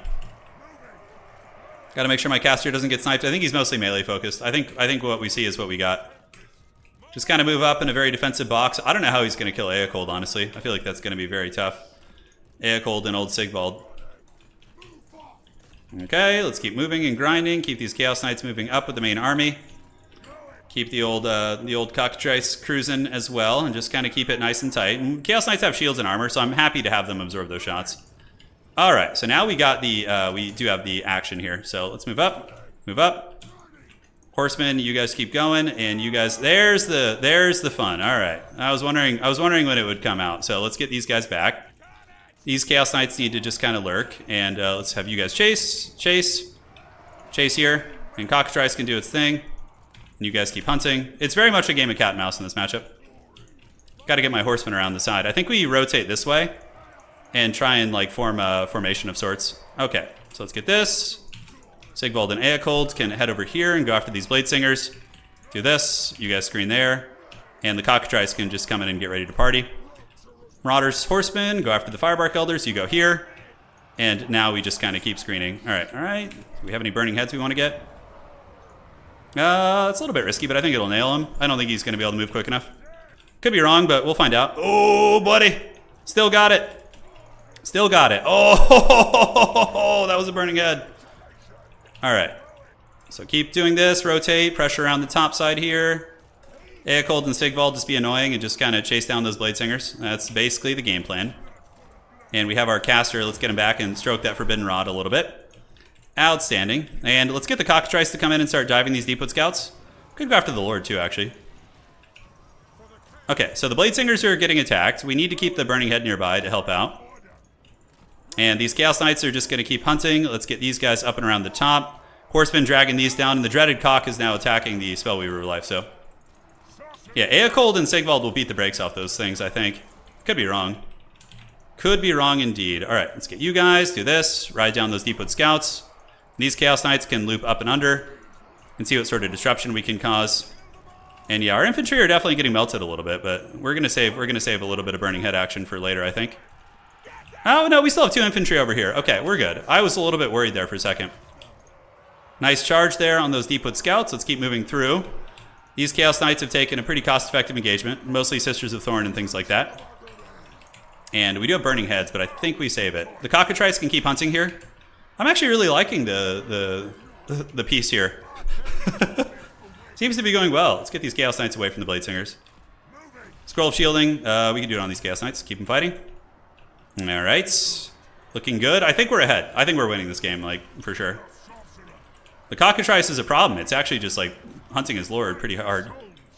Any burning head action here? Not really. Nothing that's worth doing, to be honest. These Marauder Horsemen are just going after the Firebark Elders is the game plan. And these Chaos Knights have gotten away, so now they can just turn and fight those sisters. Cockatrice still hunting well. Yeah, Warriors of Chaos are one of my favorite factions to play, dude. They're so fun. Definitely someone I look forward to maining this season here. All right, let's get you back. Sigvald and company, just keep killing whatever you can catch, you know. It ain't easy, but someone's got to do it. All right, so we're getting shot by those Deepwood Scouts. Horsemen still generating good value. Let's get the cock to come back in here and attack. And we can also fireball this lord to try and get like a little sniping action. All right, Chaos Knights loop away. So fireball should hit his lord. We'll see. Ooh, yeah, the 1-2 punch. I think that did hit. All right, so Chaos Knights being absolute chads. There's like Eocold and Sigvald that I feel could just carry this game on their own. All right, let's get the cockatrice away and just let it regenerate its shields now. It's basically free healing, right? So that seems very strong. So now we're going to run it back this way and just let it heal. that's why Tzeentch is very strong in land battle too, is because you can do stuff like that. All right, go after the Deepwood Scouts. Let's juke with this thing a little bit. Let it heal. And we have Burning Heads. Not sure where I want to cast them quite yet. So we're just going to kind of play it safe and wait for like some really opportune moments. All right, Chaos Knights, go back. Heokold and Sigvald, literally untouched. Just these dark scourges. The Cockatrice is going to go heal. All right, let's get these horsemen. Keep moving, parking them here. And Hellscourge Warriors finish off those Dryads. Unfortunately, Chaos Knights there do get butchered a little bit. And that is a lot of units back there. Let's see if we can catch him again. He slipped up earlier, so I think it could happen again. Oh, yeah, give me that Burning Head on those archers. Feels good, baby. Still got it. All right, let's go ahead and jam you with the fireball as well while we're at it. You guys want... Oh, the game's just finished? Great. Perfect timing. We're going to be, I think, finishing this one soon. Okay, the Cockatrice's shields are healing. Let's get on these Sisters of Khorne here. It's like nothing in his army can kill my lords. Nothing. I think like even if I just had that, I'm pretty sure I could win. So we're going to do a little fireball sniping here and just cackling. All right, Marauder Horsemen. Let's loop them around. Use them for a little bit of mobility pressure. Let's go this way. We have Chaos Knights? No, we don't. Oh, we do have some Chaos Knights here. Great. All right. Okay, let's fireball you. Have you get in there. The Cockatrice is cackling. Getting shot a little bit. Let's keep it alive. Okay, let's just run in and let his shields regenerate again. Yeah, buddy. Another fireball of the gods. Pile in there. Okay, good, good. Keep this Gale Sorcerer guy going. Let's move you horsemen around. Sigvald and Eokold. Literally nothing that could kill those guys. Oh, is he going to get the cock? He did! He did! It got him. Yeah, buddy. Yeah, we got another fireball to finish the job. Dude, this beast it did some work this game. I was not unhappy with its performance at all. Hell yeah, baby, let's go. Fireball from downtown. All right, should get the job done. Oh! Oh, it's so close to breaking.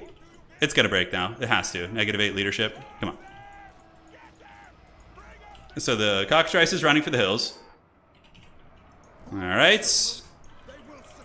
Don't worry, Jay. I'll take a look at that in just a second. Bladesinger's duking it out here. He didn't hear no bell, but like I don't know how he's gonna deal with that that core of units I have, man. Let's get some Eternal Guard move again. You guys going as well? They're Bladesingers. There's literally no way you can kill those units. Like nothing. I don't think. I almost wish that was all I had right now, so he would just have to deal with it. Alright, so stroking the Forbidden Rod seems foolish. Okay, let's drop another fireball from downtown. It has a pretty long range, actually. It's pretty nuts.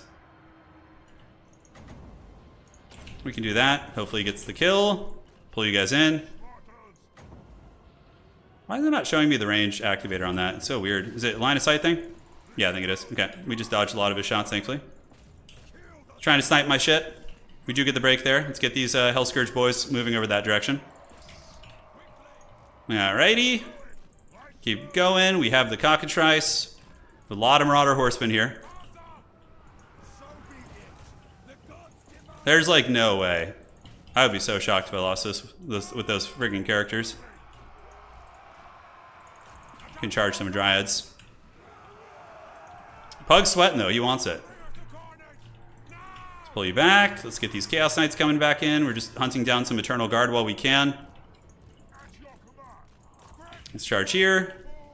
Do a little bit of this. His ammo conservation has been very good. He's been hanging on to it well. I can't catch those Eternal Guards, so that's not going to happen. His character's... Oh, I can actually just hunt his Lord down. Shit, I'm faster than his Lord. Okay. Okay, let's do a Burning Head. Might as well. Cockatrice goes after the Sisters. We do manage to roast some of those, and now we're just going to hunt his Lord down. Yeah, we could probably just do that. Get in there. Get it done, bird. Get it done. Okay, he gets a heal. Okay. Could he be creeping back? Got a lot of units, but that goon squad is a nasty brother. So now we can drop this from downtown. Get it. Are we going to cast it? Yes, it's going to go off. Perfect. Okay, a couple horsemen. Ooh, the clutch fireball knockdown. That looks like... I'm surprised that character's not broken. It's at like 1%. Okay, let's keep going. Keep riding around. The cockatrice is broken. The beast is fallen. Oh, Sigvald's coming to get you. He's coming to get you. All right, so now you get to see the power of the dreaded Eocold box with Sigvald. Because unless he can army loss me, I don't think he can win. That's like, what does he have here that can do damage against these characters? Okay. He came back and healed, dude, I know. The one that got away. All right, so we took those guys down. So I'm going to offer the fast forward here. It was a nice fireball. Yeah, the sorcerer did his thing. He's routed now, which makes sense, but... I mean, dude, neither of these guys are anywhere near their healing cap, bro. Pug, if you're watching the stream, I offer you a fast forward. Just so we can get this suffering out. All right, let's go. Dryads are coming in. We got you coming. All right, let's loop you guys around the back. Just so much healing. We just get the Firebark Elders, finish those guys off. Instantly, Eocold and Sigvald just smash those things. So he's going to run out of ammo here soon. This is so troll, dude. It's two guys standing together. Like, the healing I have, he has to army loss me. It has to be a leadership thing. Alright. So we're still chasing. Let's do this.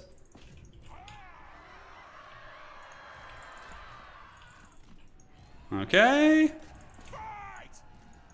Cockatrice able to endure. Oh, we're gonna get the sandwich. Those marauders are gonna break in like 2 seconds though, so unfortunately I won't get anything. Okay, we got some blade singers. Cockatrice is broken, so what you see is what you got now. Yeah, this is classic land battle for sure. This is like a situation we've been in, but now we have Eocold in the picture. Alright, so I believe he heals out of combat too, and his vigor is like perfect. Oh man, it must be so good.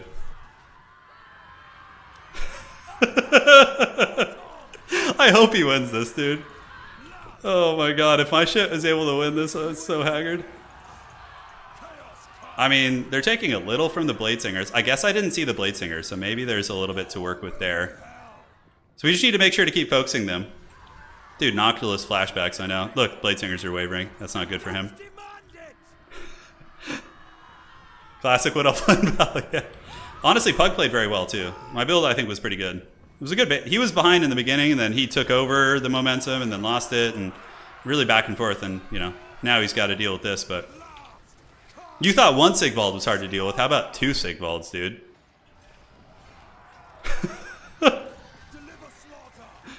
Eocold's just like, yeah! Fast forward, Pug. Come on. Maybe he wants the micro. Maybe he's like concerned about the micro. Okay. I'm healing capped now on Sigvald. His ammo is really low. I wish I had one more unit. Like if that Chaos Warrior came back.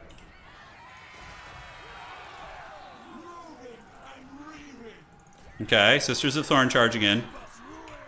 Oh my god, look how quickly they're getting through these Eternal Guard. Hold on, guys. I'm going to do a little adminning while... Okay, so I have the game minimized right now. I don't need to do shit. Okay. Doing the tournament, so it looks like all the rounds have finished. And looking at the signups here. Oh, we managed to isolate some of them. They're not standing together anymore, so... They're still pretty confident, though. Homeboys they're doing their thing. Oh, look, he's trying to catch me when I minimize. He's attacking me with his lord, dude. How dare he? Puggington with the degenerate plays. Better watch out, dude. You're gonna get it if you're not careful. Okay, now I gotta watch because Pug's actually like charging me a little bit. Uh-oh. Sigvald's going for it. Oh yeah.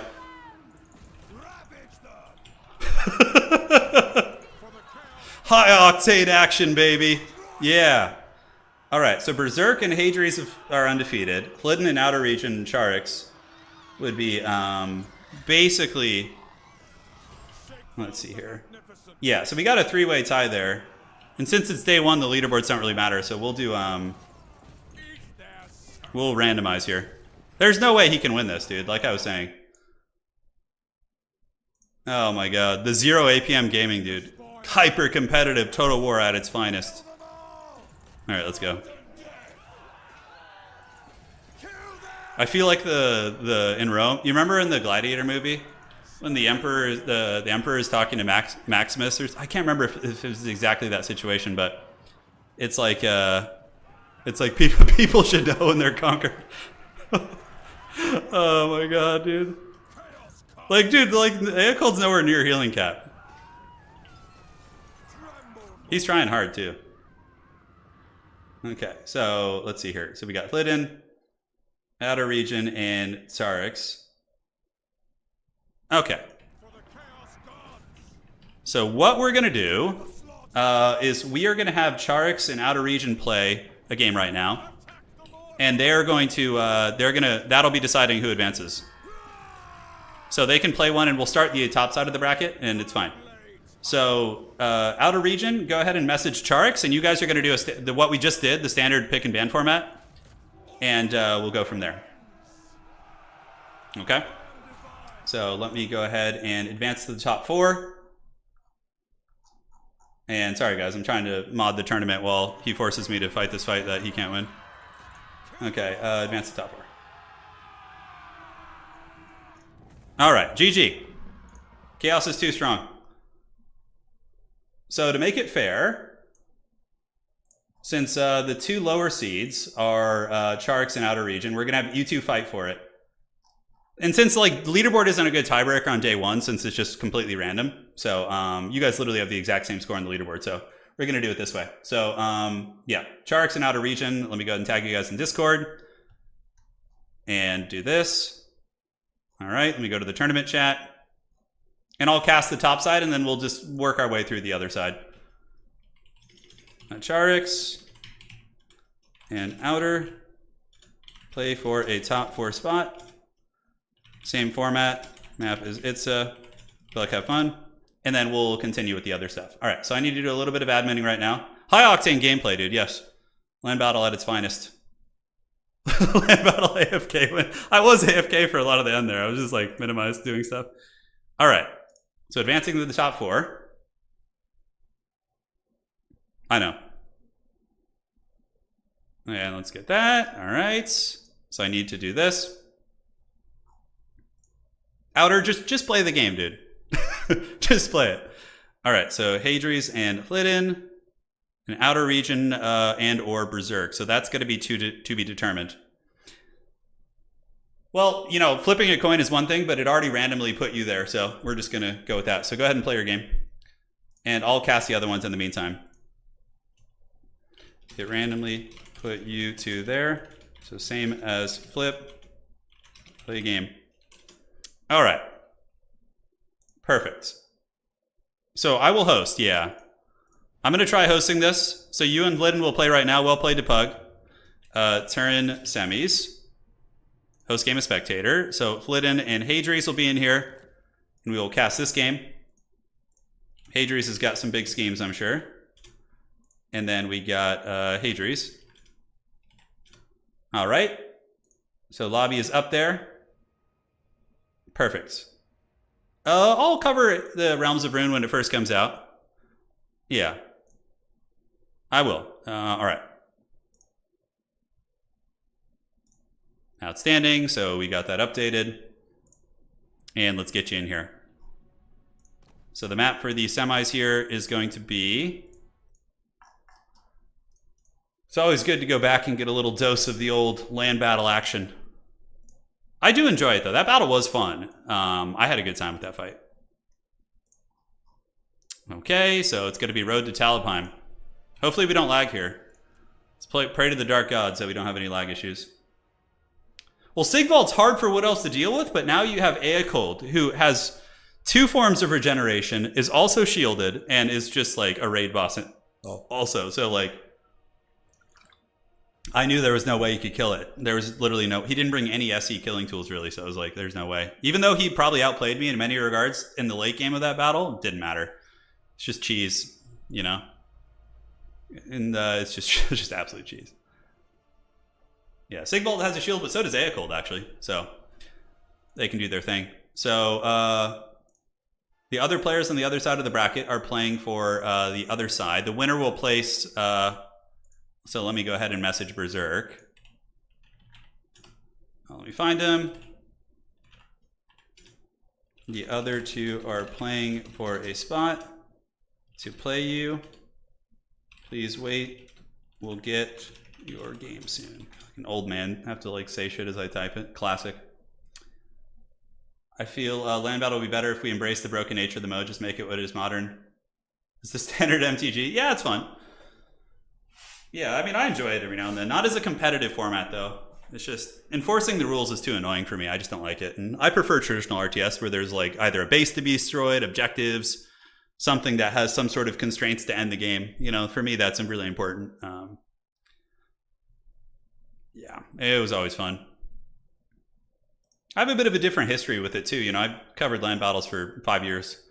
And, you know, I was there with the people who are making the land battle rules and talking to them constantly, and just the stress of having to arbitrate on rule breaks and big tournaments, and like just like how uncomfortable it is. And it's just like, you know, it's like, I don't know, I just had enough of it. It was like, no more. Too weak. I still will do some faction wars with land battle, like showcase events, things like that. But yeah, it should be good. Should be good.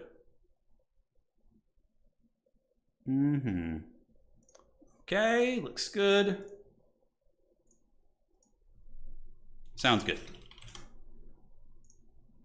And we don't know the matchup yet for these two. We know Lydon will probably play Dowie, or Chaos Dwarfs, or Kislev, or Cathay, one of those. I would love to see some Cathay today, but yeah, we have not seen it yet. Okay, so let's go look at the stats, actually. On the old, see what we're looking like today. It's too early for the goodies, but soon. Skaven with the undefeated start. High Elves 4-2. Yeah, see, Warriors of Chaos brought it back. I think Warriors of Chaos are a very good faction. Chaos Dwarves, I think this might be the new normal for Chaos Dwarves, honestly. They feel really haggard.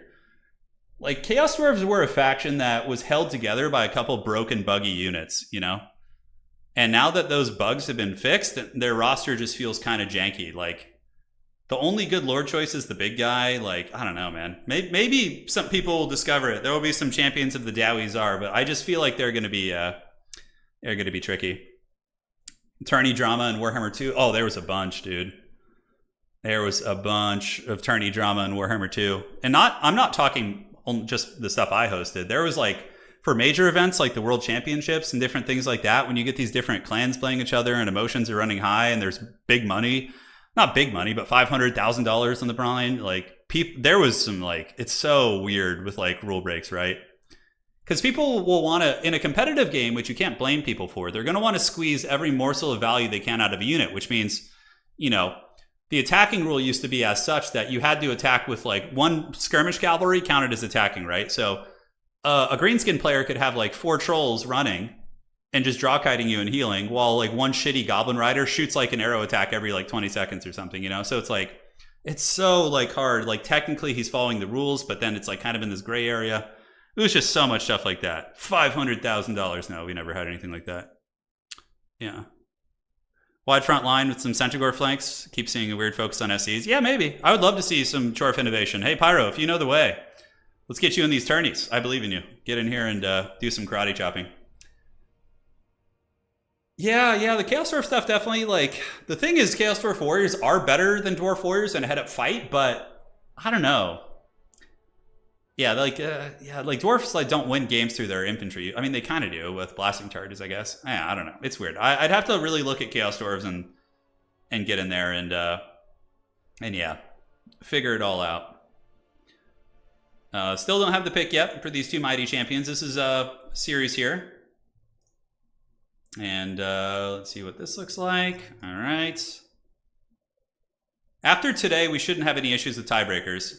Because we just had several people that were 3-0 and they had the exact same. The leaderboard just randomly assigned them a spot, right? So Berserk looking. He's got his Gorger icon. He's got his Ogre Kingdoms, House God of War 3-1 as well. Just time. The great battle of our time. Reaching out to Raid Shadow Legends to sponsor Warhammer 3 tournament with a $30,000 hot dog prize pool. $30,000 worth of hot dogs. Holy shit. Gotta call Joey Chestnut, dude. Or, what's the name of the Japanese guy who could eat like 60 hot dogs or 70 hot dogs? He's like, what's crazy about him is like, when you think of a hot dog eating contest, you know, you think of like, just like a big, morbidly obese, like, kind of character. But like, the two of the best hot dog eater guys in the world, like, I think Joey Chestnut is one, and he's, I don't think he's like morbidly obese. I think he's pretty normal looking. And then you have this Japanese guy who's like small and just like super fit, and he's pretty muscular dude. And he can just put those wieners down, dude. Just absolutely puts them down. It's insane. Yeah, so I don't know. I don't know what the way is. Kobayashi, that's who it was. Yeah, thank you. Yeah, you think of Peter Griffin, that's right. But that's not the case. Kobayashi just like puts down 60 plus hot dogs. Bro, he's just hungry, yeah. The Void Lost Clone Wars. Yeah, next hot dog stream. Pone hates hot dogs. So when we had the stream where he had to eat hot dogs, he didn't enjoy it, I don't think, too much. You know?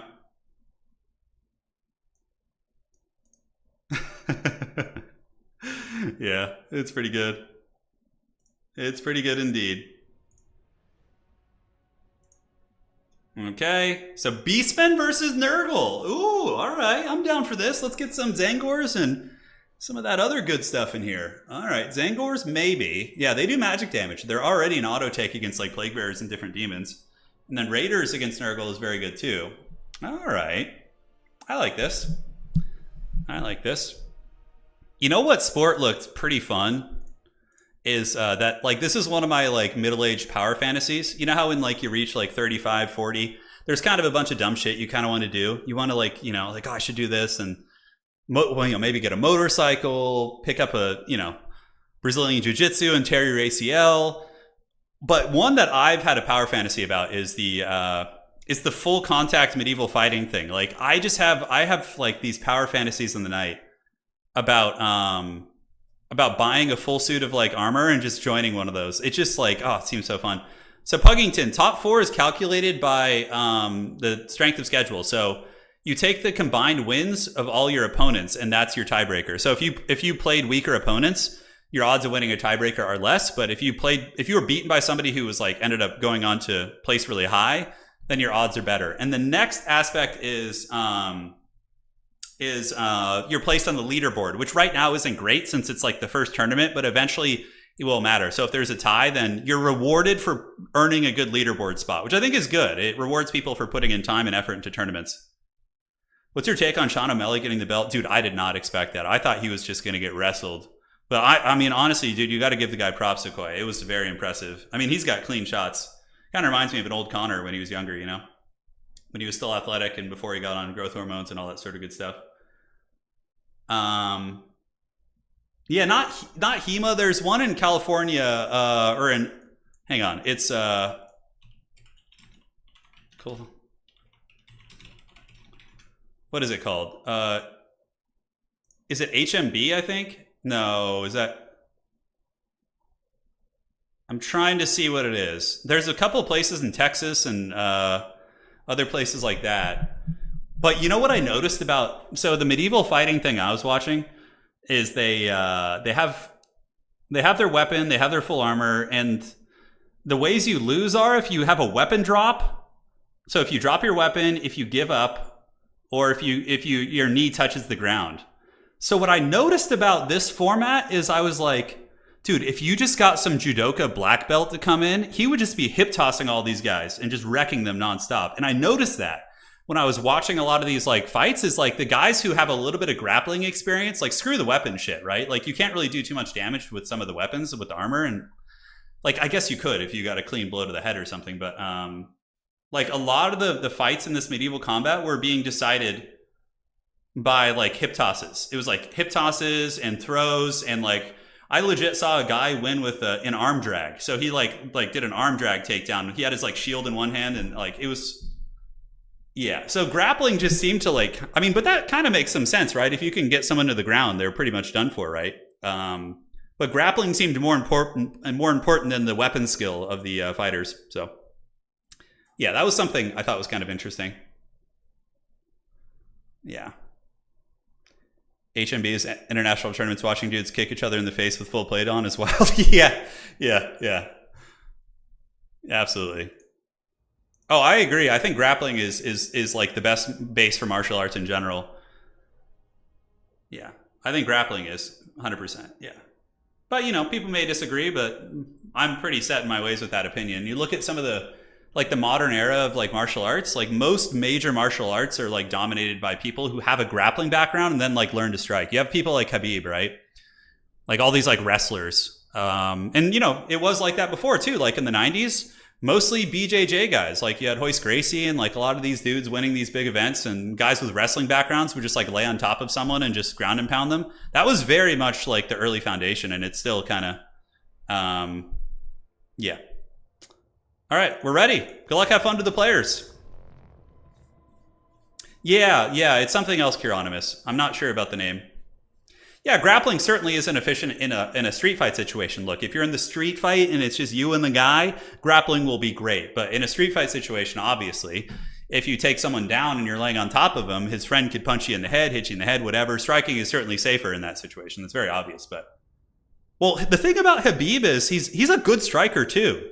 Like towards the end of his career, Khabib was like outstriking Conor. And the reason why he is because Conor was so afraid of his takedowns, it kind of changed the way he was approaching the striking game. So then Khabib can take advantage of that fear. It brings so much to the table. Like GSP.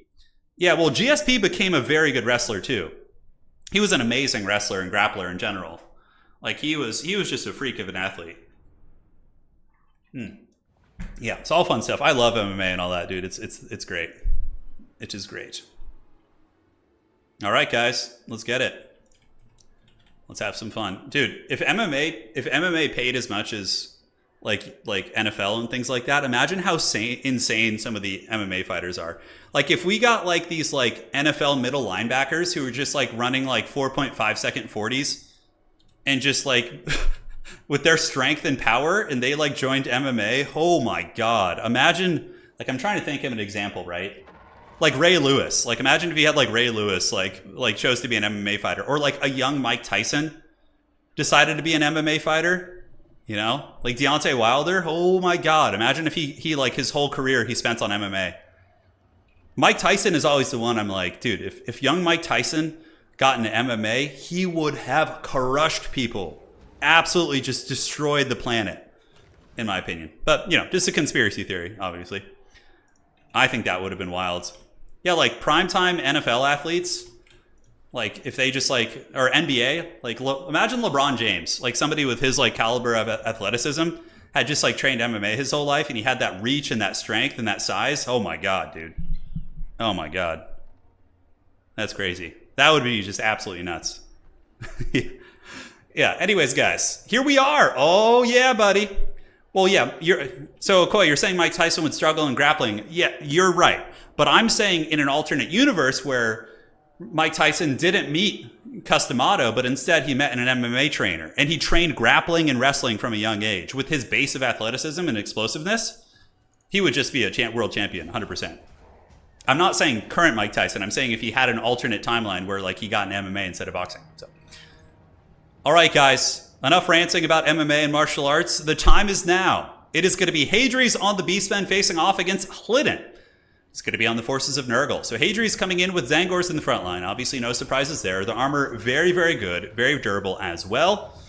And it is going to be some Butchers of Kalkengard in the back and Raiders. Raiders are super good against Nurgle. I don't think any Beastmen player should ever leave without, you know, any, like at least 2 or 3 Raiders. They're so good. The sneaking DPS, especially against a lightly armored faction like Nurgle, for sure.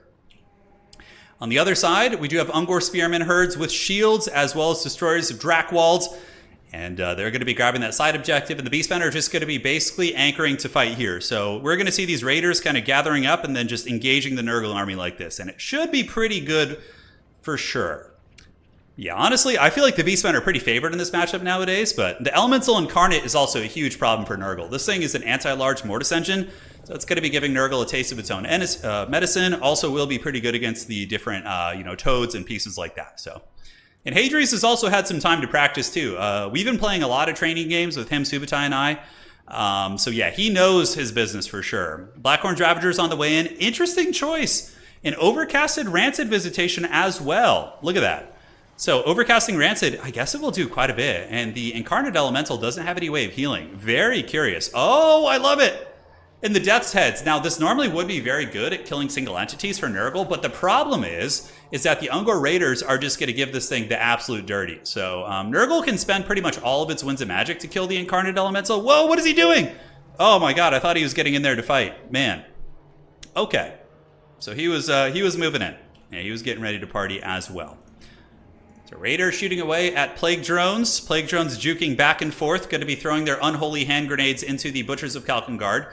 For the Nurgle army, we do have a Cultist as well as an Exalted Hero of Nurgle. So very nice grinding army. Oh, and Festering Stooges and Plague Bears. I love Plague Bears in this matchup. I think they're very good against Beastmen. Zangors, though, do magic damage, so they are able to kind of get through them a little bit more efficiently. So probably going to be seeing another Rancid Visitations on the Incarnate Elemental, trying to get that thing a little bit lower.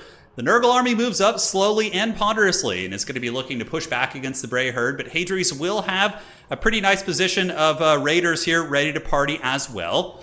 So Plague Drone fire, are we seeing it? Yes, the grenades are going, and Minotaur is not taking too much damage. I feel like those Death's Heads could get a little bit of a damage increase. It wouldn't be a big deal. Blackhorn Ravagers against Plague Bears, but ooh, Festering Stooges. If Lytton's paying attention, these Festering Stooges could wreck these Minotaurs. Although, no, they've already used most of their ammo, so I don't think that is going to be going down like that.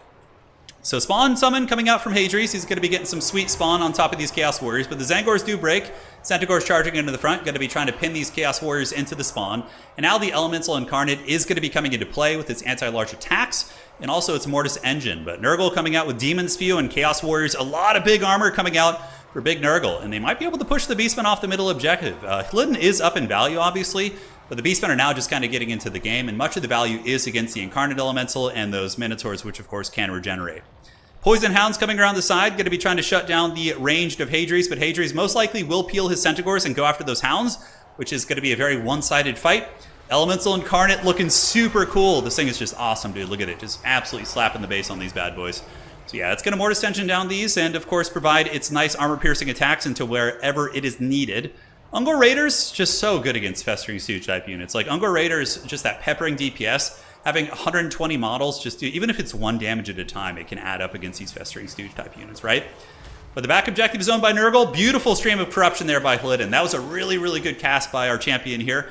And he is able to wear down those Raiders. But he needs to find a way to shut these down. Like, there needs to be something. Nice Traderkin going down from Hadrius. He did call it his Traderkin caster and was able to nuke the Cultist as well as the Exalted Hero. Morker getting his old Pimp Claw out. Looks like Morker might actually opt to chase this Cultist off, but I think the Cultist is going to be coming back here in a second. And looking at the other objectives, Objective 2 owned by the Beastmen, Objective 3 by the Beastmen as well. Chaos Warriors and Demon Spew. I love Demon Spew in this matchup. They're really, just Forsaken in general, crump most Beastmen infantry except Bestigors. And they're fast. They can also trade against some of the mobility. It's really, really nice shock piece. Chaos Warriors also arriving, so Hadrius could be in a little bit of danger of losing this objective here. We have a fight, Beastmen favored, or Nurgle favored here, Nurgle favored here. Granted, this blob fight, oh no, a big misplay by Lytton here. He landed the Herald of Nurgle back here, probably trying to get some damage on the Incarnate Elemental, but now Nature's Fury is just giving him the business, dude. Oh, those attacks are going to do some work. One more Rancid Visitations, and if Lytton is able to escape, maybe he'll be okay. He does get the Rancid off in the 4th quarter, which might be able to kill the Incarnate Elemental or at least bring it low, but man, the Herald of Nurgle getting stomped and taken out there is really, really bad for Nurgle. Nurgle's magic is second to none. It's really good. So losing that caster here is going to be an absolute disaster. Now, as far as this objective goes, Nurgle is holding it down, but the Beastmen are threatening it. They do have Centaurs and Blackhorn Ravagers hanging onto the side of the point. Middle objective is owned by the Beastmen, and it looks like Hadrius is just able to get that clean snipe there. That probably will give him the game. Obviously, Nurgle really needed that Lord, right? And the Incarnate Elemental, it still lives. It doesn't have its Mortis engine anymore, so when this thing drops below 25% HP, it does lose its Mortis. But even still, it's still a very respectable fighter. It looks like it's being attacked by one of those Haggard drones there, which is pretty funny. But yeah, having your Lord get smashed like that feels pretty bad. Value is close-ish, though. Both sides do have a little bit of healing. Morkar, of course, provides healing. Butchers of Kalkengard. Toads are on their way in, so we do have the Baron to the Bog. They're going to be sweeping in, and that's going to give Nurgle some really good pushing power in the middle. They'll hard counter the Zangors and different pieces, but those Raiders need to be shut down. The Raiders are really giving a lot of trouble to this Nurgle army, peppering down things that normally would be incredibly tough to kill. So this objective in flux. Back and forth, Cultists of Nurgle fighting at the point. Festering Stooges regenerating and Plague Bearers holding as well. Hadries with some very veteran plays, though. Parking units on the side of the objective is very smart to kind of keep your opponent from, getting the cap weight they need. And Nurgle's just barely holding on to this point, man. It's very scrappy. A couple Toads coming across. Middle objective looks like it could... Oh, man, Hadri's just barely holding on to a couple of these points. Demon Spew, though, doing work with the Baron to the Bog. Certainly debuffing the stats of all these nearby units, but... There's a lot of spears here, and looks like the archers have been partially shut down by some Chaos Warriors of Nurgle, who have made their way through. Side objective being held onto by the Plague God, but not by a whole lot, man. It's pretty tight. Horseman parked here. Good veteran play by Hlidin, sitting onto the point, making sure nobody grabs it. Value trading does favor Hadries, but with a little bit of healing for Nurgle. Maybe the game is closer than we think. Nurgle does have that good sustained fighting, and it's not like Morkar is a huge playmaker. I wonder if Hlidin is going to save up for his Lord, because I would wager he still has a lot of Winds of Magic left, so he's going to want that. Barons of the Bog being peppered by the Raiders once again. Those Raiders need to go. Otherwise, Hlidin's basically going to be getting trash canned. Hadri's calling in the bad bacon, so the Baconators are on their way in.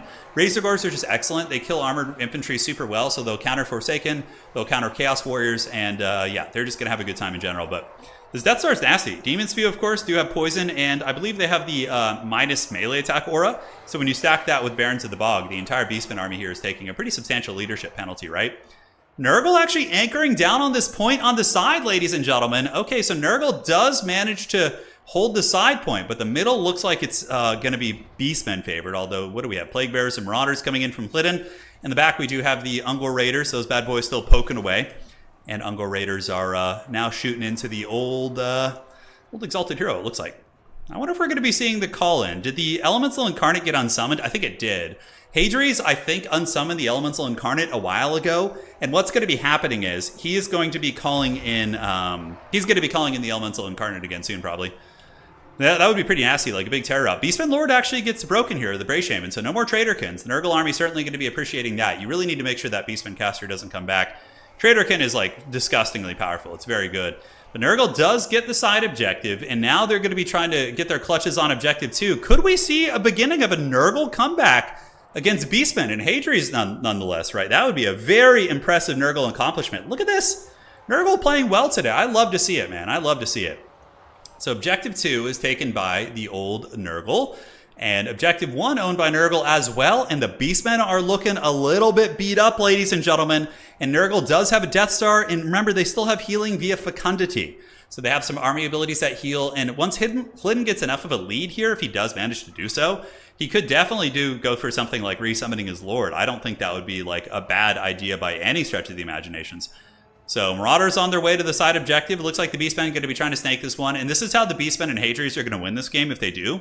Is using their mobility to alpha strike points where Nurgle can't, be everywhere at once. But Nurgle's going to simply rotate over and press the side point here with some Toads and Barons of the Bog and should be able to get there. The Marauders and Nurglings being called out. Minotaurs for Hadri's. It's going to be Minos with great weapons. These bad boys pack a big punch, of course, against Toads and different pieces like that. So middle objective is won by Nurgle, man. The inexorable March of the Plague God. Certainly getting the job done. Barons of the Bog and Toads going to be taking objective 3. Nurgle holding on to the side point with a couple Hounds. So Hlidin using his Hounds to maintain capture weight, but obviously these Marauders going to be getting bashed by Zangors. And basically for Hadri's, you want to make sure that you can win on one objective. That's the plan. Oh, the big bacon onslaught. A lot of bacon coming in here, guys. Razorgors and Centaurs. The Toads, including the Barons of the Bog here, should be able to win this fight, but every second that Hadri's can make sure he's not losing points is like huge. Like this is getting really close, right? So as we currently see right now, we do see the points going up for old Hadri's. He does have the double cap right now, but one of them is in serious danger.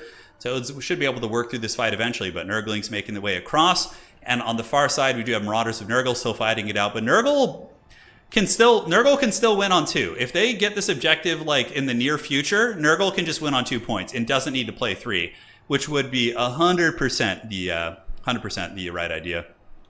So in the backfield, Colin's going to be more Plague Bearers to anchor the objectives. The problem with Plague Bearers is they take a little bit of time to get there, but when they do, it's quite impactful. Hadri is getting some Vanguard Zangors up to the point, which is going to be really nice. I love that the Beastmen are just going to get DLC. They're never going to get another DLC, but they're going to get some new units every time a new DLC comes out, right? So they'll get Khorne-gors, Pestigors, Slongors, and obviously we'll probably get some other beasts here and there, like Elemental Incarnate type stuff. Yeah, super close value, which isn't the best for the Beastmen, considering Nurgle still has healing.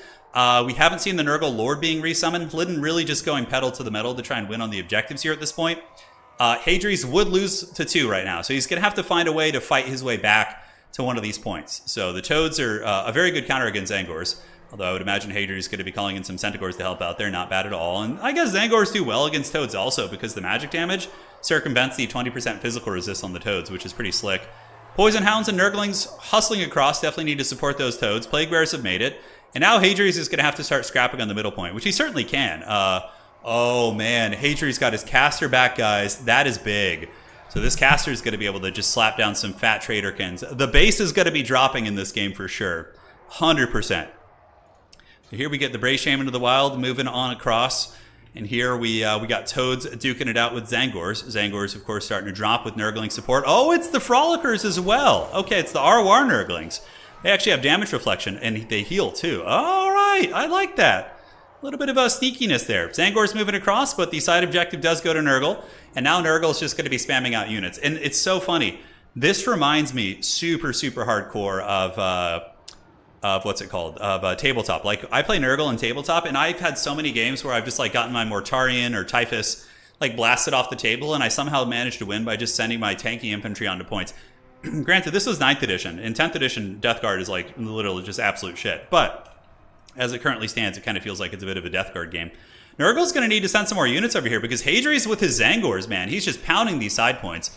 And though these little Nurglings are holding a little bit of cap weight here, he can't afford to be losing these points. Oh, Nurgle goes for a big push here. They actually move the Cultists of Nurgle and the Marauders and some Horsemen. And oh no, that's a disaster for Hadri's. He didn't have the Zangors on the point, and it flips to Nurgle. Oh, man. That is going to keep Nurgle in the game for sure. If he had kept maybe some Zangors over there, that could have been something. The Minotaurs were also pushing that point as well. But now Nurgle managed to snake that objective right from under his nose when he had all these units right here as well. And that is tricky business indeed. In the meantime, Nurgle might be able to find a way to hold this point. If their Marauders and Plague Bears get there in time, Nurgle might be able to weasel their way into a triple cap here, which would be absolutely insane, considering they lost their lords a little bit earlier as well. So sad moves might be coming here as the Plague God's forces manage to decap or maintain the cap on 3. They own number 2, and Nurgle is going to lose objective number 1 when Hadri's retaliates with his full force. But overall, Nurgle is in a situation where they would win on a double cap. But like neither player can really afford to make too many more mistakes right now. If Hadri's manages to flip this objective and hold it for a moment, you know, that could definitely keep Nurgle from winning the game. So we will have to see. Really, really close game, man. I'm loving it, man. This is what Dom's all about. Couple Ungor Spearmen moving up here, getting ready to prison shank and provide their dreaded 2 capture weight. Minotaurs, Butchers of Kalkengard moving in and bashing down some of these Plague Bears are so funny looking, dude. They're just like so chunky. Oh, man. It's just the total neckbeard build right there.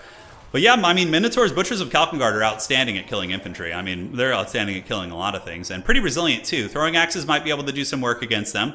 Side objective is owned by Hadri's, and Hadri's has time.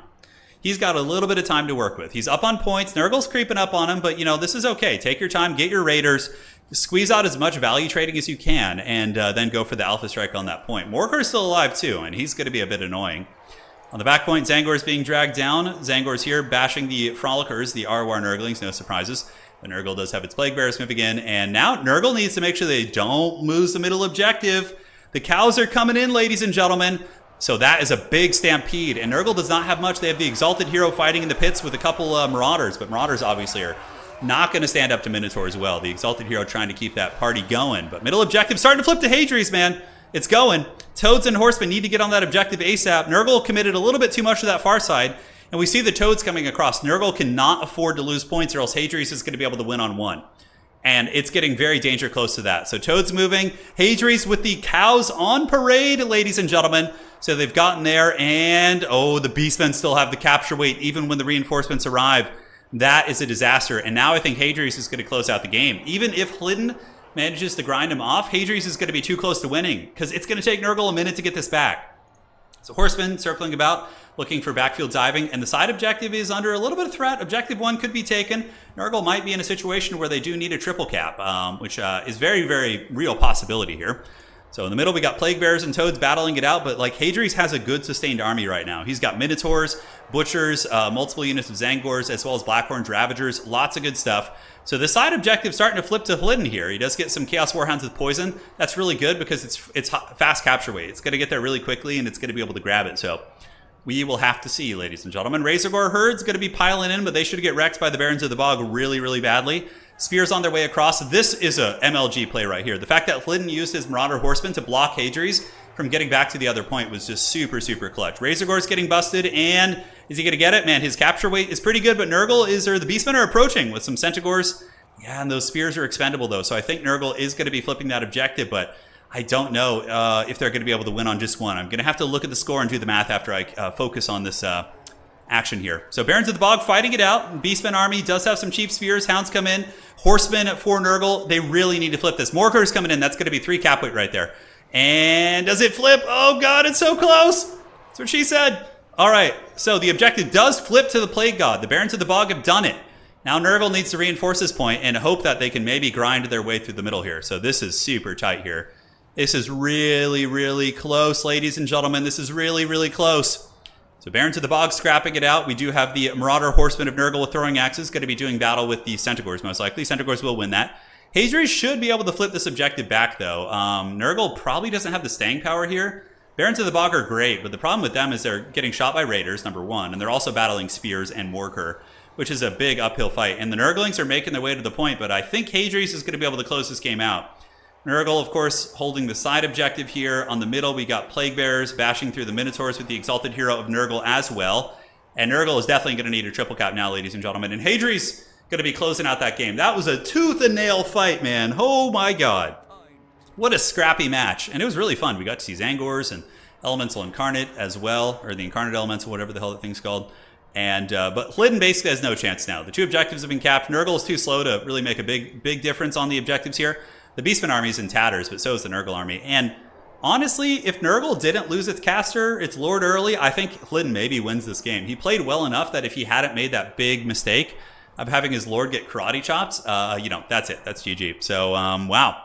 Hadrius showing why he is one of the best players in the entire world with a solid win here against another very strong player. So that was a great match and a really good Nurgle play too. Like coming from behind and trying to scrap your way back, man. That was a tough one, man. That was a tough one indeed. All right, GG, well played. So let's go see what the other side looks like and see who won the game. All right, so I've been tagged here. Tournament chat. Fight now. Oh God, hopefully they fought. Hopefully you already did. Oh God, Outer Region might not have fought his opponent when I was assuming they were. Oh God. We cast in it. All right, so we'll cast this game. No worries. So Hadrius will be advancing. And let's go here. Well played to both those players. Sorry, I didn't look at values. I'm moving on to the next game here. The dreaded Plague Bearer build is probably common among WoW neckbeards. Oh, for sure. All right, so let's see what game we're in. I think it's this one, I would wager. Can't finish in 10 minutes. I mean, I'd be... Oh! Good. Yes, I meant... Yes. Casting your game now.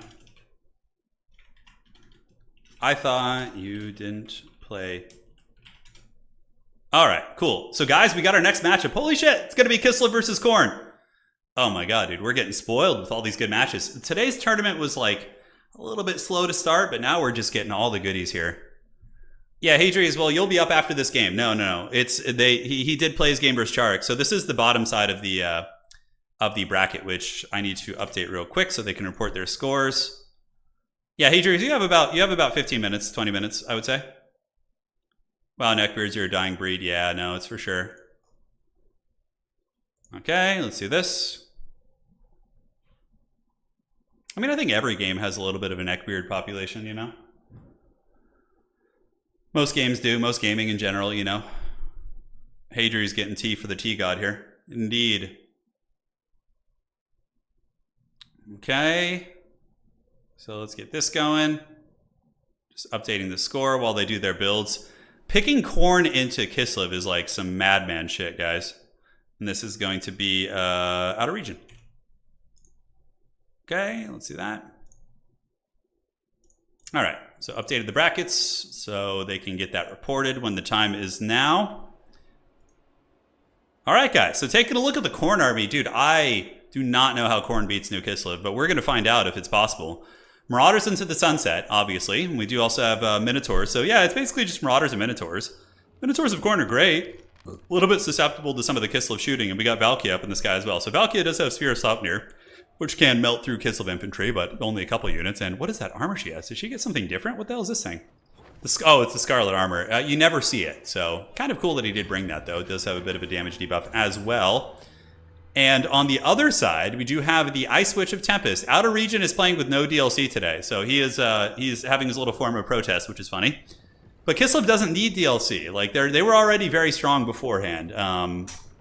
So yeah, as far as this matchup goes, what would be really good anyways? Probably the Incarnate Elemental would be your best friend, but aside from that, I don't know if any of the other units would be like super good.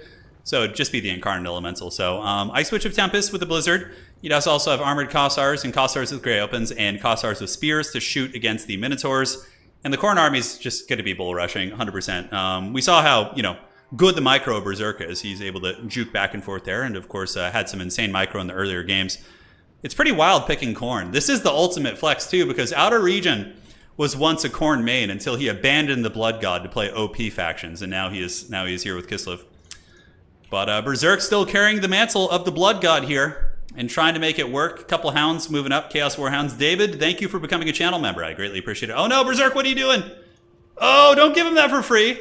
Okay, he's running away. I was going to say. Yeah, Akshino would be good against Khorne too. Like, I would say like one or two. Maybe I would bring the ROR, but probably no other ones. So, Chaos Warhounds running away. I wonder if that was like a deliberate ambush. I don't think so. And the Heavy War Sleds do drop a little bit of DAC on those Chaos Warhounds there as well. Yeah, Armored Kossars getting buffed really changed things. Yeah, getting like the stat buff and the extra models and all that sort of stuff. The Armored Kossars could use a cost increase of another 50 gold probably. I think that would be fine. So Warhounds are actually nibbling on these sleds. What the hell is this? He's using the Chaos Warhounds to get some actual DPS against these sled units, and then Fleshhounds are also doing the same thing. Pretty interesting. That's actually some respectable damage for those units.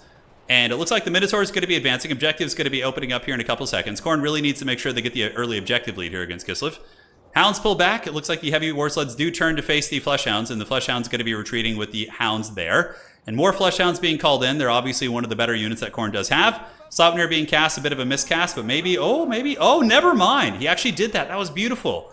We could hit both those units. So Minotaurs piling in. We do get Marauders. Minotaurs, just huge, huge damage. But man, the amount of Daka that Kislev can put out is going to melt these Minotaurs. They're going to have a very, very bad time. This feels like such a Kislev-favored matchup. But, you know, again, we'll see. Not gonna judge it too quickly. So sleds moving in. Minotaurs looks like they piled in to battle the War Sleds. One of the Kislev Infantry Armored Kossars here folds like a piece of paper against the Minotaurs of Khorne as more Marauders and Chaos Warriors keep moving up. Yeah, it looks like it's Chaos Warriors actually. So mostly Chaos Warrior units, which are pretty resilient for sure. Kind of mixing them in.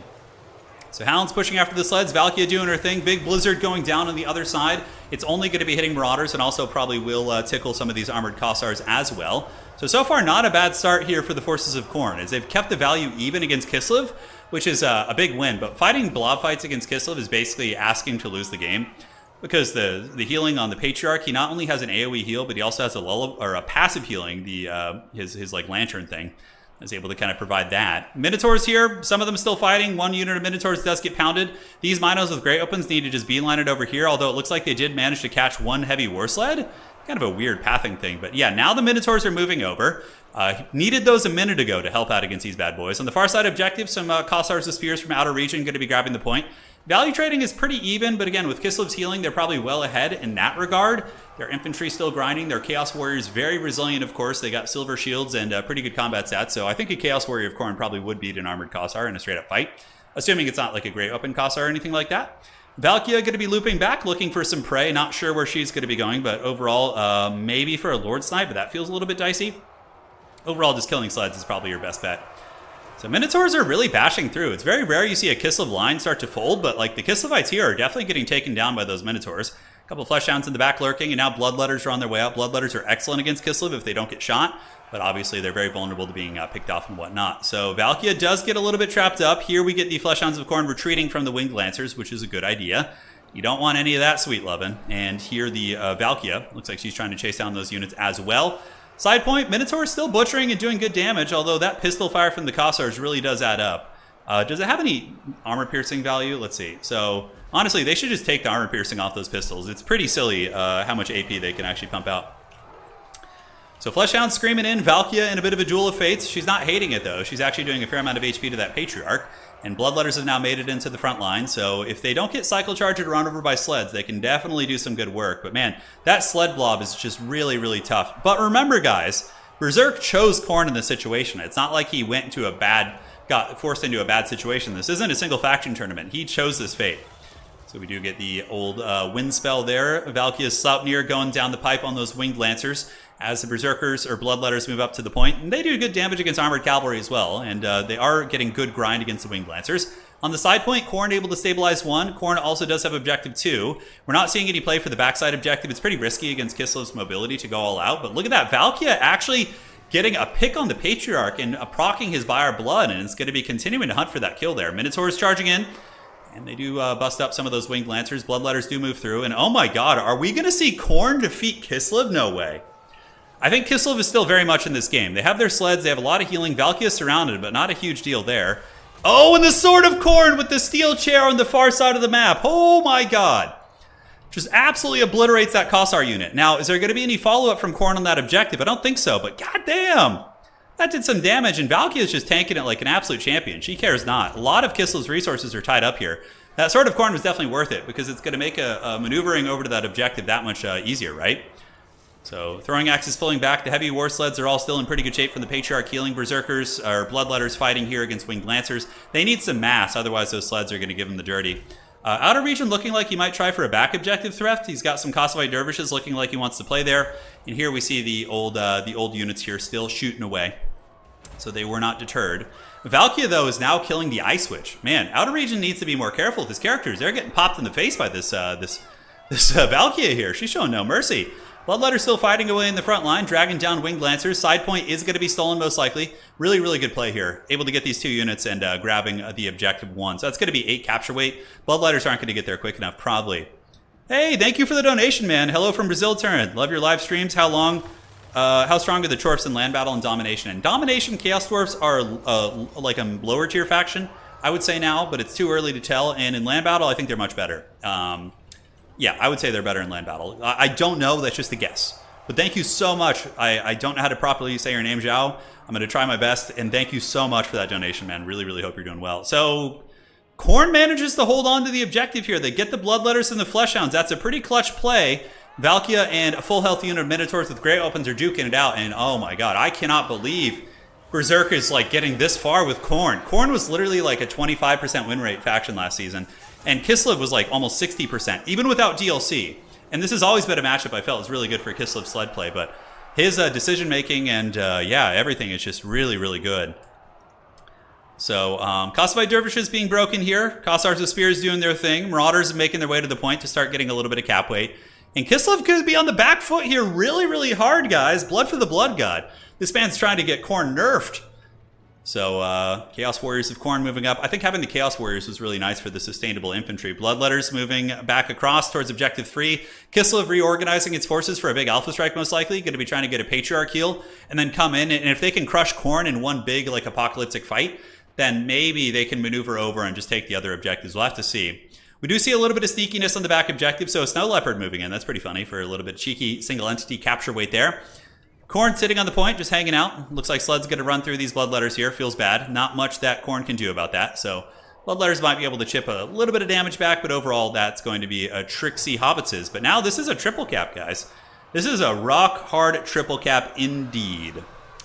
So still moving in. Fleshhounds do have good mass. Fleshhounds are great against, not great against sleds, but they've always been one of Khorne's answers at fighting back, at least, because they have they're not infantry size. So they don't suffer against the anti-infantry bonus.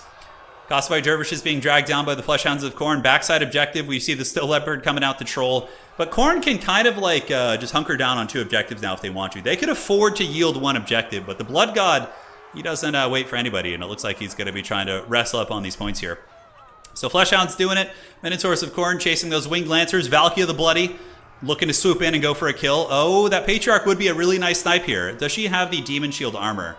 She does have this, actually, which is currently -10 base damage to all nearby units. It's kind of cool, the Scarlet Armor. You don't see people use that. But Valkia gets in, and that Patriarch gets punched in the face twice by the Valkyrie of Khorne, man. Oh, man, he's on the run. He's on the run. He's broken. And his Buyer Blood already procced. That's really big. It looks like there's going to be a Blizzard Tempest going down, but, man, his sleds are basically all he's got going for him. And more Minotaurs of Khorne coming out, of course, would be very disruptive. Minotaurs here are going to be crushing these Winged Lancers, just absolutely shatter realming them. And Valkia the Bloody is just hunting these characters down, absolutely hunting.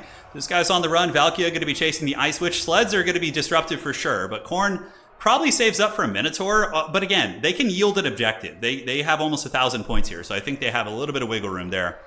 So Valkia going in. Oh, this is a foot character, so it's not going to be able to get away. Valkia definitely needs to go for the kill here, and it looks like she does a 360 no-scope on that character. Gets another attack there. Ice Witch is on the run. Does have a little bit of support via the Gossify Dervishes, and Valkia is going to be pulling back at this point. So, Minotaurs of Khorne, able to bash down those Winged Lancers. Like I said, Minos of Khorne are hands down the best unit on the roster, in my opinion, for Khorne. But Kislev still has that mobile game. They're able to grab the side objective, so objective number 1 is taken here by Outer Region. Outer Region does, of course, have the Snow Leopard. That's nice anti-large against some of the Hounds. Could the sleds get back in this game? I mean, this is a really weird match. Kislev's healing is off the charts, too, so you have to remember that. But, ooh, that's hard. A full health unit of Minotaurs with Grey Opens have arrived in the battlefield. And those bad boys are going to be able to fend off pretty much this entire blob of Kislev. So, at this point, it's a single cap situation. Khorne could win on 1 objective. They do have the Kislevites pushed back. It looks like it's going to be some Zargard with Grey Opens coming out. They're not going to be too great. The Zargard with Grey Opens will probably just get wrecked by Minotaurs and Bloodletters and or Throwing Axes. But, I mean, it does give you high capture weight. So, you're going to be able to do a little something here. So, Khorne looks like they're maneuvering back at across, which is probably a good play in terms of time economy because it's going to take Kislev time to get this. And here you can come over here and maybe secure this objective and, live your best life. Although, I still think allocating like 1 crappy infantry unit here might be a good idea, but obviously Berserk knows how to play Khorne exponentially better than I do, so I'm not going to question his judgment here. Marauder Horsemen of Khorne moving on in, and we do see the Winged Lancers getting all bashed right here, as Minotaurs with Khorne still doing work, and this objective is owned by Kislev, but probably not for too much longer. The Heavy War Sleds being harried by the Throwing Axes, the Minotaurs doing good work, and yeah, Khorne has a lot of time to go for. They don't need to rush or panic or play any desperate plays. They can focus on value trading and efficiency, which is, I think, what we're going to see here. Throwing Axes chasing down these Heavy War Sleds, and I believe, yeah, still throwing some armor-piercing attacks at them. And the Minotaurs make it onto the point. That's going to be an easy cap there. A Blizzard attempt. Ooh, a nice Blizzard here by Outer Region. He's able to get a good one there on the Bloodletters of Khorne. Beautiful stuff. 9 seconds left of the Frostbite effect, but those Bloodletters do have a little bit of spell resist. They do have 25%, so they're not helpless against magic, but it does mitigate that damage to an extent. And now middle pressure coming in. Man, Outer Region is such a scrapper, dude. He hears no bell whatsoever, which is very much in flavor with the old Kislev lore, right? So Valkia going to be going for a kill. Here we go, baby. So Valkia descending from the skies and going for a snipe on one of the characters. She doesn't have the best mass. She can get blocked up by infantry, but even still does put a little bit of fear in those characters here. Khorne holding on to the middle objective and does re-secure the far side objective as well. And here we do see Valkia pulling back once again, and more Bloodletters have made their way onto the point. So objective 2 is owned, and this is becoming just such a hard game for Outer Region. I mean, he still has a lot of stuff with his like little sled Death Star, but like the Minotaurs of Khorne and Fleshhounds have been expertly dealing with them. And look at this. The sled's actually going down. I did not notice this in the backfield. So the Minotaurs and Fleshhounds able to nibble on them, and yeah, these sleds are 100% going to be falling here. So GG, well played to those sleds. In the middle, we got some infantry moving up, but Khorne just seems to be just super on point right now. We see the Patriarch getting broken for like the 2nd or 3rd time. Should be shattered if I'm not mistaken. And Valkia the Bloody probably stays and just battles the Ice Witch. I don't know. Going for the kill on the Patriarch seems a little bit of a tough gambit. But Khorne just has a lot more in the battlefield now, it would seem. Kislev does get up with a couple units, but Bloodletters are still a great unit. They're very good at killing armor and infantry. And we do see Kosovo Dervishes trying to move up to the point. Valkia actually getting a little bit beaten up here by... Oh, that's why.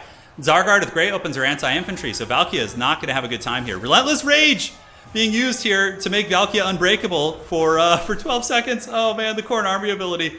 You didn't want to save up for another sword, I suppose. But Valkia might get taken out here. That's going to be wearing off, and she's going to break as soon as that's over. She does get a nice little attack here, but 1,400 points. Can Kislev get here? I mean... Khorne needs to just spam shit on Objective 1 now to guarantee they win the game, basically. Although Objective 2 here is going to be a hard one to wrestle off as well. Nice sled play. Sled's coming in. Going to run over these old Bloodletters, one of their nemesis from the launch of Warhammer 3. We see those Bloodletters getting taken out under the ice of those Kislev sleds. Throwing axes fighting there. Valkia does get broken. And Outer Region manages to rally in the fourth quarter, but unfortunately for him, it's probably going to be too late. Uh-oh, wait a second. Wait a second, we see Outer Region grabbing objective number 1. Oh my god, this would be an insane comeback. And now he's got the cap weight for 2? Not quite. Holy shit. If this game had another like 40 seconds, Khorne loses. Because this game here, this is going to flip here, and objective 2 is going to be a win for Kislev eventually, probably. But Khorne gets it and defeats Kislev, man. Yeah, Berserk he's been playing a long time. I had him in a lot of Warhammer 2 tournaments. Yeah, he's a strong player for sure. Oh my god, and he beat Kislev. I know Kislev wasn't using DLC units, but like even still, that's a. I mean, Khorne doesn't have any DLC units, and Kislev was way stronger than them before. That's a very impressive win. Valkia with 2,500 value, putting that game on her back for sure. Minotaurs and Fleshhounds all did their job, and now we have our grand finals of grand finals, ladies and gentlemen. GG, well played. The Dark Gods are eating well today. This is a weird start to the season, dude. What is this, Khorne? Outer Region, you know, that's what you get for betraying the Blood God. You abandoned the Khorne last season to play the OP factions and win tournaments, and this is him punishing you. Yeah, he said that was very impressive. It was, for sure. It was Outer Region. GG, man, you played well. All right, so let's get the finals lobby up. He's been possessed by the spirit of Void Laws. All right, let's get this going here. Where are we? So Berserk is here, and then we have Hadries. All right. So this is pick 3 ban 1 format. And let me see who's going to be on the top side of the bracket. So it's Hadries.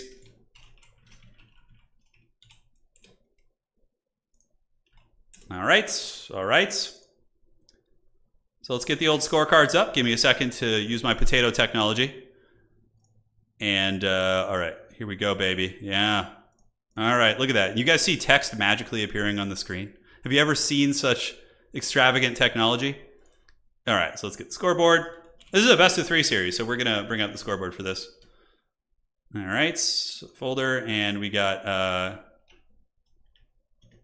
Berserk versus Hadries. Best of 3. Yes. Yes. Good, Anakin, good. Maps are on the website, Hadries, but I can send them to you. The maps for the finals are here and here. Man, that he is really good at Khorne, dude. That is super impressive. I am legit impressed. That's and he's been winning with Khorne and Nurgle all day too, which is trippy. Khorne's even going to have like a good win rate now, probably. Hold on a sec. Let's see. No, Khorne's at 50%, but he hasn't reported his game yet. So, yeah. Well, my hands are good. I'm not playing today, so no. I mean, I played a little bit, but no problem. We got it, like, whenever a new season starts, we have to have, like, one big balls-deep long tournament, which is what today is. So, yeah, it has to happen here. So they're doing their picks and bans. We're not doing the Matrix for this. It's just going to be standard pick 3, ban 1. Kind of test the waters for that. He's single-handedly keeping Khorne at 50%. Chaos Dwarves seem to be in the pits of hell. We'll see. I think Hadries will be prepared to fight Khorne. Hadries has pretty good control of Kislev, too. He's been playing them a lot. I honestly think, yeah, he would probably... I don't know, it would be interesting, huh? I'm so excited to play in tournaments as well. I am just sweating to get some games in here and just suffer with the Empire. It's time, baby. Oh, it's time. Falcon still casually plays. Yeah, I think he just plays with his buddies. He doesn't play competitive or events or anything like that, to my knowledge. I don't really know the landscape of the land battle scene anymore. I know Human Boy hosts some stuff that's pretty cool, but I don't know about the scene overall. So, yeah, I would have to check in on that. Okay, 1 second here.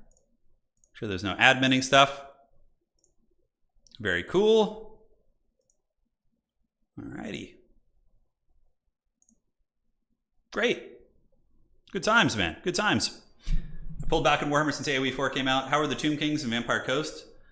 Tomb Kings are really good, and Vampire Coast is very weak, as far as I can tell. But we haven't seen them in this patch. They did get some minor buffs, so I would say Tomb Kings are a great, solid faction. They're just like a nice all-rounder. Tomb Kings are actually an excellent matchup against Kislev. It's like an even matchup, but that's good. Like, you can get an even matchup versus these. Well, you know, Wood Elves and High Elves have been doing really good in Dom mode. They're probably better in Dom than they are in land battle. So Falcon would probably do fine. You know, he did play a little bit of Dom, but unfortunately Falcon, when he played Dom mode, he played the really crappy first version of Dom we got, which was like a completely different game. So that was his first impression, but I think he would like it as it currently is. Could be wrong, though. He probably doesn't want to give it a try. Chaos Demon's 100% win rate. Hell yeah, dude. Let's go.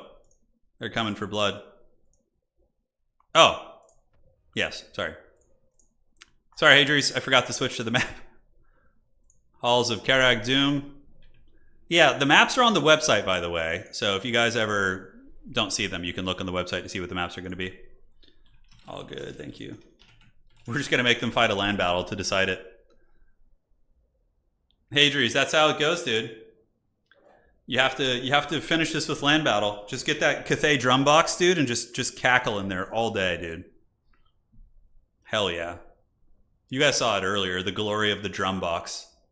It's my favorite. I'm trying to think. Yeah, Cathay has got it. So for any of you guys who follow the land battle scene, who is the top faction? It's got to be Cathay, right? Like, any melee faction that tries to rush Cathay's like little haggard box is probably just going to get smashed, right? And then, especially now that Cathay can just dominate the air, like hard with the Chroman RORs and like some of the other shenanigans they have and the Longbow RORs. So probably Cathay is top tier, right? Dark Elves are probably pretty good against Cathay because they can creep up with armor-piercing missiles and stuff, like shades and things like that. Is the power creep real this patch? The power creep is always there a little bit. But CA slowly addresses power creep, you know? Like, slowly. It takes a long time. Yeah, but there's definitely some. Yeah, for sure. But, you know, it's got to be Cathay, right? Cathay's just got to be the unholy terminators of land battle. I can't see anyone, like, really matching their caliber here. I guess Professor Pone will be the champion of the Chorfs. Chorfs are friggin'... They had a rough run today, guys. Let me show you. Let me show you how that is. All right, so let's go. So far, Nurgle. Oh, undefeated Nurgle, baby. Skaven undefeated, which is weird. Who the hell's been playing Skaven? I would like to see that. Yeah, there's not too many bugs so far, so this patch is definitely better than the previous ones, at least in multiplayer. I don't know about single player. Beastmen at a respectable 50%. The Sons of Sigmar 3-1. I like to see it. You love to see it. Yeah, it's too early. We need to have like 5-10 tournaments before we get good data, but Chorf's off to a rough start for sure. 2-7. I think Pone got 2 of the wins with them. So that's pretty fun. Nurgle's OP, dude. They need nerfs. 100% win rate. Come on, dude. When Nurgle gets DLC, they'll become the tormentors of land battles. Yeah, I think so. They have that like kind of like element, right? With the Mortis engine and tankiness and healing. It's like, I feel like I beat Nurgle today. Did you, Hadries? Maybe somebody reported the score wrong. You'd have to go back and let me know. And I can fix it on the old site. So, let's see. Today is what day of the week? Today's Thursday. I might host another tournament tomorrow. Like, if maybe another host will. If another hosts tomorrow, I'll play in it and stream it. I would love to do a single faction tournament tomorrow and play some Cathay or Kislev or something. Maybe dwarfs just come in with the dreaded flame cannon builds. That could be fun. Hey Dries, on Total Tavern, I don't see you with a avatar. You don't have a picture on your profile, man. You gotta pick a new picture. I don't know where yours went. Losing to the pump wagons. Oh yeah, it did leave deep scars, dude. Yeah, hey Dries, you see your name on here? Do you not have a picture at the moment? That's weird. Usually you have a picture. You gotta put one, man. I can assign one for you too if you want. What civs would you suggest for a Tomb King main for domination? Ooh. Domination mode, Tomb King. So Tomb Kings are, let's see, who else kind of plays similar to them? Dude, I don't know. Tomb Kings have a really unique playstyle. Pretty stalwart, unbreakable infantry with good shooting, good cavalry, good harass, really dynamic.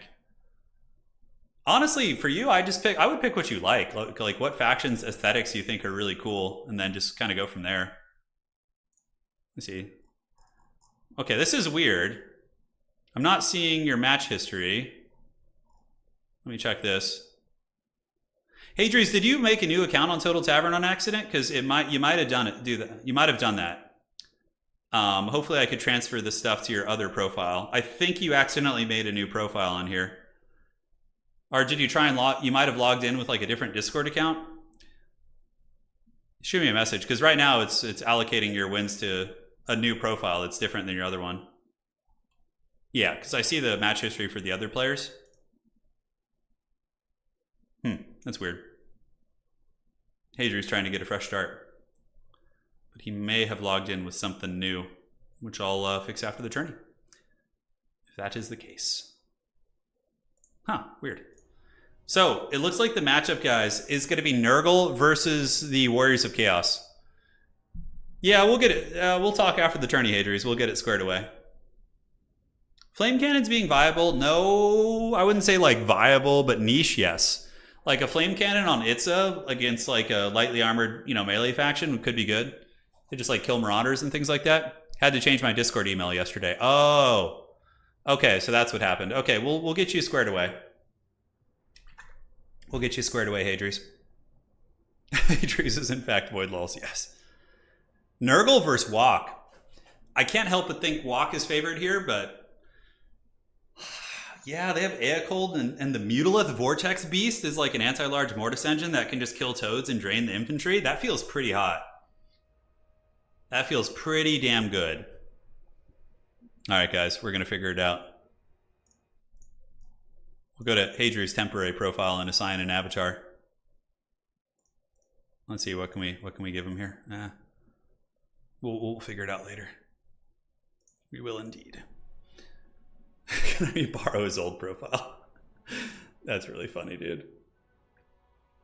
Yeah, so Warriors of Chaos vs. Nurgle. I suspect Severed Claw, another aspiring champion.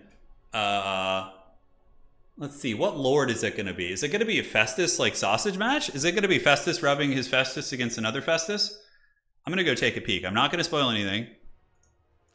I wouldn't be shocked to see that. Okay. I like what we're working with. This matchup is going to be pure blob misery. I mean, look, any two melee factions typically... I mean, at least it's not a box, They'll have to move on to the objectives. Yeah, the Arwar Mutilith Beast is awful. It's way worse. The regular one is better because it has like a true Mortis. So yeah, that's something to consider. Ooh, baby, we're at that 5-hour mark. One sec, guys. I'll be right back. I'm going to go refill my water.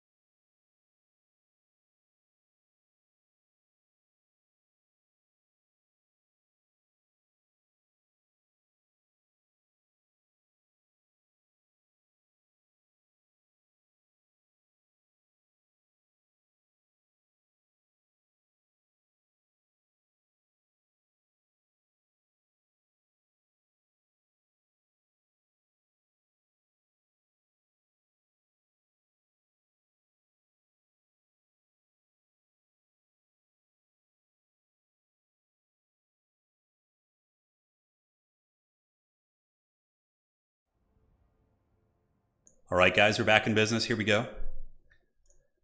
I'm trying to think of the most miserable match I've ever casted. There's a couple that really stand out. Okay. There was, I believe it was a faction war, not faction war, but it was like the finals of a pretty competitive tournament in Warhammer 2. I believe it was Evenstar, who was actually probably Void Laws playing under disguise, in a Vampire Count mirror match. And it was just like two armies with two Mortis engines like grinding together for like 20 minutes plus. And it was just so boring and impossible to tell what was happening. So that was one of the most miserable matches I've ever casted. Let's see. Another really miserable one was Dowie vs. Dowie is way better than Vampire Counts versus Vampire Counts. Probably the other most miserable match that stands out was it was a game between Lotus Moon and a Bretonnian player who was also a very high-ranked player. I can't remember who it was. But nonetheless, basically, like, Lotus Moon had, like, two Hawk Rider, like a dragon character, like, and he hid all of his melee in a tree in the corner. And I think was like just barely obeying the attacking and poke rules and like cycle charging with the dragon. It was just the most miserable shit. It was like 25 minutes of the Bretonnian player being dragged around the map with like an alpha strike in the last like minute. Oh my god. That was just that just like crushed my will to cast. Yeah. Do you remember the Vampire Count vs. Warriors of Chaos game where it was 15 minutes of Manfred trying to kill Archeon? I think that was, oh yeah, I'm not surprised to hear that, Jay. Oh my god. And like, that's why I like Tom so much. It solves all those problems. You can cycle charge. You can do whatever the hell you want within the constraints of the game, but you're going to lose on points if you play around too long, you know? Khorne mirrors are actually kind of fun. They're fast and furious. Yeah, usually. Oh yeah, that game was really brutal too. It was the grand finals of a faction war where we had Tzeentch playing against the Empire, or Tzeentch versus someone. And that was Moffat, who was actually Void Laws playing as a Smurf, like hidden on his friend's account. And yeah, and that was miserable. Tzeentch in land battle, like if they're not like obeying the rules, is horrific. You know, just horrific. Yeah, it was rough, dude. Those kind of games. Yeah, we don't really have too many of those anymore. We got the blob games occasionally, but that's just inevitable. That's the nature of the beast, you know. Yeah. Yep. Hadri's still doing his build here. The time is now. The halls of Karak Doom. So cool, man. By the way, map makers. Do we have any map makers in chat? If you guys are here, raise some hands up. We're going to be doing a map making contest again soon. So I'm going to probably announce it. Let's see. Yeah, I'm going to probably announce it in like this next week. And it's going to be the Halloween map making contest. So you got to make the scariest Halloween themed maps you can for competitive domination mode with like vampire count buildings and like scary stuff and like horror elements. You know, like some ruined empire built, like a ruined empire like city kind of with some vampire count corruption. Whatever you think is scary. It could even be chaos stuff too. Skaven stuff, all great. So we're going to have a map making contest. I'm going to put up a prize, a pretty decent little prize, you know. And yeah, so we're going to get some new maps. If CA's not going to give us maps, we're going to do it. Holy shit, Wacky, you just made 6 maps? Oh my god, look at Christmas, dude, Jesus. If you want to save any of them for the map making contest, I'm going to be doing a Halloween one, so feel free to save your scary ones and submit them. Also, there's one in there is perfect for that. So maybe save that one for the map making contest if you want. Map makers will fill the map with sexy skin wolves, and I'll vote for you. Oh man. Okay, guys. So taking a look here at the forces of Chaos, or I should say Nurgle, it's going to be Marauders with Marauders mostly. Obviously, the Nurgle SEs, Soul Grinders, are very good. Excellent at clearing out infantry with their mortars. We have the Exalted Chad of Nurgle. This guy's basically just a single man hunting piece here, looking really badass. We got the Rancid Visitations character. He's an excellent sniper, really good for finishing off a character like Festus if you can get him low with something else. And Stream of Corruption to clear out infantry as well. Dude, Wacko with the 6 maps in the steel chair, dude. Oh, yeah, man. All day. So Nurgle army is pretty standard. It's going to be really getting a lot of value out of its Soul Grinder and, yeah, mainly Marauders here. And, ooh, Exalted Plague Bearers, too. All right, so he's got 2 elite ones here. Hey, Theakrus, appreciate that, man. I appreciate that. Are you someone I know? I know IRL? Maybe you are. I'm not sure. But it is going to be Festering Stooges. They got their old grenades. And the grenades, let's see about their applications. Okay, good against maybe the big Mutalith Beast and or Chaos Armored Trolls. We'll have to see. So on the far side here, looking at the army of the Great Hadri's, Hadri's is definitely one of the goats of Warhammer competitive in general. Like, Hadri's has been a top contender, tournament winner through Warhammer 2, and like all through Warhammer 3, he's just been a contender, even through the downtimes of the game being pretty haggard and the game being better like it is now, in terms of, not in every regard. The prices certainly aren't better, but, in terms of balance and whatnot. But yeah, Hadri's is definitely one of my Warhammer goats. 100%. Mutalith Vortex Beast is going to be here. It's a Mortis engine. It's ready to party. And certainly brings some good tools against Nurgle. It can fight the monsters. It can Mortis down the infantry. And it also gets Festus healing, which is nuts. So Festus is here with his heals. We do have the Mirror Guard as well as the Severed Claw moving up. And some Chaos Warrior Halberds looking to play on the side point. Hadri's with a little bit of skirmishing on the side. We see Marauder Horsemen moving out for Hadri's as well. And it's going to be doing battle with the Warhounds, it looks like. They should be able to kite the Warhounds and not really have too many problems. Although it looks like the Exalted Hero of Nurgle's coming in. Oh, the Mutalith Beast is moving in, baby. It's moving in. We can't, of course, forget the true goat of Total War Warhammer multiplayer, which is Professor Pone. This is of course, a known fact for his many undefeated streaks, of course, against the best. Mutalith Vortex Beast here, now in battle. And yeah, this thing's going to have a field day with this Exalted Hero. It's definitely going to win. And it has Festus healing too, so even if you poke it down, it's an insane combo. It's going to be really good. Yeah, clearly these are 2 very, very high-level players who are going to be duking it out here. Hadri's going for what I like to call a lane push. He's going to be ignoring the side objective and going for objective 1. And in doing so, Nurgle's going to get this, and then they're going to have to pull back resources to help, and that's when you alpha strike that objective. It's a really fun playstyle for like healing blobs. But man, that Soul Grinder with a nice shot against the Mirror Guard. But Festus is giving them the healing elixir. So those bad boys are getting some huge heals right here. And now the Beast is going to be engaging. Marauder Horsemen do get caught by Hadri's. They get caught slipping by those Chaos Warhounds here. But the home objective of Nurgle is going to be a little bit threatened here. Oh, he's got Aecold as well. Oh, man. This is such a nasty Chaos Death Star. And this is what you're going to be seeing a lot of for sure. Like, range factions could easily pick this apart, But on a small map like this, where you can't really play like the side objectives too easily, this is going to be a very strong style of play for sure.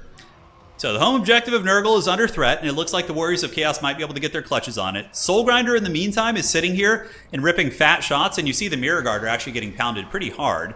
And Festering Stooges were using their hand grenades to try and wear down the Mutalith Beast, but for sure that thing is just cackling and living its best life. On the back objective, we do see the Chaos Sorcerer Lord of Nurgle poking these horsemen, but overall, Hadri's has got Forsaken here, he's got Marauders, he's got a lot of good cap weight and has been able to deny the home objective of Nurgle. So Nurgle hasn't even been able to get their home objective yet, which is pretty brutal. A little bit of throwing, and who would have thought? Look at this, guys. Okay, so Nurgle has a massive firing box. They got like 3 or 4 range units in here encircling the Warriors of Chaos, which is pretty hilarious. But now the Mutalith Beast is going to be piling in to go after the Festering Stooges. And the Mortis Engine is going to be freakishly cost-effective there because oh my god, it's double Mortis Engine. If Festus switches to his Mortis, they stack. It's nuts how much damage it can do. It is a very, very powerful Warriors of Chaos combo. So here the Festering Stooge is going to be getting bunker busted to the backfield. Nurgle actually coming for some back pressure here. So they abandon objective 3, and they do manage to pull some Marauders over to the back objective. And the Chaos Warriors and Forsaken, I think, should be able to aptly defend this. Here we get Forsaken versus Marauders. Going to be a favored matchup for the Forsaken. And the dreaded blob fight of blob fights is going down as an overcasted fleshy abundance. Oh god, that is such erect value, guys. This entire Warriors of Chaos army just got basically full healed there. Oh, nasty. Severed Claw, as well as the Mutalith Vortex Beast, which is going to be bouncing out. Nurgle does have its throwing axes, though, and they are getting some peppering damage. Ooh, holy hand grenades from Berserk as well. Starting to chip through the HP of that beast, getting it closer and closer to its healing cap. Warriors of Chaos, of course, do not have the full cap weight at the moment on this objective. And it looks like Nurgle might be able to get that one back. On the home point here, Hadri's does have his Halberds battling Marauders, which they should win eventually. And the Chaos Sorcerer Lord just riding about, being a bit of a troll, bashing through some of these pieces. And it looks like the Hounds of Berserk finally were caught by a Horseman out of Vanguard. But overall, Hadri's seems to be grinding on this point well. He is down heavily in value. Oh my god! That was a big flip in momentum. Berserk getting all of these throwing axes, and Hadri's, oh man, a bit of a lapse in micro. He lost that Mutalith Beast. That could be a game-changing play. Because that beast is a big centerpiece. It's 2,000 gold. It ain't cheap. And it's running for the hills. Okay, that thing definitely should have retreated back this way. And, came to clean out some of these pieces. Because then it would have been out of range of the throwing axes. He could have buffered it. But this thing retreating is really, really bad for Hadri's. And I don't know if he's going to be able to get it back. It might get taken out here, ladies and gentlemen. That is very, very precarious indeed. So Mutalith Beast is on the run here. Horseman cleaning up the flank. Hadri's needs to Vanguard something here and try and save it. If he can save the Beast and heal it with Festus, then maybe, just maybe, he's going to be okay in this game. But losing that Beast there is very tough. The Exalted Plague Bearers with their Unholy Hand Grenades and the Throwing Axes were able to just do such an insane Alpha Strike. I was not expecting that kind of damage. So the Mutalith Beast here, ironically, it does do its Mortis Engine effect, I believe, even when it's running. So it's currently draining the HP of these units, which is hilarious. Hadri's coming over, trying to save it. And looks like these Hounds are not quite broken. Hadri's, I do not believe, has any Vanguard. Man, Berserk with a beautiful snipe right there. But this objective's still under pressure, right? We have Aecold, we have Severed Claw, we have Exalted Heroes, and the Mirror Guard, I believe, still fighting with 54 models, which is pretty scary. So certainly the scrap is on. Armored Chaos Trolls on the way out. So Hadri's calling in Armored Chaos Trolls, which will give a little bit of a regenerating backbone. Uh-oh, guys. The Mutalith Beast is back. Oh, no. And it got a Fleshy Abundance. Now Hadri's is right back in this game, guys. That was still a very nice pick, but suddenly, his big centerpiece managed to survive. Nurgle probably should have focused more resources on trying to chase it off. I don't know if they had more to focus, is the obviously, probably what was the reality of that situation. But here comes the Mutalith Beast. Its anti-large attack's going to be poking, and most of the Marauder Horsemen are offline now, right? Like, they're being unsummoned. These ones are very low. So the Mutalith Beast here is going to be able to just drain, and currently looking at the value, let's see here. Oh, Rancid Visitations. Nice play there. That spell does a shit ton of damage. That's going to be from the Chaos Sorcerer here. In the backfield, Objective 3 is being held by Hadri's with his Chaos Warrior Halberds. Nurgle is doing some interesting plays. Berserk is his playstyle is very dynamic. He's actually stuffing Hadri's in the backfield and denying reinforcements with this Chaos Knight blob. So he's got some Chaos Knights as well as this Exalted, not Exalted, but Soul Grinder. And look at that. He just steamrolls those Chaos Trolls, man. Berserk's, he's really got a powerful playstyle. I haven't seen him play too much Domination, but it seems like he has a very good grasp over the game mode, which is, keeping him in a game versus one of the strongest players in our entire community here. But Warriors of Chaos do get the back objective here. Mutalith Beast does get broken, and this bad boy is running and is now healing capped, but it certainly paid its dues. And it looks like Festus is going to be switching his Mortis Engine on, so the Mortis Engine effect going to be hitting the Plague Bearers. The Harbinger of Pestilence is down. Nurgle starting to flip that objective back, ladies and gentlemen. As the backfield objective, it looks like the Chaos Knights did get the Trolls off, but Hadri's responds with the Summoners of Rage, which is not a bad idea. They're pretty good against Nurgle for a couple reasons. They do magic damage, number one, so they kill toads effectively. They should be able to bash Chaos Knights and really give them the dirty, so I like that pick from Hadri's quite a bit, but this is some really, really dynamic play. You guys thought it was going to be like a pure blob, which it is to an extent, but there's a lot of really, really interesting play going on around the battlefield. So the Mutalith Beast has come back with 2,000 HP, and the Chaos Sorcerer Lord's trying to finish this bad boy off, but this beast is not hearing any bell. Granted, it hasn't even paid for itself yet, but it still has gotten... okay, it's getting close. It's almost 2,000 value.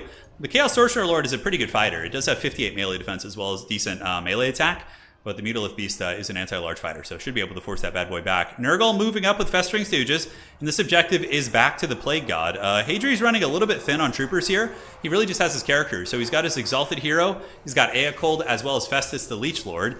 But this is like just a dream come true for Festus, right? He is just going to turn on his Mortis Engine and start ripping value, I would wager. Yep, you just see, look at that counter going up. Look at his damage value just incrementally increasing. And that's going to keep going as it's going to start draining down even more elite units.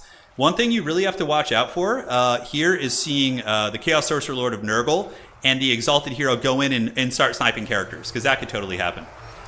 Welcome to the stream, all of you guys who've just joined. I saw some new faces in here. Friend, hope you're doing well, man. And Festus the Leech Lord gets slapped with an overcasted Rancid Visitations. Oh my god, could this be Nurgle turning the tide and getting their home objective back? Here we do see the big boys, the Summoners of Rage, bashing down the Marauders of Nurgle, and on the backside, Marauder Horsemen of Nurgle throwing axes, dragging down the Summoners of Rage. Hadri's and his Festus, though, holding on. That Mortis Engine is probably up to a fair amount of value now, about 700. But yeah, this is where Nurgle goes for character gooning. They're going to be getting in and trying to kill Hadri's Festus, which is very doable. If you can route him out of the formation, then you could just chase him off the battlefield and call it a day, right? He's at 12 leadership. Halberds moving in, trolls are here. The old Mutalith Vortex Beast is indeed shattered. And what's going to be coming into the backfield, it looks like on the Forsaken are going to be rolling in. So the reinforcements, the heavy hitters of Chaos, Fast and Furious, a great domination mode infantry piece, going to be heading towards the contested objective here. As the Summoners of Rage do battle with the Chaos Knights and trade pretty well, those throwing axes certainly putting on a clinic. And Hadri's is going to be securing objective 2 or 3 most likely. So he will get that, but the question is, I think he's losing momentum here. I think Nurgle is slowly starting to grind him down here. Festus is broken, which is an absolute disaster, because now he's going to get hunted down by the Chaos Sorcerer Lord of Nurgle, which is going to just slap him with another Rancid and or chase him off the battlefield. And Festus's hero is trying to help him out here. He's fighting hard. Soul Grinder pulling back here. Home objective of Hadri's very undefended. Berserk still pushing up, and a lot of Nurgle infantry. And remember, Berserk is ahead on value, and healing is probably... Yeah, he's got some healing too, not a ton. But Chaos Knights charge into Armored Trolls, and Armored Trolls are going to probably buckle to that charge. Their leadership holds steady at 2, which is very, very tight. Summoners of Rage moving across. Hadri's is on objective 3 and needs to find a way to defend his home objective, because up here it's more or less a lost cause, although he does still have Eocold. So Eocold in the Exalted Hero maybe could do some work and do like a ninja cap on this objective. He's trying to protect Festus, which is not going to be easy. And now Nurgle is making the way to the back point. Armored Chaos Trolls broken back. We do have that Soul Grinder as well as the Marauders of Nurgle moving, and we do see the Horsemen coming in for Desperation capture weight. So maybe more Marauders would be nice here too. But man, Nurgle's got a ton of capture weight coming for this point, guys. Although I think this is, yeah, these are both Berserk's units, man. Oh my god, Hadri's is going to get flipped on this objective, and he's going to be triple capped, man. Berserk playing like an absolute man possessed today, playing like underdog factions. Nurgle, I would say, is not like... They're pretty good, but he clearly, his micro and his decision making is top tier. I have to say, I'm super impressed. I'm super impressed. I hope I'm not disappointed to find out he's like a Smurf or someone or something, but I am very impressed with his play today. This has been like absolute masterclass of these Chaos factions like Khorne and Nurgle. Like, come on. So here we do see Festus the Leech Lord getting chased, and the Exalted Hero of Nurgle giving him the biz. Eocold and the Exalted Hero here aren't doing bad. They have cleared out one Plague Bearer unit and probably will be able to clear out these Marauders. So this is a very disruptive position for Hadri's, and it looks like Hadri's has been able to find a way to get objective number 3, but the points are certainly not in his favor here. Summoners of Rage, good trading, bashing through these Chaos Knights. Chaos Knights will do okay damage back to them. Summoners of Rage only have 60 armor, so Chaos Knights can fight there, but even still, Summoners should be able to win that, and I think this objective is going to be going to Hadri's. Man, it's going back and forth. It is so incredibly close.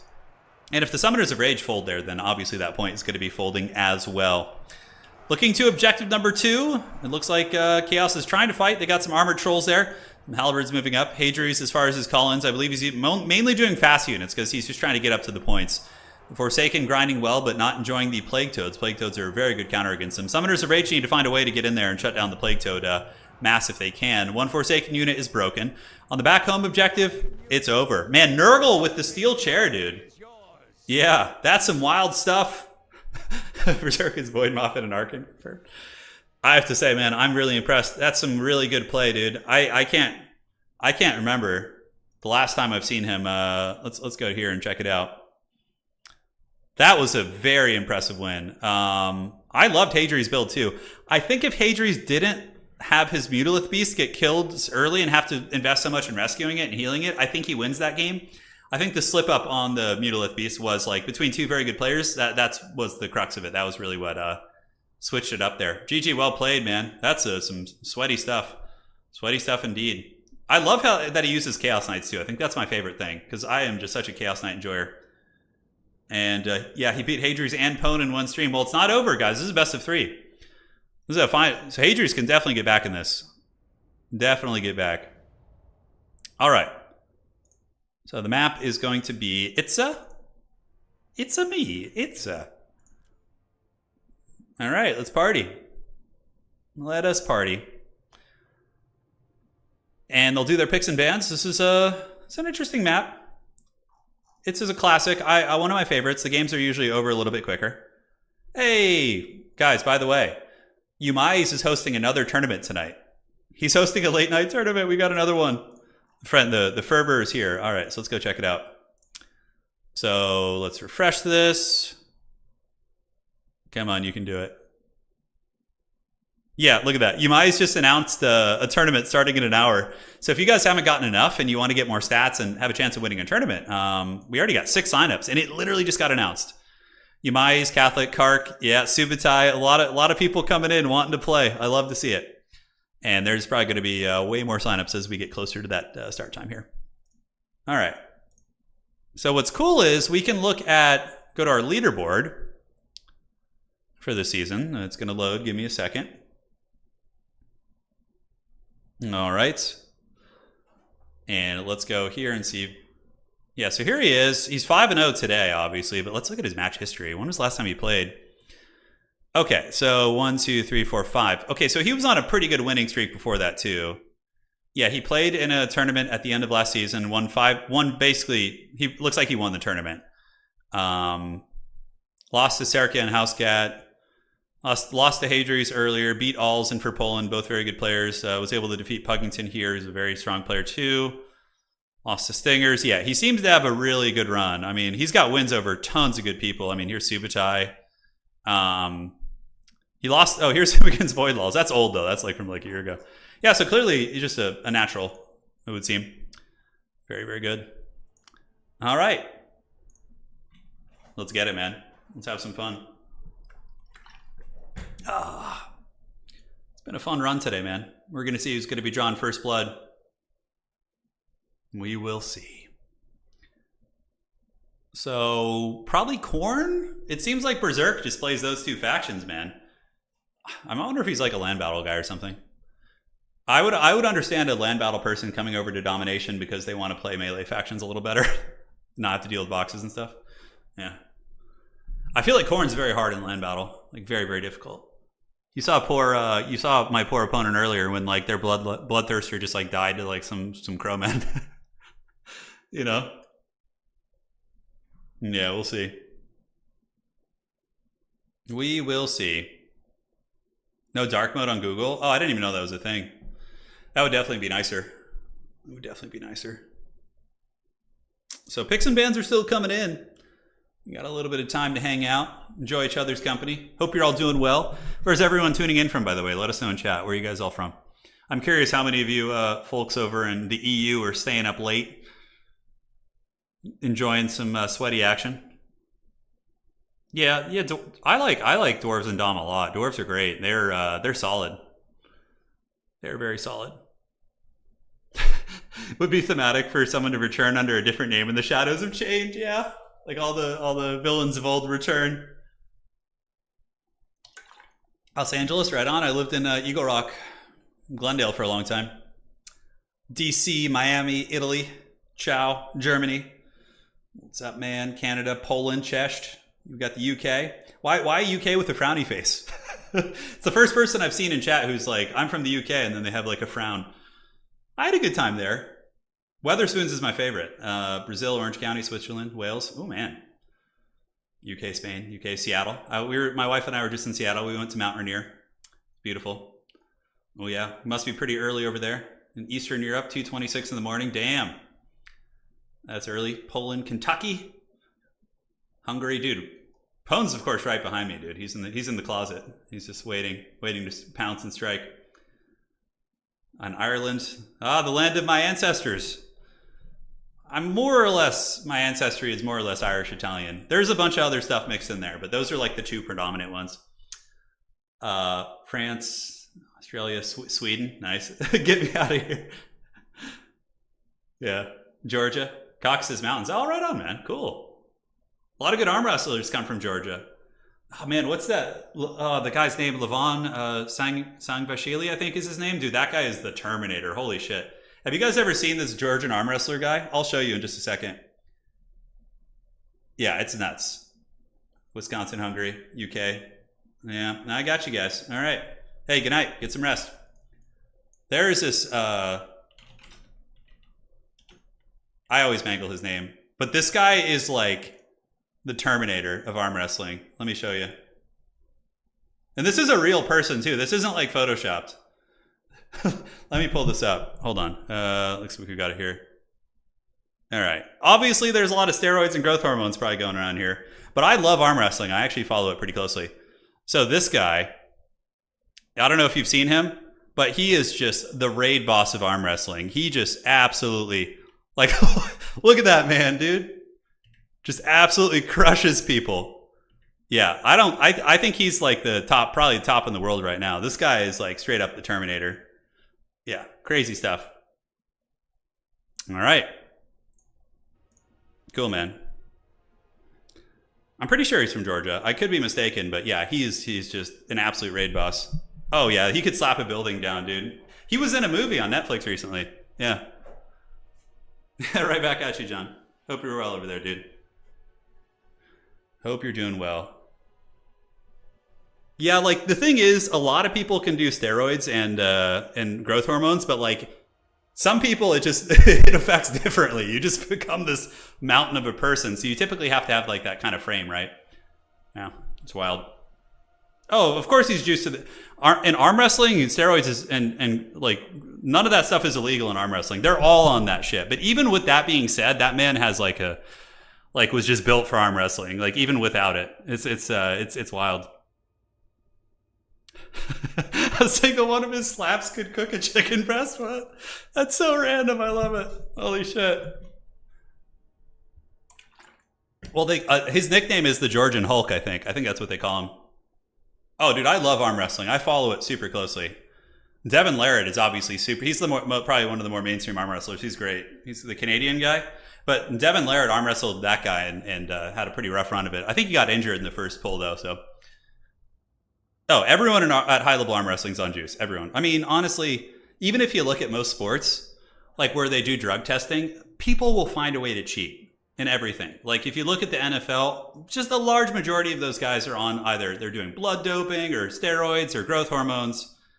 It's just all dirty, dude. Like MMA, like even if they're not using anabolic steroids, like they're going to find other ways to cheat, whether it be via like some sort of testosterone or EPO, like blood doping is a big one, like what Lance Armstrong and a lot of bicyclists do. It's just like everyone's like, yeah. At the highest level of sports, it's pretty rare to find like a true clean athlete. That's just my opinion. I could be wrong, but yeah, I'm sure there's some.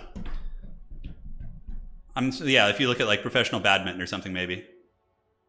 Yeah, the face slapping competition stuff is nuts, dude. No, I've seen it. I've seen that stuff. Yeah, well, UFC has one called Power Slap, but like the best slapping competitions all take place in like Central and Eastern Europe. Like if you're going over towards like, I know Poland has a big one, and I'm sure many countries in Eastern Europe as well. It's like those guys are just like built, they're built tough, dude. Oh my God.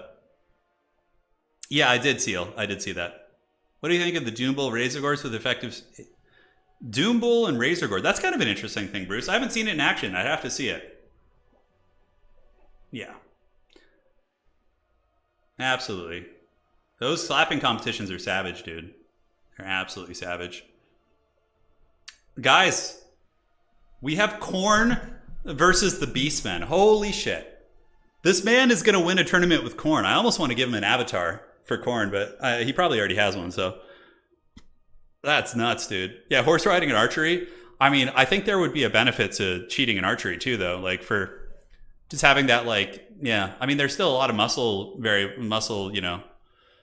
dexterity coming into play in archery. So yeah, I mean, if you're really trying to be the best in the world, Slavs know how to slap. Oh yeah, for sure.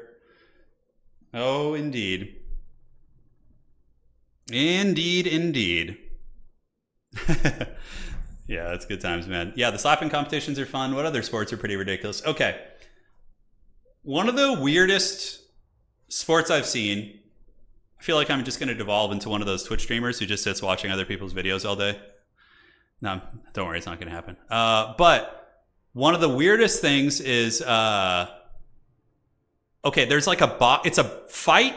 I'm pretty sure this was like, I don't know if it was Russia or somewhere, but they put two dudes in a phone booth and let them like beat the shit out of each other. It's like a legit competition of some sort. So they put two guys in a phone booth and they fight in a phone booth. It's the weirdest thing. And don't worry, I'll start talking about the game once it fires up.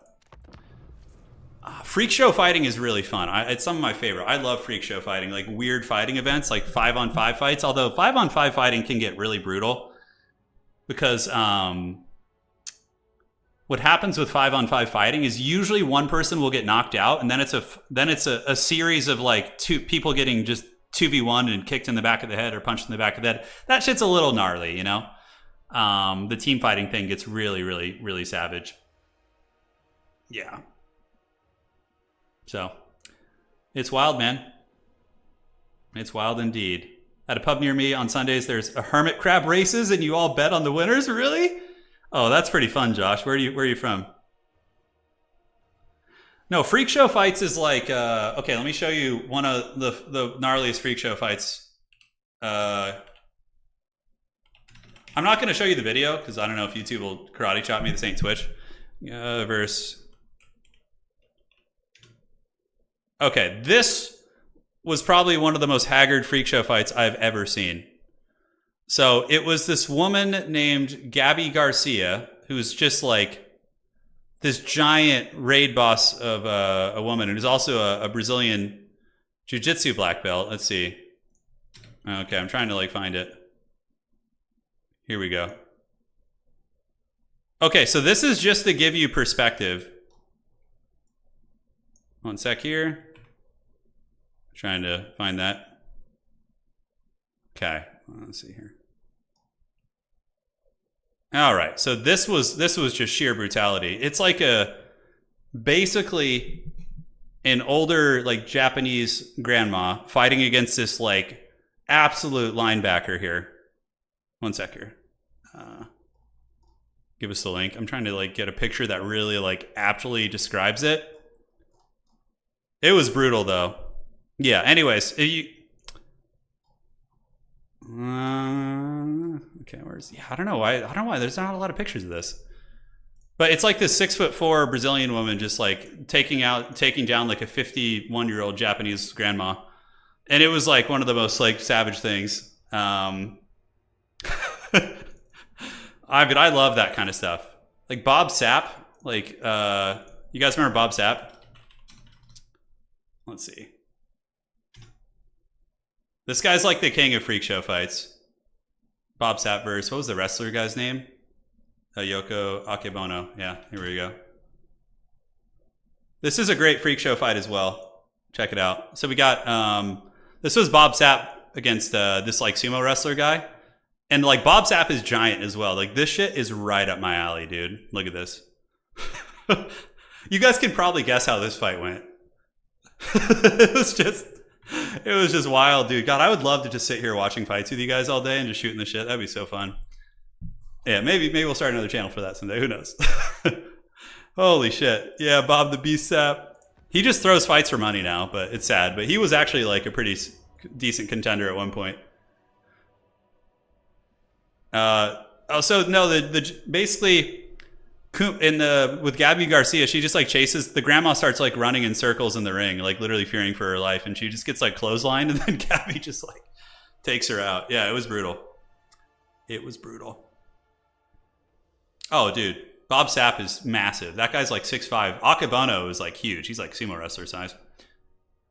Let me make sure that I don't have any questions while I'm like just talking about random shit. Okay, looks like Adrius is ready. And Berserker's ready also. Yes. Yes.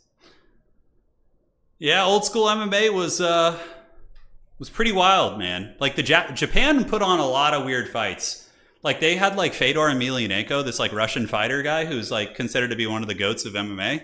They had him fight like this like 7'1" Korean guy named Hongman Choi, and it's like that kind of stuff is great. That's like what got me into MMA as a kid. Like, oh, who's gonna win? That like 8-foot tall sumo wrestler, or like the 5'1", like you know, like all that kind of stuff is so much fun. Yeah. Anyways, yeah, always a good time. Always a good time indeed. Yeah, that fight was crazy. Fedor Emelianenko was one of the most fun fighters to watch. Like in his early Pride days. Holy shit, him and Mirko Krokop, dude, those guys were the baddest dudes, dude. Oh yeah. All right, guys. Sorry if you're not into MMA. Hopefully it's not too annoying. Here we are, ladies and gentlemen. It's going to be Berserk on the forces of Khorne, and he loves his Marauders of Khorne with dual weapons, man. He has been just absolutely going for these guys all day. So the whole front line is going to be Marauders dual weapons. backed up by Minotaurs of Khorne with great weapons, which is going to be 2. And like I said, Minotaurs of Khorne are just straight up the best unit on the roster. They're Minotaurs, which are already a top tier unit, but they have armor and spell resist, and yeah, and they do some good work for sure. They are not messing around. Valkia, we've seen how good she is. I like that he uses the Scarlet Armor. It's really interesting that he does do this. Not many people use this, and it looks like it just flayed straight up. Does it start at 50% intensity, or maybe that's just a bug pregame? We'll have to see. On the other side, guys, we do have, that's actually a really good idea, the Carl Weathers handshake with Arnold with like Khorne and Nurgle. That's a great one. That is absolutely a great one. You know what? If Berserk wins this game, I'm just going to give him the Avatar, because he's basically winning a hyper competitive tournament with Khorne. So if he wins this, I'm just going to give him that Khorne bounty, because yeah, he'll have earned it. Zangor's in the front, and Zangors are super solid here. They will bash pretty much most of the Khornate Marauders, and he's going to be backed up by Ungor Raiders, which will be obviously just good against most things. They could just kind of pepper him down and be annoying and all that sort of good stuff. In the backfield, we got Butchers of Kalkengard, Morkr the Shadowgave, a Wargore on foot, as well as a Traderkin caster. So the idea is you lure Khorne into fight, and then when they get in their blob, you just punish them with the Bray Shaman and all that kind of stuff like that. So let's see if this item is at 50%. Okay, so this item seems to start at 50% intensity. I don't know if this was a patch change or if it's like a bug. I'll have to ask CA about that, but even still, I mean, it's still not even that, like, for how expensive. It was a bad item before, and even as it is now, it's certainly not OP, I don't think. But so juking with Valkia the Bloody, and looks like the Beastmen are going to be controlling the initial 2 objectives. Khorne is going to be taking the high ground and probably looking to flood around the back of the Beastmen army, it would seem. But man, this is some inspiring stuff. I feel like a lot of people are going to try to play Khorne after this, but they might not have the micro, including myself, of this gentleman here. So it's a little bit tricky, but nonetheless, the Khornate Marauders, they line up. Marauders of Berserkers are kind of like mini Norskin Berserkers in a way. They do, of course, hit very hard, but don't quite have the staying power, I suppose, of the Norskin ones. 2 armies moving up on the high ground. We do have Zangor, so Hadri's maybe threatening some pressure on the high ground. Granted, I think it would be prudent to just make Khorne come to you. I don't think you want to take the fight to them. Just sit down here, play defensively, summon in a bunch of Razor Gores and other good pieces. Although that's probably why Khorne didn't bring any good quality infantry, is because Razor Gores will butcher them down. So in the backfield, we do get some old archers coming out. So Ungor Raiders are here, and Traderkin Caster hiding in the bushes. Obviously, Valkia wants a piece of these characters. She's eyeing the prize. Could do a little bit of cycle charging, honestly. Looks like Valkia might actually do scouting at the end of the day. But yeah, these Zangors do not want to take this fight here. Hadri's, I think, just for him, you just grab the 2 objectives, you get a points lead, and force him to push in. So yeah, these guys appear to have their weapon strength debuffed by the Scarlet Armor, so it does seem to be active. It's a 10% debuff to their melee damage, though. Yeah, Valkia just moves in, goes after Ungor Raiders. Beastmen don't really have any mobility to like punish her right now. Butchers of Kalkengard are on the far side here, so they could definitely come across and do a little bit of work there. On the backside, Zangors are fleeing the scene. Razor Gores getting ready to party. Going to be moving in and going after Valkia the Bloody. And yeah, I mean, she could get trapped here, but that's the thing about Valkia. She's debuffing this blob around her and also is very resilient in combat. She's got 100 armor and pretty good melee defense too. So Khorne is going to be colliding from the high ground, absolutely pushing down with the vengeance. And Hadri's looks like he's preparing an envelop. I love it. Very Beastman. And he's going to be clashing into those 2 units there and looking to do glorious battle. So Valkia is here, surrounded. Morkr the Shadowgave is going to be getting a little bit of damage in there. Valkia certainly needs some support. She's surrounded and did not bring the damage and vulnerability item. Far side objective held by Hadri's pretty comfortably. Looks like he's moving all of his raiders over to prepare for the high ground fight with Khorne here. I really like this play. Summoning Spawn on top of these Minotaurs will give you some nice DPS against them, and if they die, who cares, right? It's not a big deal. The Minotaurs, they're just a summon unit, so no sweat. High ground, really nice ambush here by Hadri's. He does get the Zangors and Centaurs rear charging into the Marauders here, so might be able to get a pick. Although these are Chaos Warriors of Khorne, so they're no slouches. They have high armor and can definitely beat Zangors one-on-one, and will probably endure the cycle charging of these Centaurs with relative effectiveness. But yeah, big scrappy fight here. More Minotaurs cruising in from the other side. Value trading very close here, ladies and gentlemen. As more Minotaurs of Khorne do move in after these Zangors, Raiders going to be trying to pepper them down. We'll see what kind of damage they can do. Valkia getting very beaten up here. Very damaged. And have we seen a big Traderkin yet? The caster is in the trees, I believe. I'm not sure where he went. And looks like we did get a Traderkin, about 800 value so far. So Valkia is on the run. The Wargore and Morkr the Shadowgave able to actually get some really nice damage on Valkia. So Valkia is going to be fleeing the scene, getting pushed back here. Middle objective, firmly in control of the Beastmen for now, but the Khorne front line, man, the fury of the Blood God knows no bounds. Bloodletters and Demons of the Warp pouring through with Chaos Warriors and Minotaurs. And this entire Raider line is going to get folded like a piece of paper. Obviously, the Zangors were decent here, but maybe they just don't hold up well against Minotaurs, man. I'm not sure. Sorry, guys, having a little bit of water. Voice getting slightly tired here. On the top ground objective, Zangors fighting against the dual weapon boys. Razorgors and company cleaning up the Fleshhounds with Centaur's support. Looks like they're able to get that effectively done. That's going to give Hadrius an opportunity to push objective 1, but Khorne has wrestled the middle objective, and man, it seems like we have a very, very even match between these two sweaty players here. So Minotaurs bashing out Zangors, of course, still pretty durable with their 80 armor, but Minotaurs do have good armor piercing. In the backside, it looks like another Traderkin going down from Hadrius. A good cast, not like a devastating one. I think like right here would have been a little better because it would have hit the Warriors and potentially Valkia, but you know, obviously you got to work with whatever range you have. So it does hit those Minotaurs, and looks like the Beastmen get completely cleaned off here because Zangors will get wrecked by Bloodletters. Pretty bad, if I'm not mistaken. Although maybe it's a bit of an evenish fight on the charge, but something to think about. So Beastmen own objective 3. In the middle, we do see Khorne owning this, but Wargor and Morkor the Shadowgate probably going to be flipping this one back. Just having those sustainable foot characters is really nice. A lot of factions have access to these type of things, but yeah, looks like that one's going to flip back, and the Chaos Spawn summon from Morkor does go down, finishing that Chaos Warrior unit. On the top side, we do see the Traderkin caster coming in to try and reinforce here as Razorgors are struggling to really get through this. We got the Fleshhounds, we got the Minotaurs with the Horn of Khorne active, and it seems like the Beastmen are kind of getting folded up on the high ground, which I think they invested quite a bit in their aim to get over towards that objective there. Now, objective 3, it looks like the Beastmen spears are holding for now, but not for too long. The Bloodletters are going to get in, and obviously these Minotaurs will probably handle them, especially with Valkia's support. On the middle objective, we do see objective number 2 is hanging out, and the Beastmen were able to get that one back. This is a very close game, guys. Berserk is up a little bit in value, but Hadrius does have slight healing on his Butchers of Kalkengard, so this is like anyone's game right now. This is very, very tight. Those Mino Great Weapons are really disrupting Hadrius' game plan.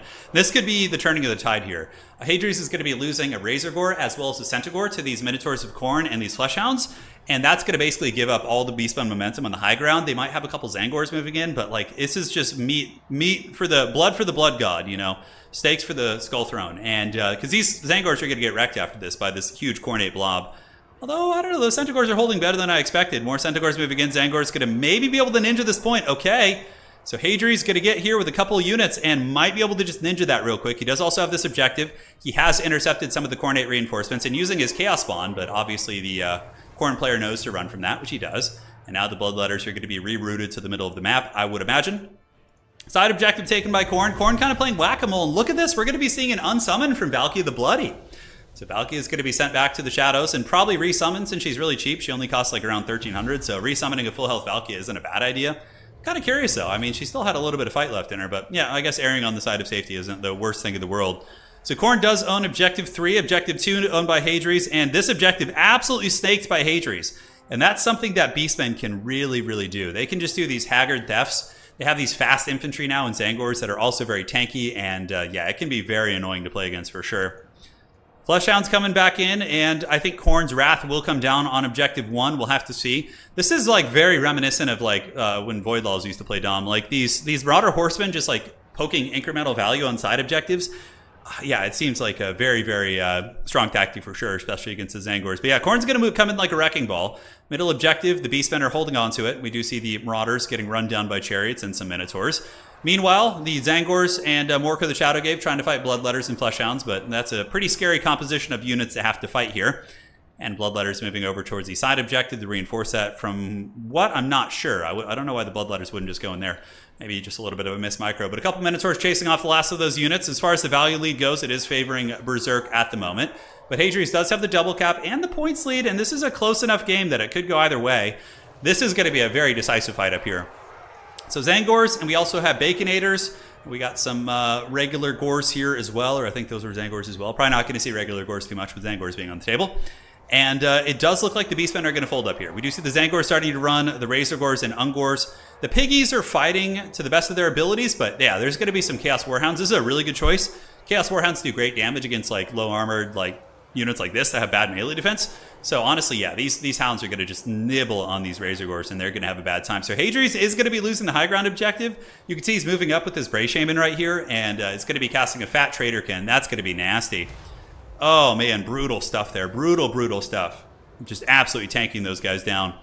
And yep, Khorne gets that objective back, and they do have the far side objective. The middle's also under threat. The Beastmen are looking very, very thin right now, ladies and gentlemen. And I think we are going to be seeing a wild Khorne tournament win, which is something I did not think I thought I was going to wake up today. I was going to cast this tournament. We were going to see Kislev, and we were going to see Kislev mirror matches.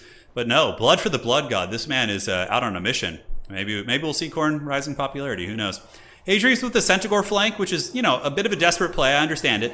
He does get a nice charge there, but the problem is there's two Minotaurs here, one of which has great weapons, and Centaurs get wrecked by Minos, especially the armored ones. So, yeah, it's not going to be a good time. Those Bloodletters are no slouches either. They're going to be able to kind of hold it down. Middle objective, the Beastmen still anchoring that, but now we got some Marauders moving on to the point. Morker and the Wargore trying their best. Valkia could be resummoned. I can see that being an option, although he might just keep sending out Minotaurs with how good they are. 2 cap here for Khorne. Fleshhounds and regular Warhounds nibbling down random spears wherever they can. Hadri's does have that really, really nice leadership kit. They definitely do. And it looks like it might be able to anchor the middle. The Wargore probably has got some okay value. It's hard to tell. Let's check the value during the course of the game. But on the top side, Ungor Raiders going to be moving across, looking to pepper down those Bloodletters of Khorne. That's a good choice by Hadri's right there. That's really smart. The Bloodletters are very undefended, and it can kind of open it up for an objective theft at some point. This feels very similar to last game, where the value's like razor close, and like either player could just run away with this game. But the fact that Hadri's has his leadership is pretty big. The Khorne army did get the unsummon off, so they're not having to worry about that right now. This Raider play is awesome too, because if the Minotaurs want to dive, then he has the Vanguard ambush on them. So he's going to be able to ambush those bad boys. So that's a pretty cool tech right there. Hadri is creeping back in value, guys. 11.5 to 12.3. I mean, they are within just striking distance of one another. And I wonder if he's going to go back there. He does. We get Centaurs coming out. Centaurs versus Minotaurs with great opens will be tough. The Minotaurs with great opens, even being at like their very beleaguered state, would probably find a way to win against just those Centaurs. But we do have Minos with great opens for Hadri's as well. So it's going to be a Minotaur party here on the far side as they do engage, and it looks like they're going to be piling into the back of these units. Centaurs rear charging into the back of the Minos here wouldn't be a bad play. And it looks like Hadri's might be back on the menu, ladies and gentlemen. He does get a fight here, and that Traderkin's going to be pretty sick. It's going to hit the Bloodletters as well as those Minotaurs. Certainly a very favorable little engagement there. And the Beastmen do manage to scrap objective number 3 probably back under their clutches, as Khorne is sending in Fleshhounds. But I don't think they're going to be able to stop the number of Beastmen we have here. This game is weird, dude. This is a strange battle. In the middle, Khorne looks like they might be able to do something. They do have a little bit more cap weight. Horsemen have 4 cap weight base. And so their capture weight is going to be slightly more than these characters. Hounds coming in. A little bit of AFK units up here. Definitely need to get those guys back and or unsummon them to make sure to refresh your pool. And Khorne, if they ninja this middle objective, man, Berserk's objective play is so good. He's going to just steal this middle objective right under the noses of Morker. And then from there, you could just micro in circles and avoid them. And yeah, there's not going to be much they can do there. Hadri's does wrestle the side objective, though. Very, very nice engagement there. Ungor Raiders doing their thing. And Hadri's has basically tied up the value at this point, guys. Man, scrappy game here.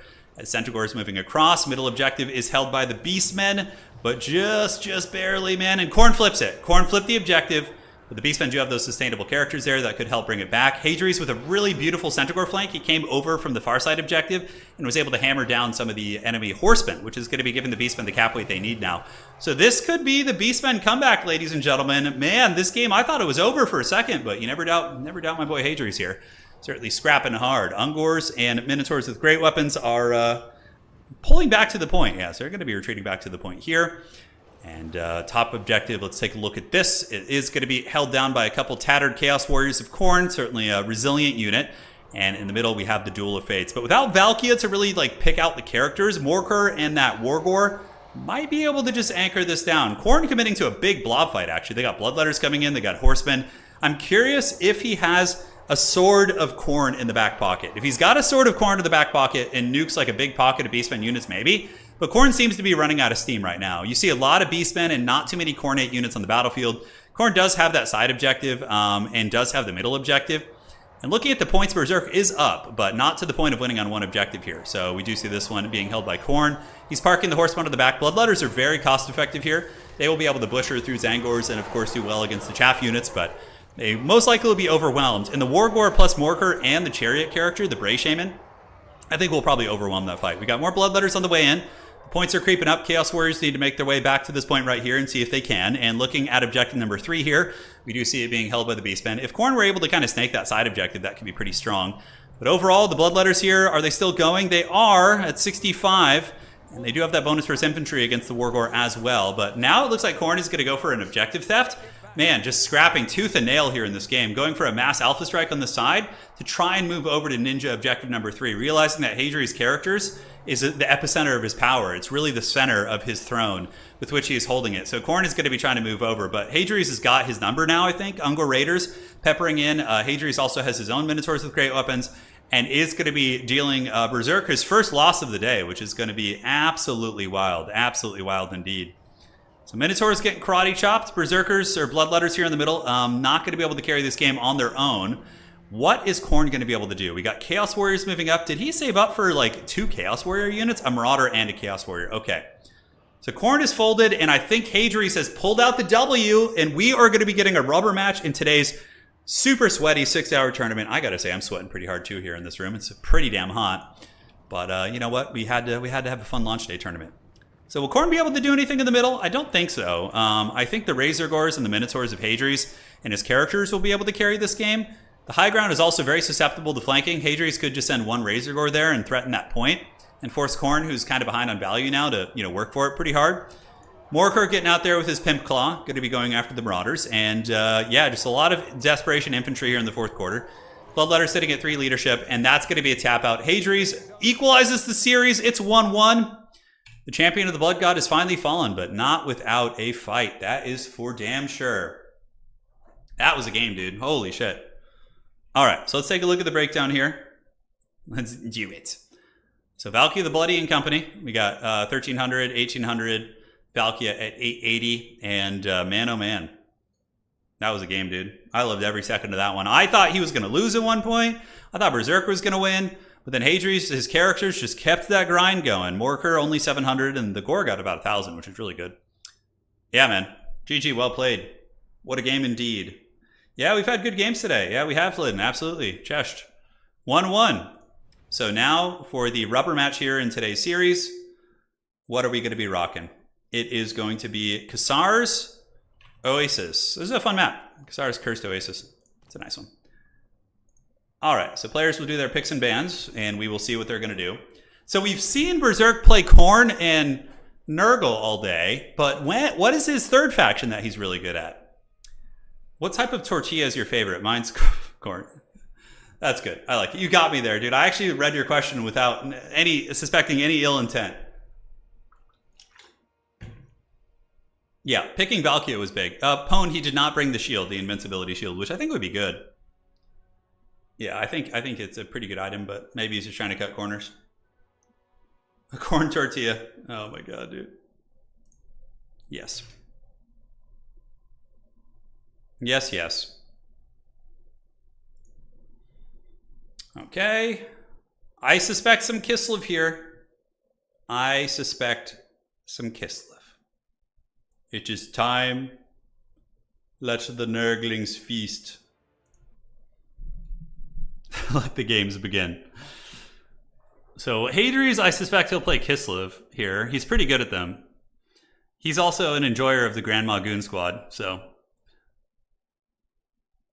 yeah, we have air conditioning. It helps a little bit, but the problem when I blast AC while I'm casting it's like right in my face, and it dries out my throat and my nose, and makes casting harder too. So I usually it's a tricky conundrum. It's only hot here for like 3 months of the year. For July, August, and a little bit in part of September, so I just need to survive another month here. Sealable Bag joined your Discord last week for the first time and asked when the next stream was super surprised when you responded within 30 seconds and said soon. Well, I guess it's now soon. It has been mega entertaining so far. Thanks. Hey, man, I'm glad you're enjoying it. Welcome to the community, man. Come join, come play, come watch whatever gets you going. And yeah, it's going to be good. It's going to be good indeed. He's cutting corners. Oh, God. Oh, the puns, dude. The dad jokes. I love dad jokes. They're so fun. Oh, they're so great. I'm going to go grab a drink from the kitchen, man. I'll be RB, and then we'll just start talking about random bullshit until the next game starts. I'll be right back. Okay, so that looks good. BRB. Thank you, Gunhound. Appreciate you, man.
All right, guys, I'm back. It's time to crack one open with the boys and 1% of you who are girls.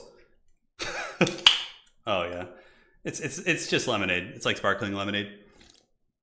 I swear, YouTube. All right, so let's see. Those things are addictive, man. Those Spindrift drinks. I don't know if you guys have them across the world, but they're like these sparkling drinks that are great.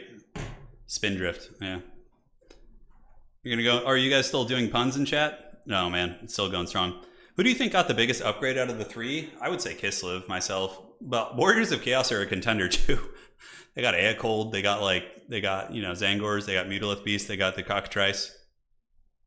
You know, all that sort of good stuff. Thanks for the 1% shout out. Yeah, all day. What kind of music do we listen to? Oh man, I really love like 90s.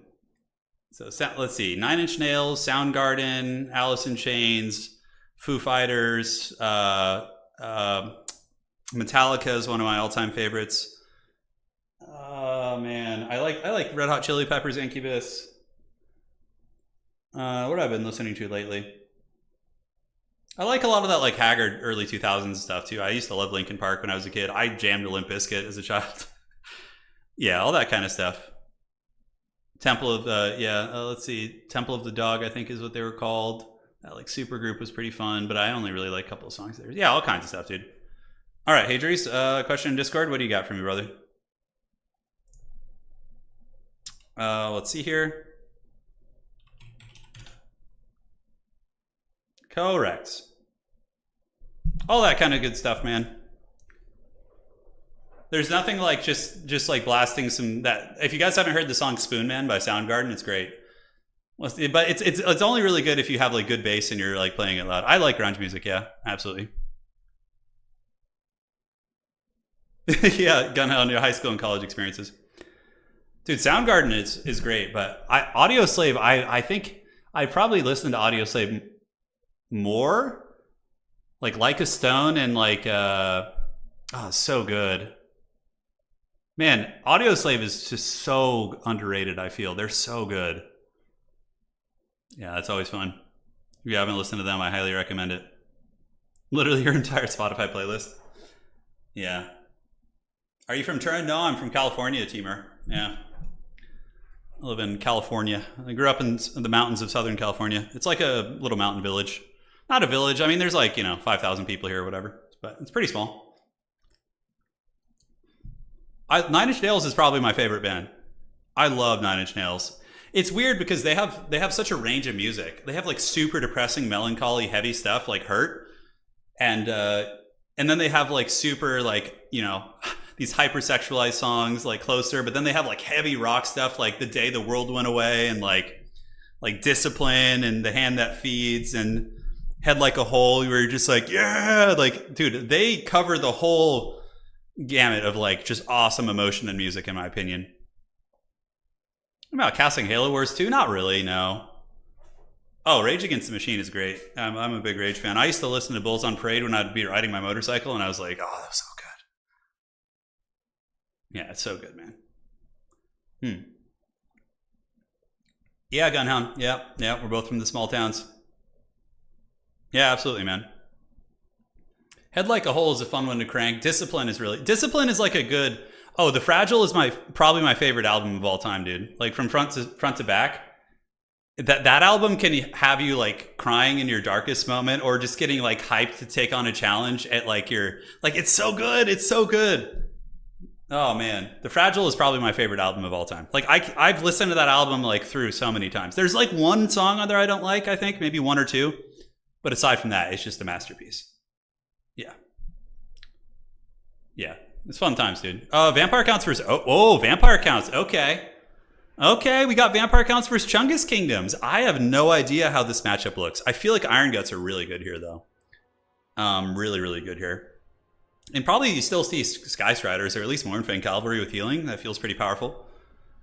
Favorite MMA fighter. If we're talking like old school, I used to love watching Mirko Cro Cop. He was always my favorite. Those huge like head kicks, just like launching people into another dimension. Modern fighter? I'm not sure who my favorite modern fighter would be. I was always a big Stipe fan. I always like him. Oh, I'm a huge Jan Bohovic fan too. He's great, dude. This guy's like pushing 40, and he's still contending for the championship. And he talks about Lord of the Rings in his press conferences. I mean, dude, how could you not like that guy? So Jan Bohovic is a Polish MMA fighter, and he was the light heavyweight champion of the world. He lost it. And when he was trying to get his belt back, he was like working his way back to the belt. He was like, he would call the belt his precious. He's like, I have to get my precious back in the conferences. And I'm like, dude, you're the man, dude. That's great. You're the man. Yeah, good times. Good times indeed. So Vampire Counts versus Ogres. Blood Knights are cool. Probably it's going to be Mass Skeleton Spear spam, but Berserk has a weird playstyle. He's like using Chaos Knights in almost every matchup, and probably will find a way to utilize the heavy cavalry here, I think. I think that's what's going to go down. Dude, guys, we're at 6 hours. When we used to cast you guys remember the Everchosens from back in the day? When we used to cast with old Sparty? Yeah, that was wild. Those streams were like 6 hours long. Hold on a sec. The stream's still going for you guys, right? The preview just closed down, so I don't know. I think the preview thing like stops buffering after 6 hours. Hopefully it captures the finals, because this has been an absolute knockdown drag out game. Yeah, you guys are still going. You can still see. All right, good. Yeah, it's been fun, dude. Those Everchosen streams were like 6 hours though. I remember I used to have a really close friend at CA named Dogbert. His name's James, dude. James is the man. He's like just one of the coolest people ever. But he worked at Creative Assembly back in, when Warhammer first came out. He was the community relations manager guy, and he's a huge MMA fan. But that's aside the point. He came from an esports background, so he was a professional gamer for Dignitas in some Battlefield game. So him and I we met like early on and schemed up the Everchosen, and yeah, man, he went to bat for us so much at their offices, and like got so many cool events and prize support, and yeah, it was really fun, man. Those were some days. Old Dogbert. Yeah, no, Sparty's doing great. He's covering mostly Baldur's Gate, things like that. I don't think he really likes Total War anymore, which I understand. It's like, dude, playing one game for like seven years takes a special kind of insanity, I think. All right, man, I'm fired up. I'm ready to go. Let's pound out this damn final. All right, on the other side, we got the Ogre Kingdoms and Hadri. So Hadri's going to be rocking Noblar Trappers, which they did lose their bonus versus infantry, but are still very good. Oh, the dreaded double giant build. Oh, yeah, baby. Giants have always been pretty niche against Vampire Counts in a good way. Like, they're good there. So Noblar Trappers into the sunset, backed up by double giants. We got the Sky Striders as well as a Slaughtermaster of the Great Maw. Okay. This is a build. Now, looking at the Vampire Counts of Berserk, he is going to be coming in with a Foot Goon Squad. We have the Strigoi Ghoul King, a Banshee, and what appears to be a Necromancer on a corpse cart. So Strigoi on ground? What does he do? So he's got Bloodlust, he's got Spirit Leech. Oh, that's right, he summons Crypt Ghouls, and if you overcast it, he can summon Horrors as well, which is not terrible for blocking something up or trapping like a cav unit. So Crypt Horrors, Graveguard, Great Weapons in the back. Interesting choice against Ogres, the Great Weapons. I think the shielded variant would be stronger, but again, this guy clearly knows what he's doing, so I ain't going to question his wisdom. I suppose you bring the Great Weapons to more effectively cut through Noblars, to get the support out from under the Ogre, so... These are absolutely Chad builds. Absolutely Chad builds indeed. So, on the backside, the old Ogres are doing the... Oh my god. Is this the shaft formation? The prophecy is true, dude. Look, we got the shaft, and then we have it's not the biggest piece of equipment he's working with, but... You know, ironically, I don't think Hadri's is doing this to be funny. It's because he wants to reduce the surface area on his Noblars to reduce the damage they take, but... It ended up being the dreaded shaft build. Oh, this one is like a true... Is Hadri... Is he messing with us? Is he? We got like the double Noblars. Like this is just like... This is almost too much. And then we have the Sky Striders here as well. Come on, dude. You guys see it, right? It's not just me. I'm not crazy here. All right, so they're going to be cruising up. Cruising for a bruising. Getting ready to party. Going to be heading towards objective number 2 here. And objective 1 on the far side is going to be pretty easy for the Ogres to get. And the Vampire Counts are just going to grab objective 3, and it's going to be a simple game. We're going to see them park a spear over here, and then everyone's just going to fight in the middle. And I don't know if Hadri's is doing that on purpose. I think there's a tactic to it, because it reduces the surface area on the Noblars. Dude, look at this guy run. I like how every single Slaughtermaster in the Ogre Kingdoms is missing their right leg. Like not without a break. They're like CA's like, all right, I guess every Slaughtermaster has to be missing their right leg.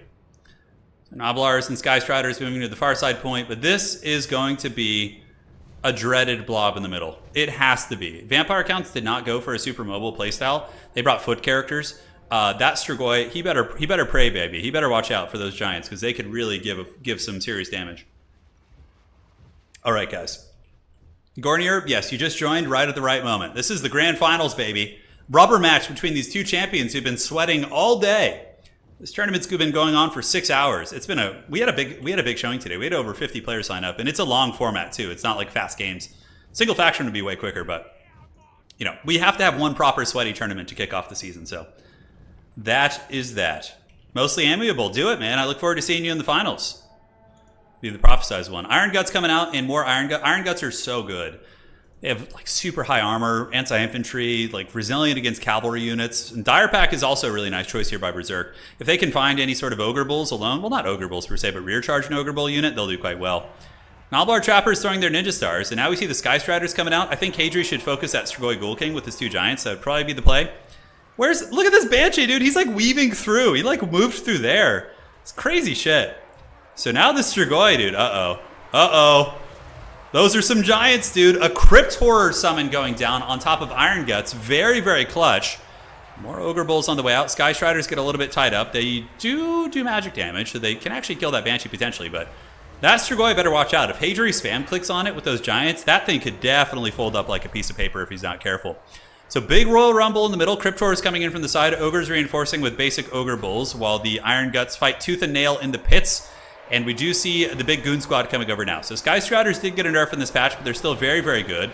And where did the Strigoi Ghoul King go? Okay, it looks like he was able to slip away. He doesn't want any piece of those giants.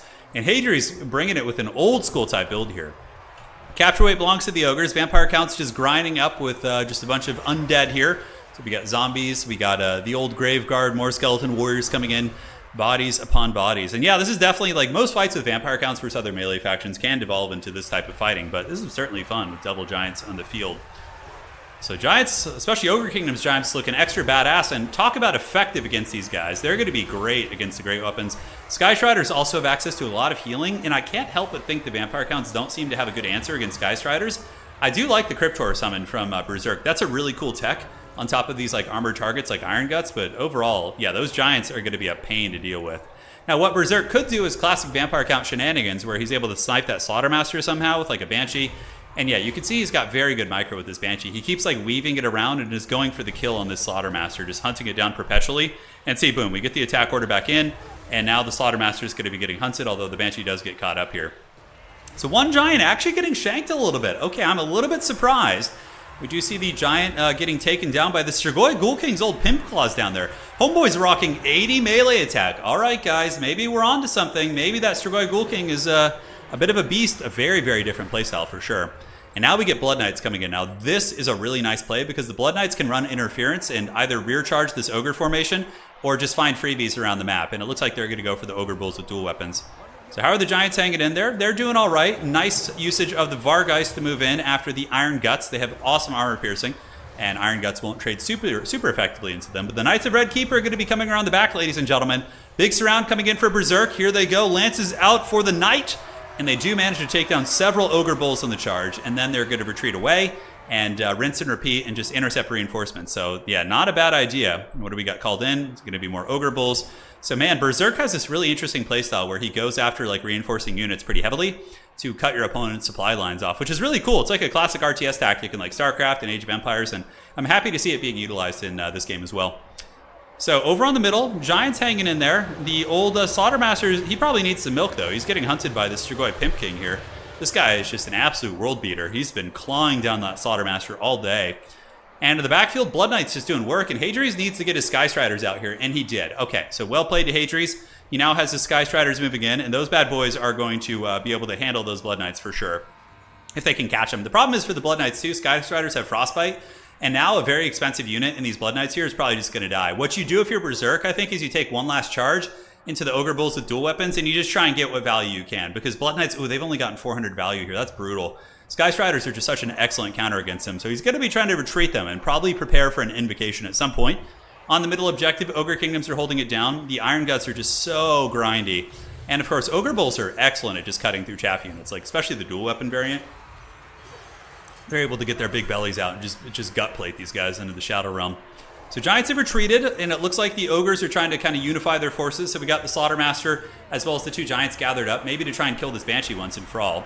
Banshees do have 50% physical resist, so they're pretty damn annoying to kill. And that Banshee has been shanking the entire game. Blood Knights did get away, so very, very clean micro. I guess my idea was wrong, because at least he saves the Blood Knights. Goes to show why I suck with vampire counts. So these Blood Knights going to loop around the back and get some fat heals most likely. Probably an overcasted Invo, so he's probably going to park like right here, and then a big Invo is going to come down. We'll have to see. Zarpak's called back in, and man, the games between these two, these guys just seem so evenly matched, like Berserk and Hadri's. Like, every game is just super, super tight between them. So Banshee's being circle beaten, but this is a victory for the vampire counts, right? Banshees are incredibly hard to kill for, like, Giants and things like that. The physical resist is really good, and oh, it also has a screaming banner, so it lowers leadership of Noblars nearby. Okay. But yeah, Ogres have always kind of struggled against these, like, magic, ethereal type characters like the Green Knight, so I can see that being annoying. Cairn Raid's called in now. And the Sky Striders may have overextended to a little bit of a dangerous situation. I think you pull back the Sky Striders if you're Hadri's and have them help out against the Banshee. The Banshee's in critical binding right now. It looks like it's at 6 leadership.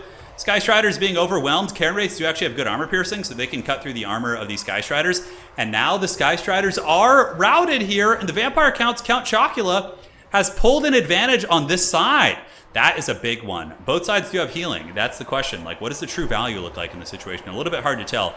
Massacre being popped for Hadri's. Going to give his whole army here a little bit of a fighting buff.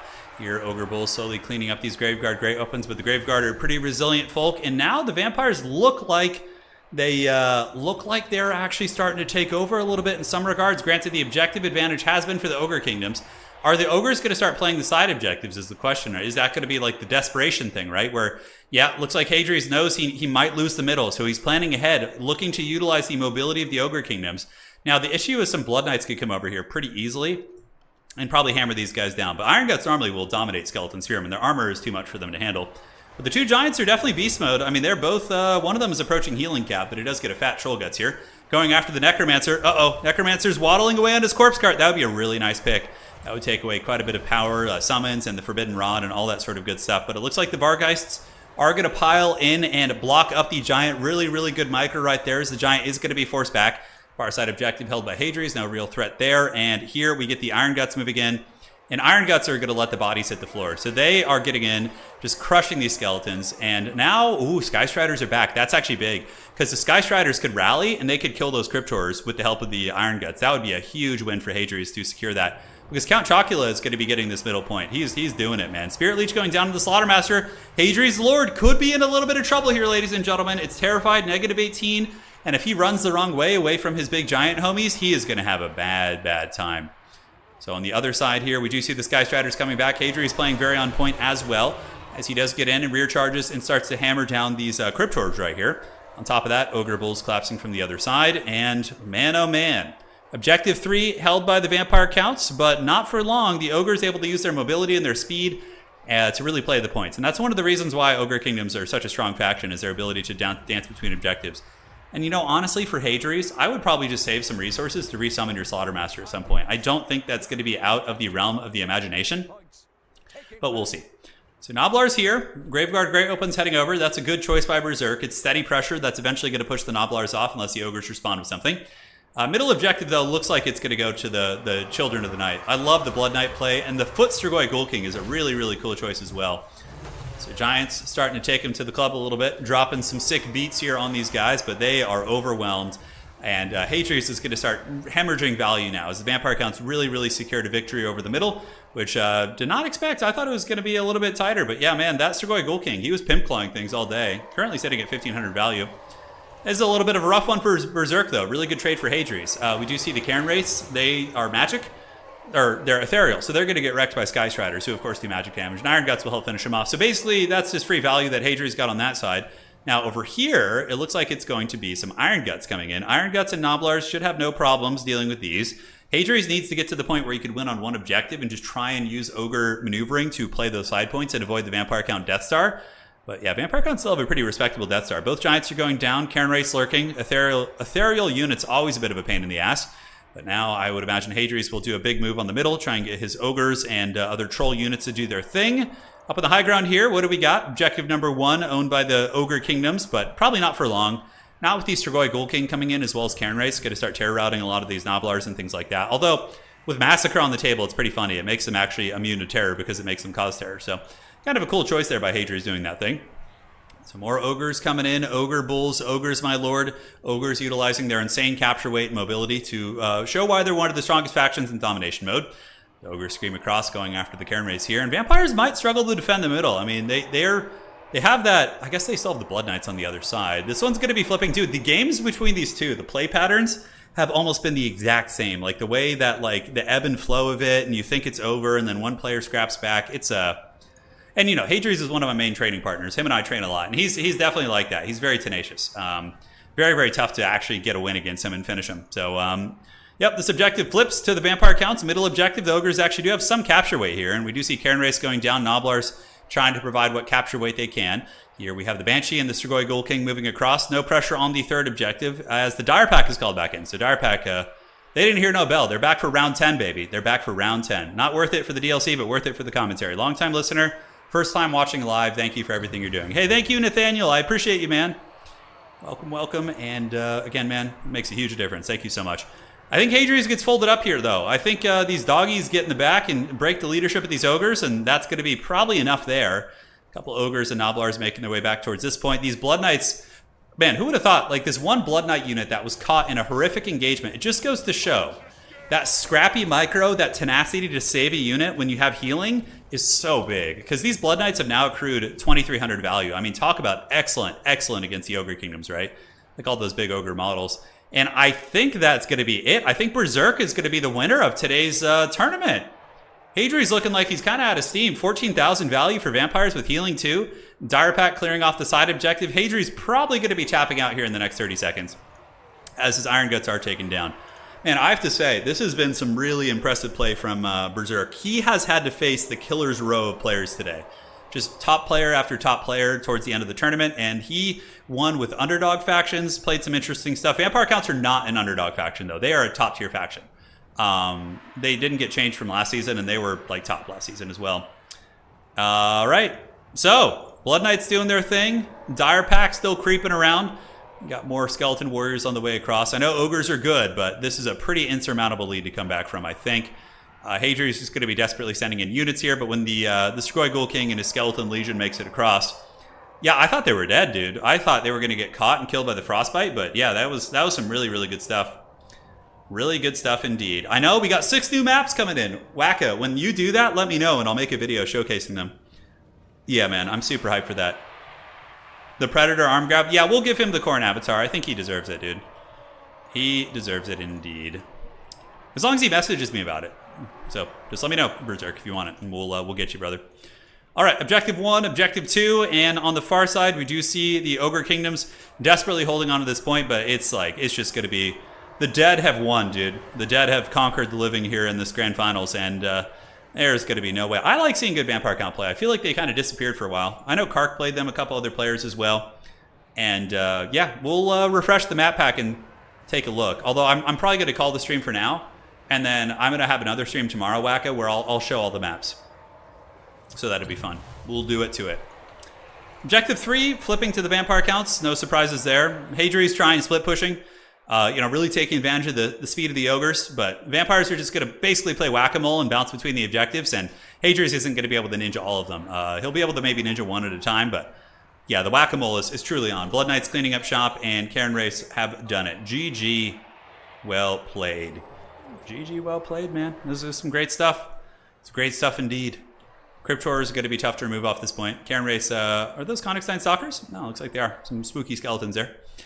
And objective number 2 is in the party, and objective number 3 is for the vampire counts as well. So now it's 3 points a second for the vampire counts. That's going to start ticking towards that 1500 really rapidly. It's going to be going super, super quick.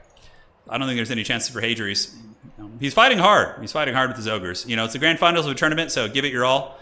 Scrap it out, but I mean, this is a complete rout over here, and ogres might be able to get a couple units in. This is some weird play, too. He's got some, he's using like a lot of Khorne Wraiths in his builds. I guess Khorne Wraiths are a nice tech against Iron Guts because they have 100% armor piercing values, and they have 50 Fizz res against like the basic units. Even still, it seems like they take a tough trade, but I guess having that terror in your formation is pretty nice. So Hadri's does manage to wrestle the side objective. It looks like Cryptors do not have the same cap weight as the Ogre Bulls. Ogre Bulls have 5. And here we have the Ogre Bulls moving in to bash the Grave Guard. But again, the Strigoi Ghoul King's just going to come back across and cackle, right? He's just going to move and, however the Strigoi Ghoul King would cackle is how he's going to cackle.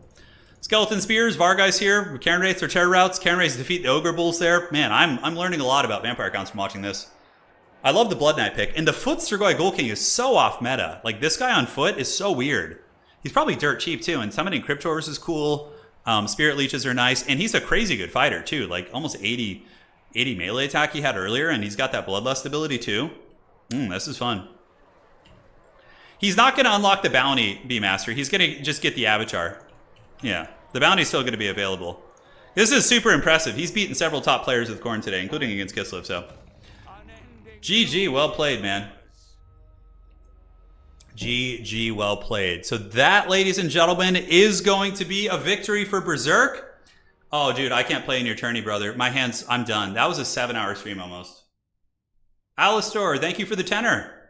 I appreciate all of you guys, man. So congratulations, Berserk is going to be the winner of our first season 5 tournament, right? We're on season 5. My brain's a little bit fried. It's been a long time. Been a long stream.